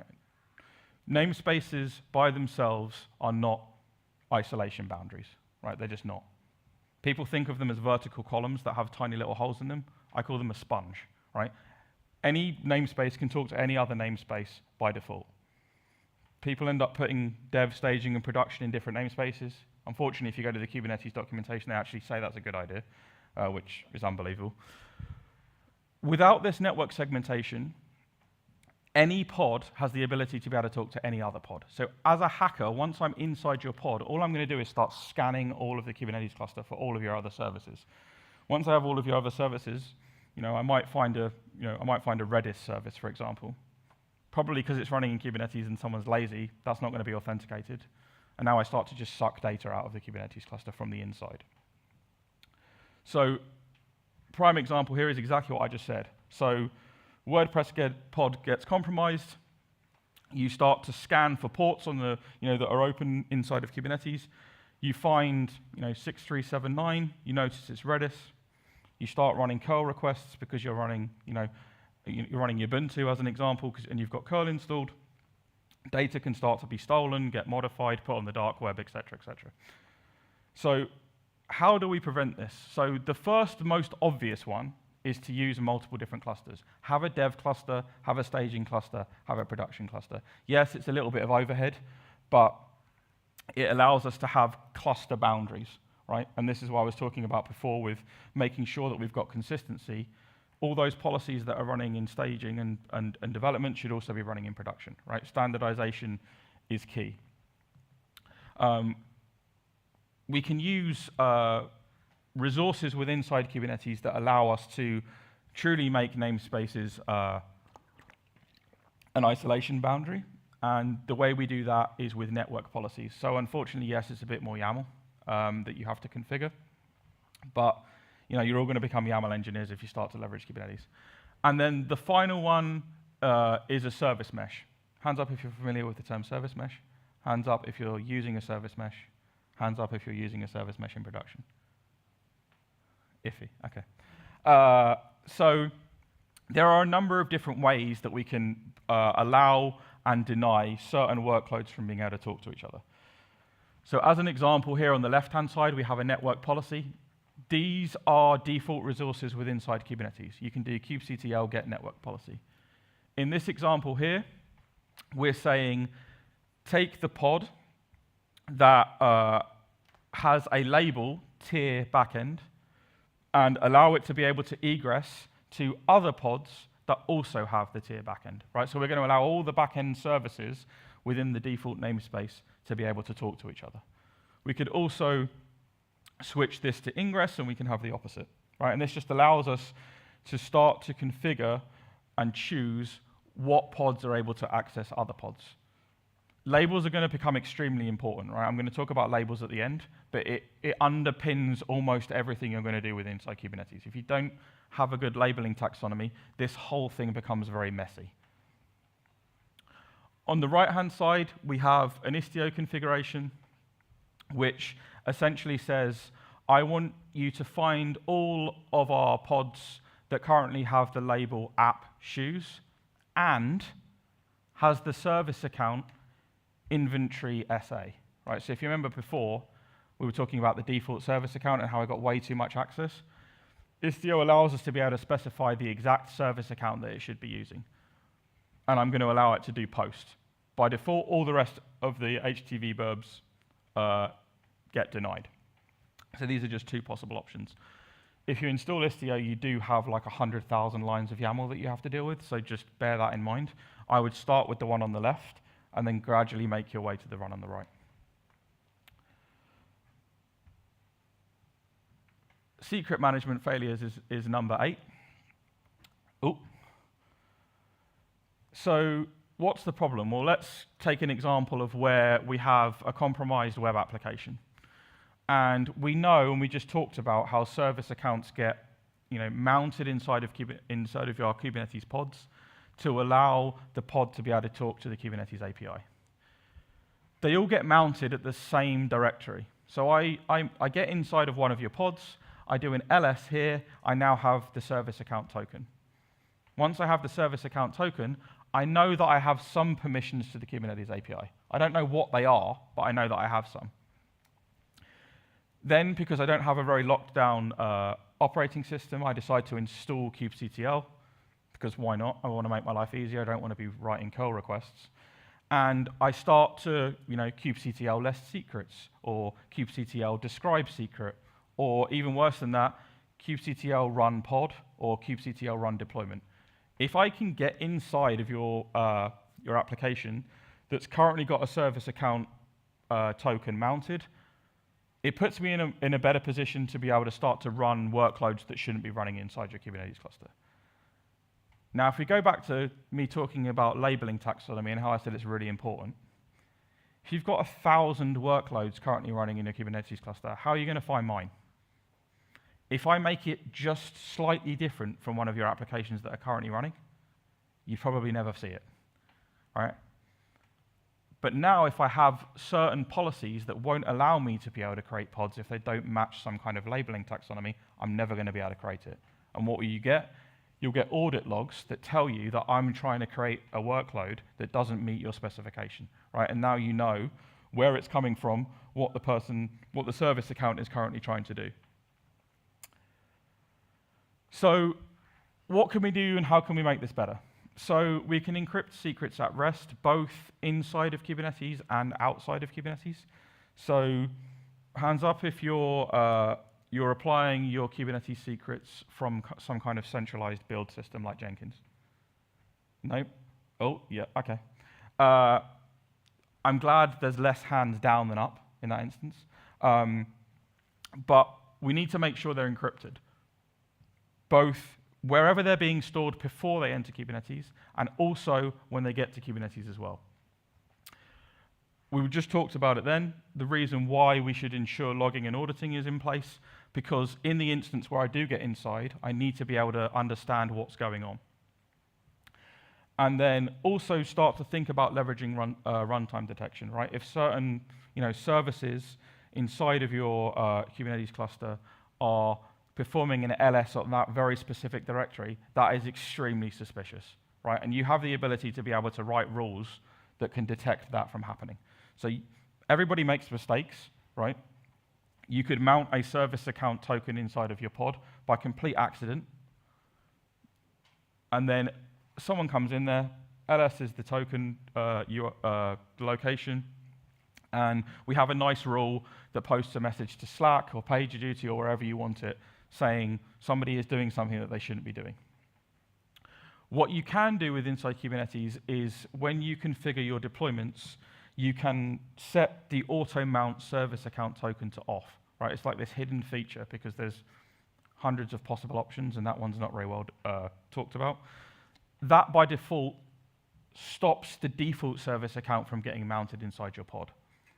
9 times out of 10, you do not need a service account inside your application. Your API doesn't need, your actual API or your microservice does not need access to the Kubernetes API. So by default, set that thing to off, right? And then even if by accident you create a service account token, it's not going to get added. So some useful tools with regards to secrets. You can use Mozilla SOPs. It's a tool by Mozilla that allows you to be able to encrypt your secrets using a number of different tools and technologies, such as KMS, GPG, et cetera, et cetera. You can use sealed secrets there, which allows you to encrypt your Kubernetes secrets as plain YAML with your public key, have a controller that's sitting inside of your Kubernetes cluster with your private key, the private key decrypts, et cetera, you get the Kubernetes cluster. And then the final one there is Vault, which allows you to be able to inject from Vault directly into your Kubernetes cluster, into your application or your pod. So you don't have this kind of concept of secrets just floating around in your Kubernetes ecosystem that you have to try and figure out. So now we get on to some bad ones, right? So now we've kind of worked out that our own ecosystem and our Kubernetes configuration is insecure. Now we're starting to get to the bits which are a bit more worrying. So what parts or components that make up your Kubernetes cluster could potentially be misconfigured? So there are a number of different components in the Kubernetes cluster. This is more for the managed Kubernetes cluster than for the self-managed Kubernetes cluster or the DIY clusters than it is for your managed Kubernetes clusters. So there are a number of components, and like anything in Kubernetes, there's also hundreds of flags that you can configure on each of these components. And no one's going to remember every single flag, and nor they're going to remember the correct configuration to set for every single flag. However, one of the most important components in the Kubernetes cluster is the kubelet. Hands up if you know what the kubelet does. So the kubelet's job is to interact with the container runtime, so Docker, for example, and create containers, delete containers, pull your images from your registries. But it also acts as an agent that talks back to the Kubernetes API. So guess what? If you configure this wrong, and I can start to do bad things in that instance. So as an example, one of the things that you can do with a kubelet configuration is you can set anonymous auth to true. Right? That's not good. You don't want to be doing that. If you do that, the kubelet is talking to the API, unauthenticated. Luckily enough, if you're running your own DIY clusters, you can use tools such as kubebench. And what this does is it runs the CIS benchmark against your Kubernetes cluster and tells you how bad the overall configuration is. You can run this as a one-off job. You can run it constantly every week. You can run it every month, whatever cadence you want. They have the YAML description in this repository for managed Kubernetes clusters as well, right? So just because you're using managed Kubernetes clusters does not necessarily mean they're secure. They're probably more secure than we would configure out the box, but it's just something to think about. It's an interesting exercise to run the CIS benchmarks against your managed Kubernetes cluster, right, and see the results. For example, EKS in Amazon does not come back completely clean. There are some warnings there. I haven't tested GKE in Google or AKS in Azure.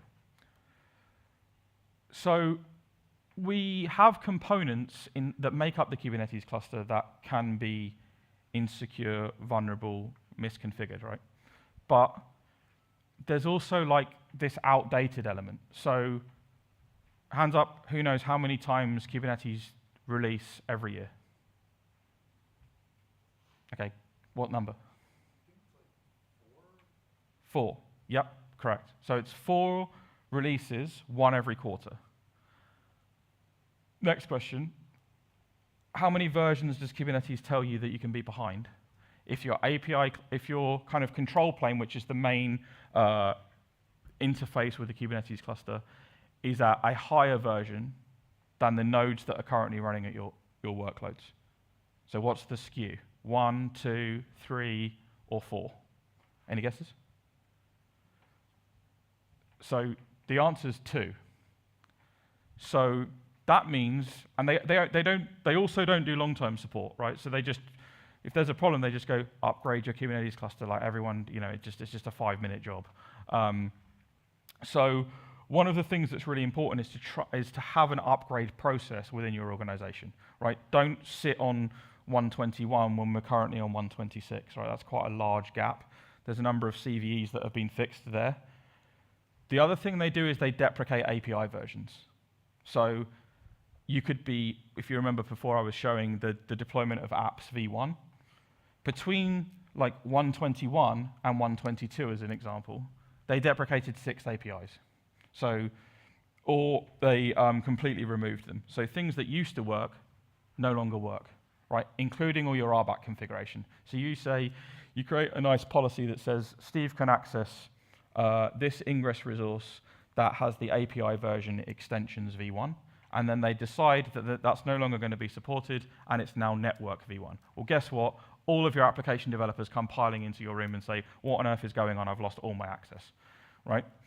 And the larger you leave that gap, the more headache it's going to be to upgrade. So try and get in this process of upgrading your Kubernetes cluster on a regular cadence, including managed Kubernetes as well.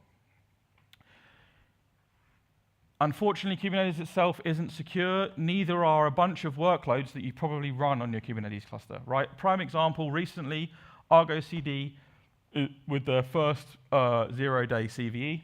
You can see over there as well that Kubernetes also has a number of CVEs. We don't just have to upgrade our Kubernetes cluster, we have to have a process of upgrading the workloads that currently run in our Kubernetes cluster, not just your apps, right? If you've got things like Prometheus or Grafana for observability, or you've got kind of FluentBit or FluentD that's being used to ship all of your logs to your centralized logging system, these things need upgrading, right? They need caring. You know, there's a lot to deal with just with this alone, right? Because there could be potentially so many applications that you're currently running within your Kubernetes cluster that no product team manages, and then there's this awful like, oh, well, whose problem is it to upgrade? So some questions to ask yourself.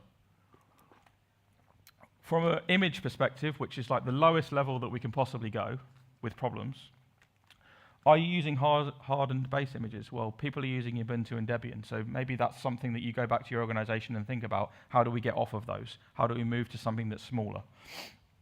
Are they running as root, potentially? Are you leveraging consistent users and groups within your applications that you currently run and you're responsible for, right? More consistency that we have across the board, the easier it is to put some of these configurations into place. Do you have a labeling taxonomy, right?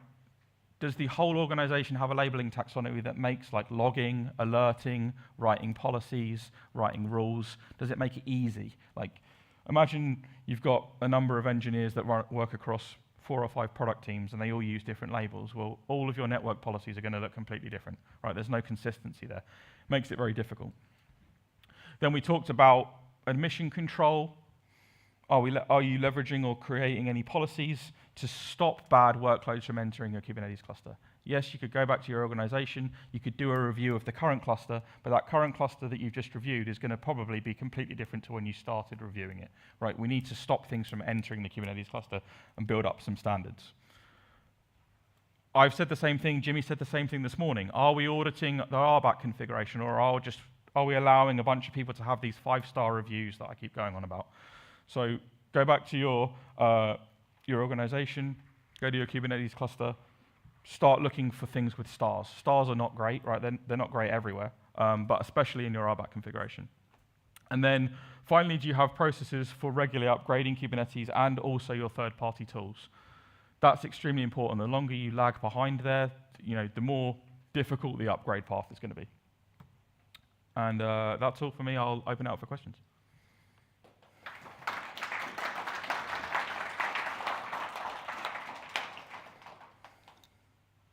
Hey.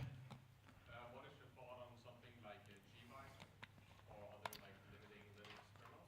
Yeah, so it's actually interesting you asked that. At the workshop that we put on yesterday and Monday, that question got brought up. So for those of you who are not familiar with gvisor, gvisor kind of sits in between your workload or your pod and the underlying kernel, and can block and allow system calls to happen at that level. So the number of system calls that you get in gvisor by default is a heck of a lot smaller than the ones you get in the underlying kernel, for sure.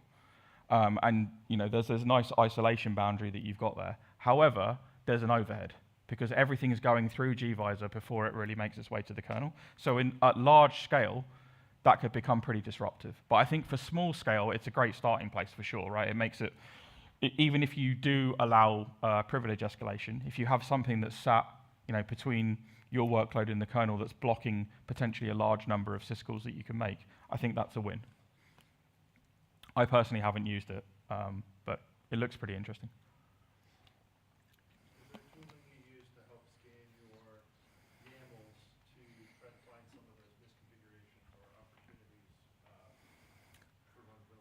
Yeah, so I talk about, when I talk to customers, you've got pre-deployment, at deployment, and post-deployment, right? What we've talked about is we've kind of talked about, during deployment with our admission control.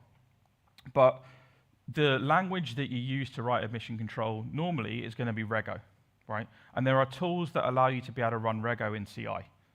So if your YAML configuration or the resources that you currently define to be deployed to Kubernetes are stored in Git, you can run tools such as conftest, right? A prime example. Conftest is a way for you to be able to run Rego against your Kubernetes manifests pre-deployment.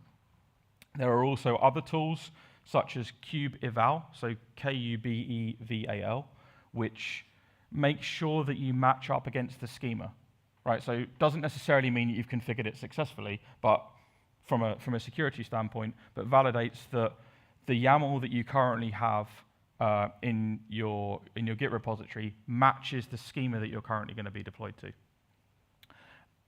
Was that your question with regards to YAML, or there's also ones that you can do with images as well, right? So there's Trivy or Gripe, or there's a number of other tools that allow you to be able to do that. But I think the important thing to do is choose a tool that allows you to do pre and during, right? If you have a different tool for pre and then another one for doing, like during the API request inside your Kubernetes cluster, you get disparity and a kind of false sense of security when you're doing CI, and then by the time you hit the Kubernetes cluster, you just reject all your deployments. So what you think was going to work, it doesn't actually work, and that's even more annoying to an engineer or a developer.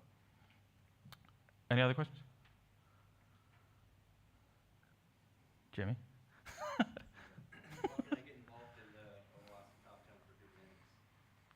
You can join the GitHub repository, add issues, commit back upstream, add PRs. There are 10 points on the OWASP top 10. As a prime example, when it was written, the issue that I showed where you could list secrets by a curl, that was actually a contribution to the upstream OWASP top 10. That wasn't something that we created. Someone actually committed that back as a pull request. So yeah, join in on github.com/OWASP/project Kubernetes top 10. Another one. For normal robust content, there's all kinds of great labs that you can play with, where you can try to create websites and stuff Mhm. like that. There is googling around. There's almost no like, oh, here's a Kubernetes CTF. You can just do this and you can play with it, or we have like deployed something. Mhm. Is there a way to practice actually attacking Kubernetes? Yeah, so there's actually a repository called, or a URL called securekubernetes.com, which is essentially a CTF that shows how if you don't configure some of this stuff successfully, you can do bad things. So we actually went through that in the training the last couple of days. And there's a guy, his name is Madhu Akala, and he maintains KubeGoat.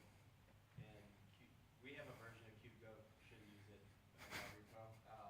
Use his. He puts a lot of time and effort into it. And if you just search for KubeGoat on GitHub, you will find all of his documentation. It's really good. It will ruin your Kubernetes cluster. So like create a brand new Kubernetes cluster and then deploy it. Don't go and deploy that to one in your organization because it's not a good look. Okay, if that's all, I'll be around for the rest of the day. I'm happy to field questions. Thanks so much.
right.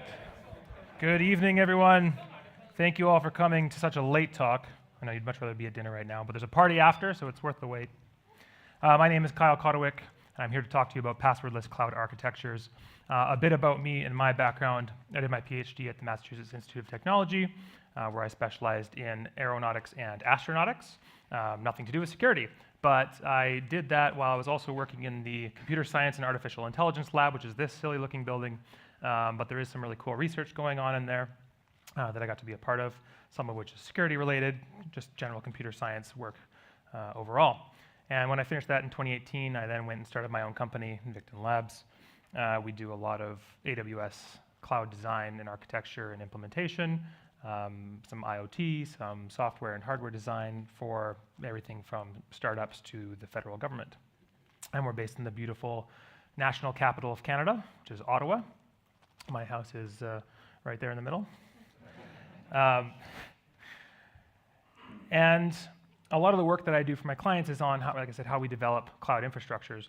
And a lot of the times I'm brought in onto a project to help redesign something, to redevelop something that hasn't worked well or that needs to be changed.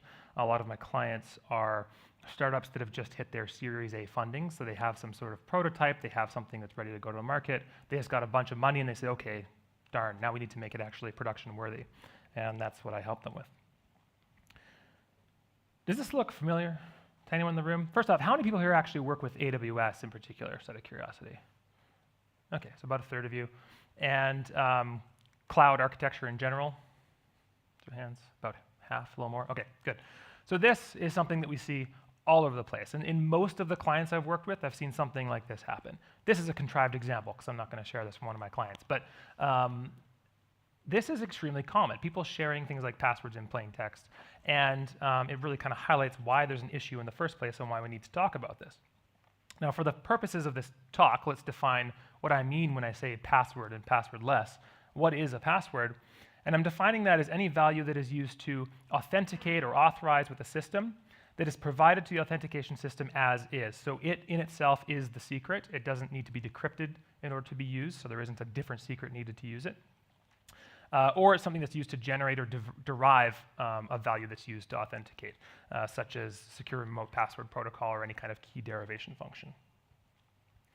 And this includes a lot of things that we might not always think about, right? So obviously there's your classic passwords, but also any kind of API key that you use to authenticate to a system, any kind of one-time token that has a long lifespan, SMS or email, one-time passwords or magic links. If you use Slack, you know they love to use magic links. Those are passwords, really, because you just click it and you're good to go. And unprotected certificates. So any certificate that doesn't require being unlocked with a password, that is a secret value and therefore a password for the purposes of this talk. And how do they leak? Well, we know that, well, passwords leak a lot, but how does that actually happen? Probably most often something like this, which we just talked about, but there are many other possible causes. CI/CD is a big one, and it's been in the news a lot the last few years. Does anyone remember this little issue, this little incident? CodeCov, one of the providers of code coverage testing, they had they allowed someone to modify the bash script that was in one of their upload tools, and that occurred in January 2021, and it wasn't discovered until April of 2021. That's a very long window for a lot of credentials to be breached, and that affected over 29,000 clients, which included HashiCorp, Mozilla, Twilio, and Rapid7. So major issue there. Travis CI had something kind of similar happen not too long ago, where a bunch of their credentials were logged out to plain text and could be accessed through APIs and stuff, and it's been a long-running problem. We have password managers, which we love to tout as the solution to password management, right? Because just use a password vault that you can share and everything's fine, except it's not. KeepPass had a known CVE where passwords were written out in plain text to the system log. That's not very secure. Lots of different things can access that. LastPass, this one's got a lot more media attention, where attackers got access to the development environment and were able to access a lot of stuff in there. And LastPass is very adamant that nothing was actually breached because they don't have production data in their dev environment, and because even if they did, it's all encrypted with a secret only the client knows, and so they can't unlock it if they want to. but it still shows how these systems that we think should be very reliable can still quite often and easily be attacked. The other thing about password managers is we get a situation like this. It requires manual intervention to make sure that it remains up to date, right? And so we terminate someone's employment or we move them to a different department or job where they shouldn't have access to something anymore. Who's responsible for actually making sure that all the credentials they have access to, all that's revoked or updated appropriately? And quite often, it just doesn't happen. We have passwords that get stored locally and never rotated. So anyone who's worked at AWS probably recognizes this file. This is a credentials file. As per AWS guidelines, it is stored in plain text in my home user directory. And when you're someone like myself who works with a bunch of different clients and usually in a role that has administrator access to everything, this one file could give you administrator access to the root AWS accounts of 10 different enterprise companies, right? This is a major security issue. Certificates, especially if they're not password protected, this is a secret. It's stored locally. It gives you access to something, and it's rarely rotated, maybe once every couple years at best. We can have simple passwords. So even if a password isn't available somewhere, if you can guess it, if you can brute force it, well, now you've retrieved that password, and you can use it for other things, especially in the modern day of GPU. Like I have, my 4080 GTX RTX can do, I think it's like 50 billion hashes a second it can attempt. So simple passwords. These are the most common ones in 2022, with password being detected 5 million times in online leaks. And these get incredibly expensive. So this is showing the number of client records that are leaked against the cost of that. And we're getting into the hundreds of millions of US dollars for this. And that seems extreme, right? No one actually has to deal with that. Does anyone remember this one? T-Mobile, $500 million settlement in 2021. What happened here, and the details on a lot of these attacks, as you all know, are quite sparse, but the attackers were able to access the internal network through a misconfigured gateway, and that gave them access to a test or development environment.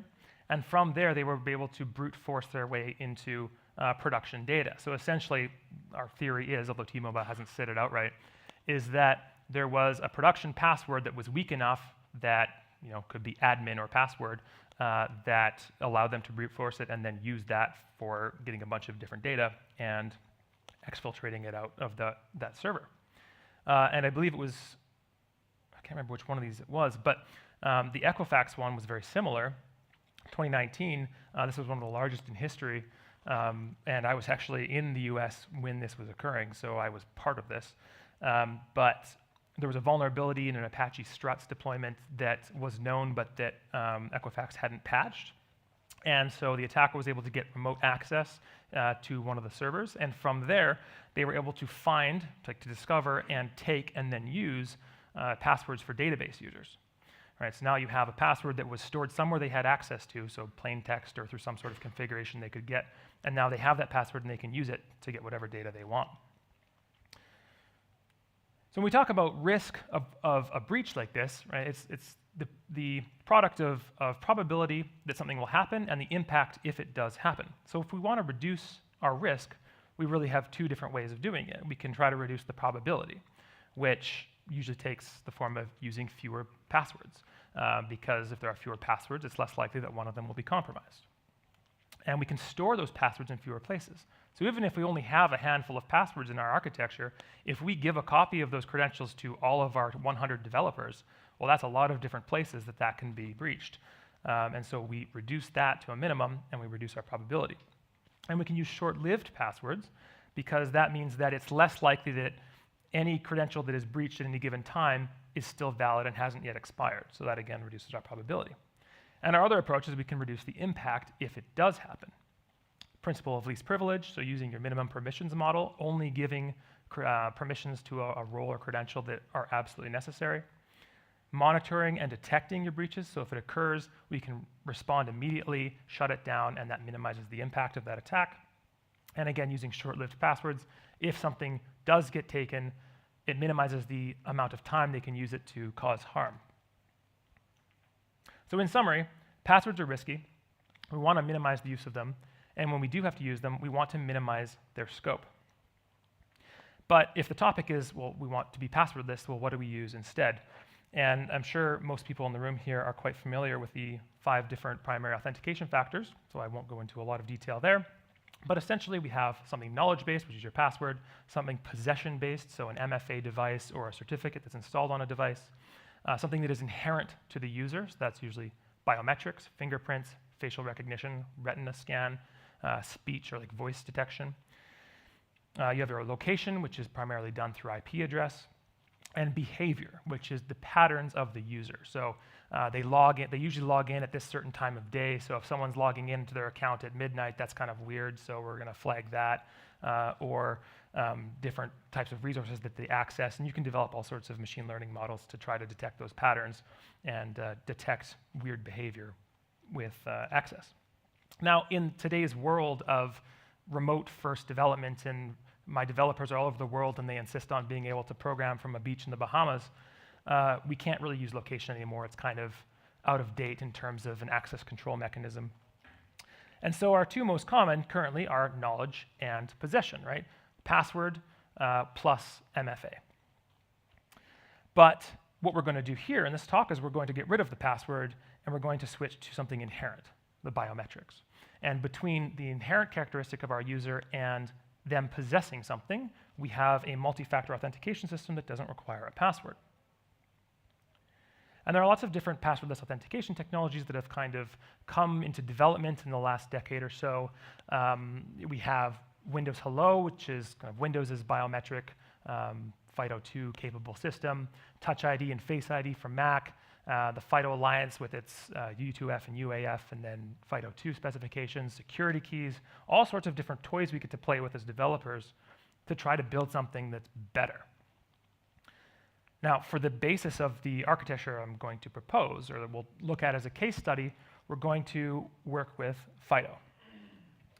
A bit of background on FIDO. There were really 2 kind of capabilities that it started with. So there was FIDO U2F, which is universal second factor, and this was only good for second factor authentication.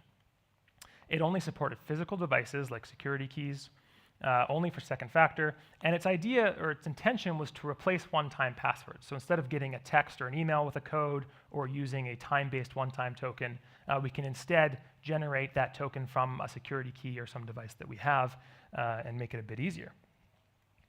And then we had FIDO UAF and FIDO2, which is the new standard. And these support biometric authentication, which opens all sorts of cool doors for us. And they're designed as primary authentication mechanisms. So they're not just for second factor, they're for the entire login process. They replace passwords altogether. Now, FIDO UAF was part of the original standard. It kind of didn't really go anywhere. There were some competing interests in the original working group. Didn't really get any adoption, but FIDO2 has been exploding quite quickly and is pretty widely supported nowadays, supported by all of the major browsers and a number of other big players out there. A bit of an overview of the FIDO ecosystem. So this is a FIDO2 diagram here, and there are a couple different important parts. So we have the relying party, which is your application. That is what you are the person who is relying on someone's authentication, and that takes the place of an application that is usually running in someone's browser, the client-side application, and then a server in the back end that's managing your credentials and other systems. And the FIDO2 aspects of this, there's really 3 of them. So the first is WebAuthn, which is described as an API. And when I talk about this with people, there's often a lot of confusion of like, what do you mean it's an API? Well, it is an API in your browser that is provided in the JavaScript, right? So it's a front-end API that allows you to interact with your browser, which then can interact with the host machine to work with Windows Hello or Face ID or some external authenticator. It is not an API that you build on a server. It is not an API that is hosted by FIDO2 somewhere. So that's what that means. And then we have CTAP, the Client to Authenticator Protocol, which is basically the system that allows your platform, which is what you're logging in or registering on, to communicate to some external device like my smartphone over Bluetooth or USB or NFC to use that external device as the second factor authenticator. So what the system does is it allows me to use my phone as a biometric device, so it has my fingerprint and it can store security keys on it, to register through my laptop with some external server that supports FIDO2. And then the third part is kind of that communication that you have to set up between your web app and your backend server to send and store the keys for your registration. So FIDO U2F and UAF, originally from 2014, didn't get a whole lot of adoption. People don't like carrying extra stuff, right? How many people actually have a security key and carry it around with them everywhere? There wasn't a lot of support for biometrics at the time. Infrared and 3D cameras were not very common on desktops and laptops. And developers are lazy, and you still needed a password anyways, so there wasn't a whole lot of motivation. But then in 2018, FIDO2 comes along, and this is where we start getting that complete replacement for passwords. And that convenience, that desire for being able to eliminate passwords altogether, actually gives us the motivation we need to go through the effort of trying to implement this. And we can use built-in fingerprint and face recognition on most of our computers now, or in phones. Windows Hello, Apple Touch ID, Face ID, they all support this. And it also has that improved CTAP2 support for external authenticators like your smartphone. And we can see that in 2018, we saw a spike in adoption of biometrics and for authentication mechanism because primarily of growing support for this. When we talk about how this is actually used for our end users, we can see that it's gradually getting some adoption. So on the left here, this is me trying to log into GitHub, and it gives me the option of using my security key as a second factor. This is using U2F or FIDO2 specifically for second factor. It's not using a passwordless replacement yet, but I assume that'll be coming soon. And on the right, this is me using a fully passwordless login into OnePass, which is kind of ironic because I'm using a passwordless system to access my passwords, but it does support that. So we're seeing adoption in the consumer marketplace. But the problem is that we're not seeing it in our own internal systems. And when we look at those breaches, when we look at those really large attacks, they're not some consumer or some user getting their account hacked, right? They're our developers and our credentials getting breached, and then someone having access to our entire internal database. That is where those mega breaches occur, and where you're spending hundreds of millions of dollars to try to recover from them. So we're going to go through kind of a common architecture that we find in most infrastructure deployments, a lot of the really common components, and how we traditionally manage these things. So first, you're going to have an identity manager, right? This is often going to be Azure Active Directory or Google Workspaces. Those are the two most common these days. And these are going to include primarily an email service, such as Outlook or Gmail. They're going to include a login system, which is primarily email and password, and hopefully it's going to have a second factor for that, although far too often enterprises are not actually requiring this for their user logins. And to access our cloud system, in this case we're using AWS as an example, we have user credentials, which are very long-lived. So in this image here, we have, this is an IAM user dashboard, and you can see that these are credentials where the keys were created some almost 2.5 years ago, and they haven't been rotated, and they're still active. Very long-lived credentials. And they often have very expansive permissions, because these, if you've ever worked with AWS, it's actually very difficult to find a minimum set of permissions that do everything that your workflow might need to accomplish. So it's quite common that the people setting these up will just give them admin star permissions, and they can do anything. So now you have a long-lived permission, a long-lived token with very expansive permissions, and this is something that is stored locally for each of your developers who is using it. I showed you that AWS credentials file at the beginning. Everyone who works with AWS in a company is going to have something like that if they're using this kind of deployment. We're going to have a VPN, which is traditionally going to use a username and password or a certificate to authenticate to it. Either way, that's a long-lived secret. The password or certificate, probably not rotated very often, and is going to be not a short-lived token in any case. And most organizations don't actually handle certificate revocation properly, at least not the smaller ones, even if they're working on highly sensitive stuff. So this becomes quite a risk, because someone leaves the company, if they still have that certificate and you're not managing your certificate revocation properly, they can still log into your VPN and cause all sorts of problems. We're going to have a database. In our example, this is going to be MySQL. And the user and password, they could be rotated, but realistically, Again, most organizations aren't doing that, at least not the ones that I've been hired to help. And therefore, they are long-lived passwords. And it's also quite common that a single database user will be used across many different applications and services because it's just too much work to create different users for each application and to scope their permissions appropriately. So you have one user that can access a whole bunch of things with a password that isn't being rotated and is probably stored in a bunch of different environment variables somewhere. For our code repositories, we're going to use GitHub as it's the market leader right now.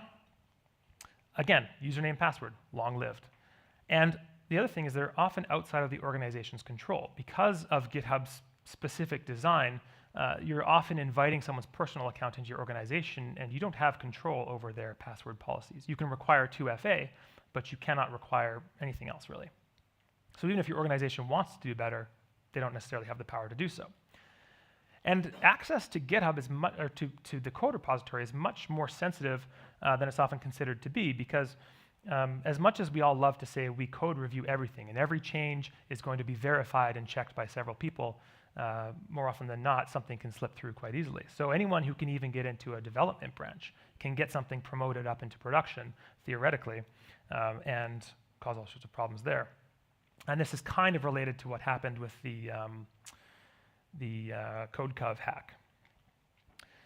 Also, having full access to your CI/CD system is pretty high risk because this is something very common in GitHub Actions, which we're using for our CI/CD system. You have to have secrets that your system can use for deployment. These, you'll probably recognize, are the same keys that were in that AWS credentials file. These often have admin permissions, and those keys are stored in many places. They're very long-lived, and it's very easy to leak them through the workflows and pipelines. As we can see through CodeCov, Travis CI, they can leak out. And they have pretty extensive privileges because it's hard to scope them.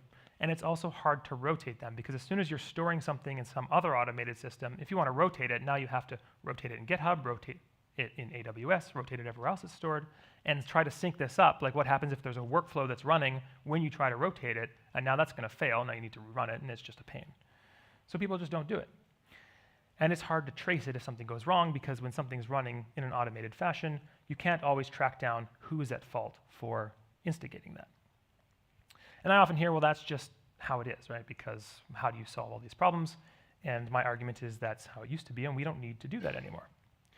So we're going to run through this whole infrastructure again, but this time in a completely passwordless design. And we're going to focus on three main things. The first being that we're going to have a single source of truth for our users and their permissions and what they should be able to access. We're going to have group-based permissions for everything, and we're not going to have a password anywhere in our design. So let's start with that first component, your identity manager. In our example, we're going to go with Azure Active Directory. The reason being that it supports passwordless authentication for end users. As you can see with the highlighted red box there, this is allowing me to sign in with Windows Hello, which supports biometrics and FIDO2, or a security key that can do the same thing. It supports fingerprints, FIDO devices, face recognition. Some of them can do voice recognition. It includes the email and calendar that we want, etc.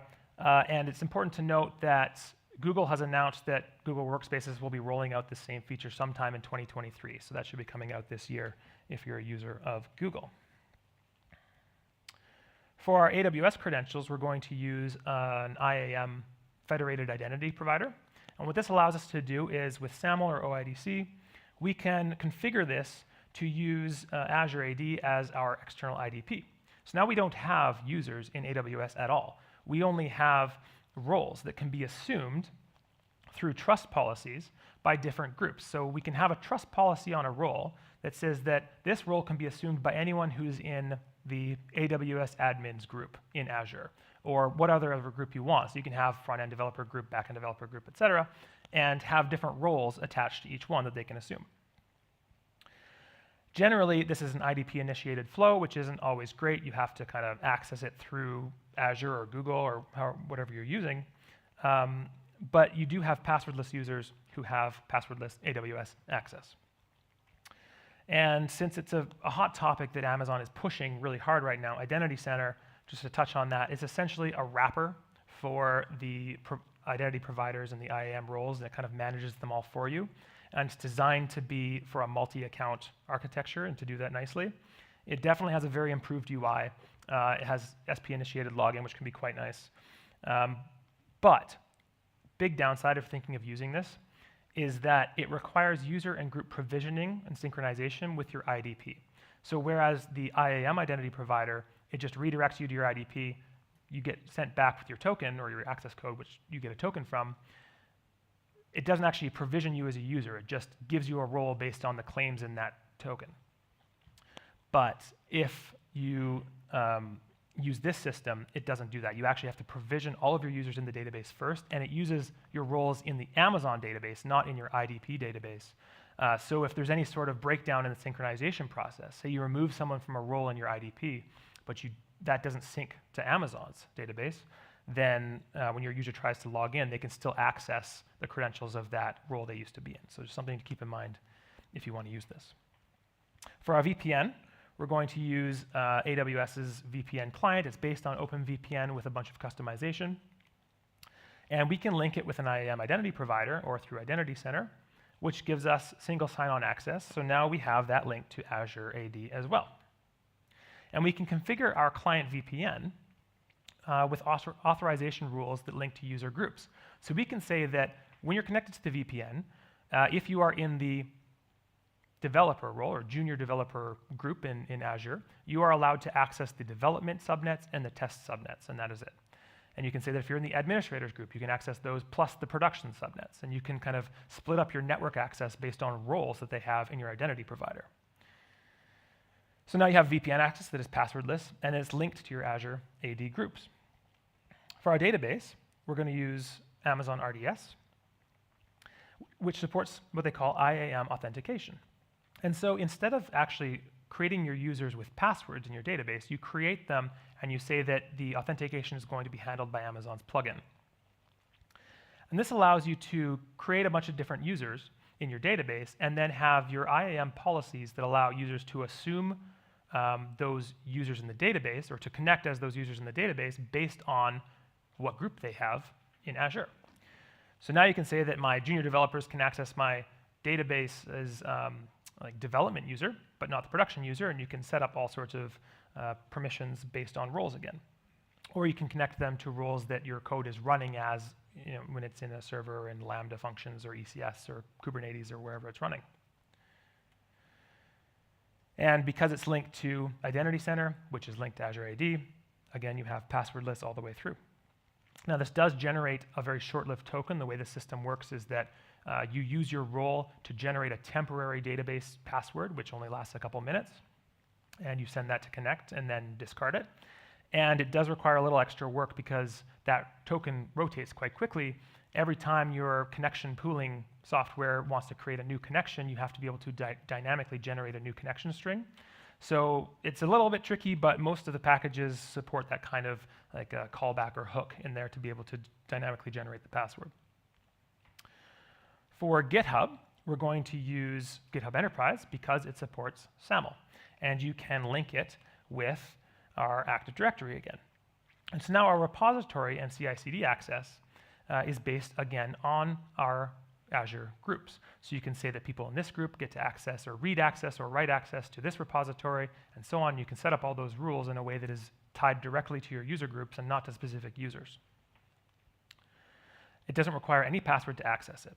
And for the secrets, now this is probably my favorite element here. We're going to use GitHub Actions again, but instead of storing our credentials in secrets, we're going to use GitHub Signed JWT. Now this is a feature that they released within the last year. It's relatively new. And what it does is when you run a workflow, it actually creates a JWT for you that you can access in that workflow. And it is signed by GitHub.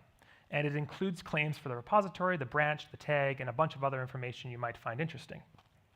And then in Amazon, in IAM, you can set up an identity provider which trusts GitHub as the signer of that JWT.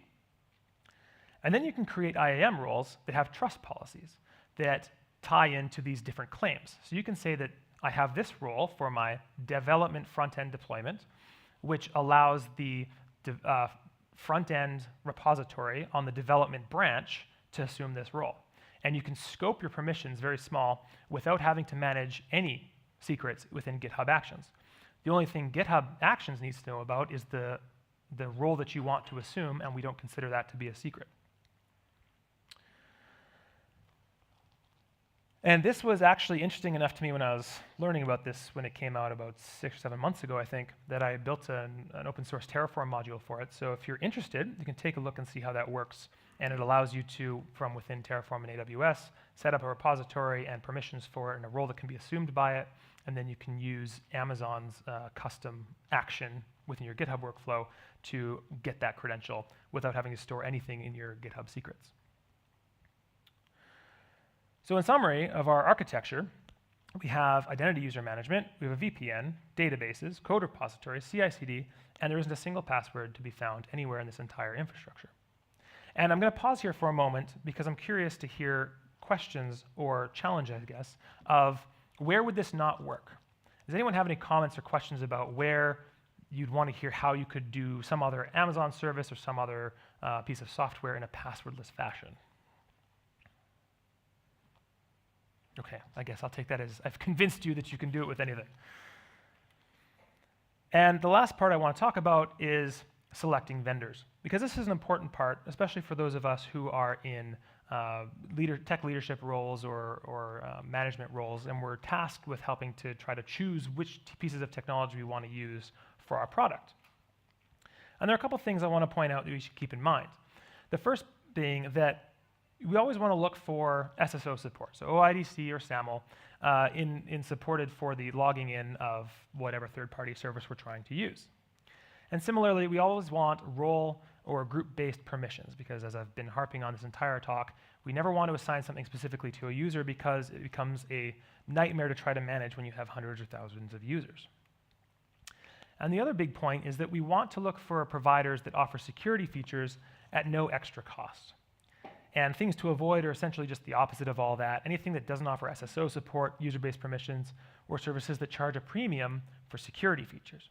And the reason I talk about security features here is that, in my opinion, security is a shared responsibility. It is the responsibility of the provider to give us the tools we need to use their system securely, and it is our responsibility to actually use them. I love Terraform. I use it all day, every day. I've dabbled with Terraform Cloud a bit, and while I liked the product, this really threw me off. A couple things to note here. Team management is under the paid plan. So they have a great free tier, and as we all know, if there's a free tier, then companies are going to do everything they can to remain under the free tier and not move to the paid tier. Team management is what allows you to have different users and groups with different levels of permissions. So if you're using the free tier here, you cannot have any user who is not a complete administrator. There is no way to restrict the permissions of any user. SSO is under the business plan.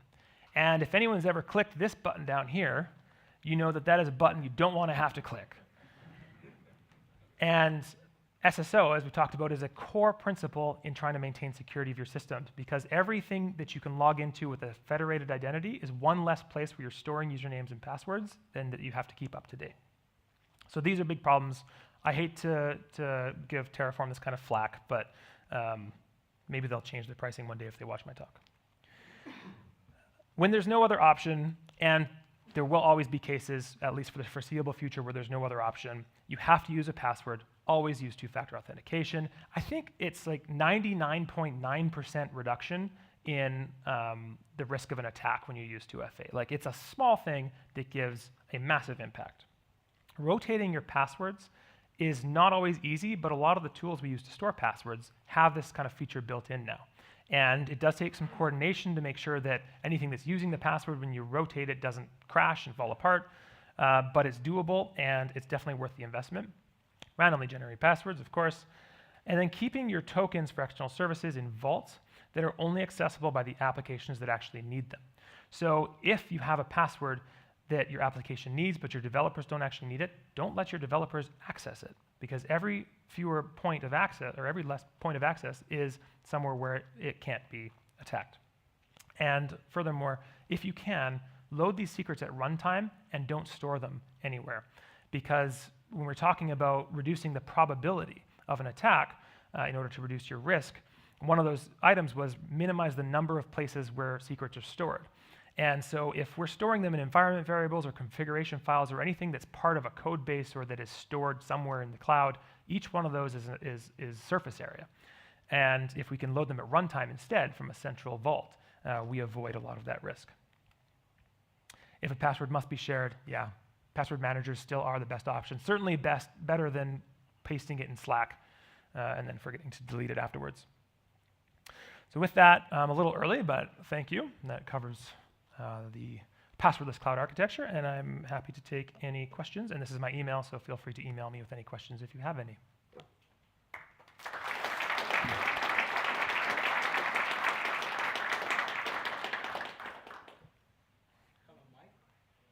I can repeat your question. He's bringing it up now.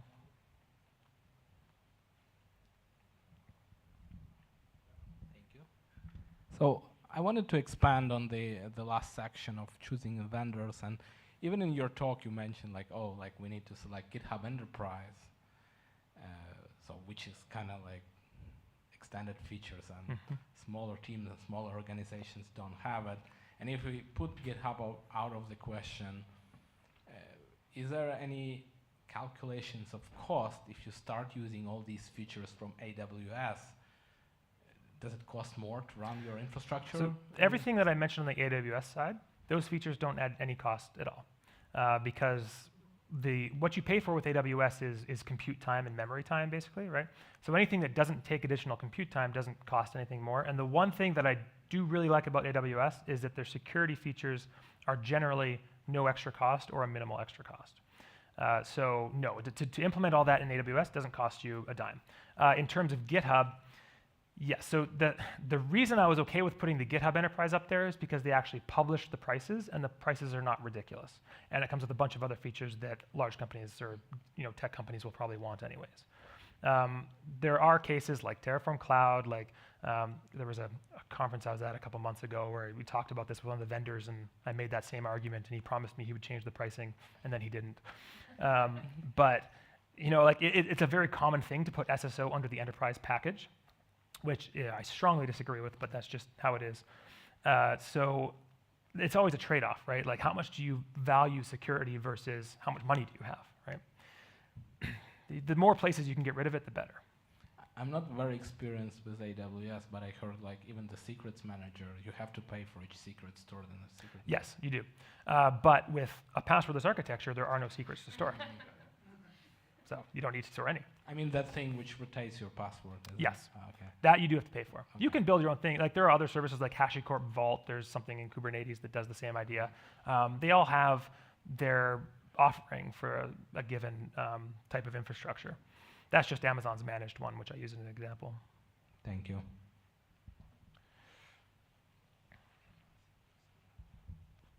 No other questions? So, yep. Hi. Oh, that's a little loud. Thanks for the talk. Super interesting. You had a slide there about selecting a provider if you need some third-party service to integrate with your application. If we flip that around, though, and you're working on an application where you want to become a third-party provider, how do you look at choosing the right protocols or choosing the right ways to allow other applications to integrate with yours? That is a great question. A lot of my clients are business-to-business clients, right? So they're doing that exact type of thing. And one of my clients last year was doing exactly that, and they had dozens of businesses that wanted to use their own corporate SSO as federated IDPs. And we had a problem. Before I came in, they were using Auth0, which was going great, except they have a hard limit of 3 external IDPs that you can set up. And we argued back and forth with them about it, and they said, no, you need to pay the $30,000, $40,000 enterprise plan or whatever it is. And eventually we just gave up and moved to Amazon Cognito instead, because you can do an unlimited number of external providers. So if you're offering an application like this, then there are options you can choose where there is no added cost to implement federated identity. So Cognito is a great example, simply because they don't charge you anything for external providers. And in terms of what protocols to use, well, fortunately, we have a lot of standards. currently, I would recommend OIDC as the leading technology in the federated identity space. SAML works, but it's outdated, and there are some security risks that aren't present in OIDC when you're using an explicit flow. And FIDO2, also a standard that is being very rapidly adopted. So go with what is currently the standard and offer that ability to your customers, and they will absolutely love it. Awesome, thanks.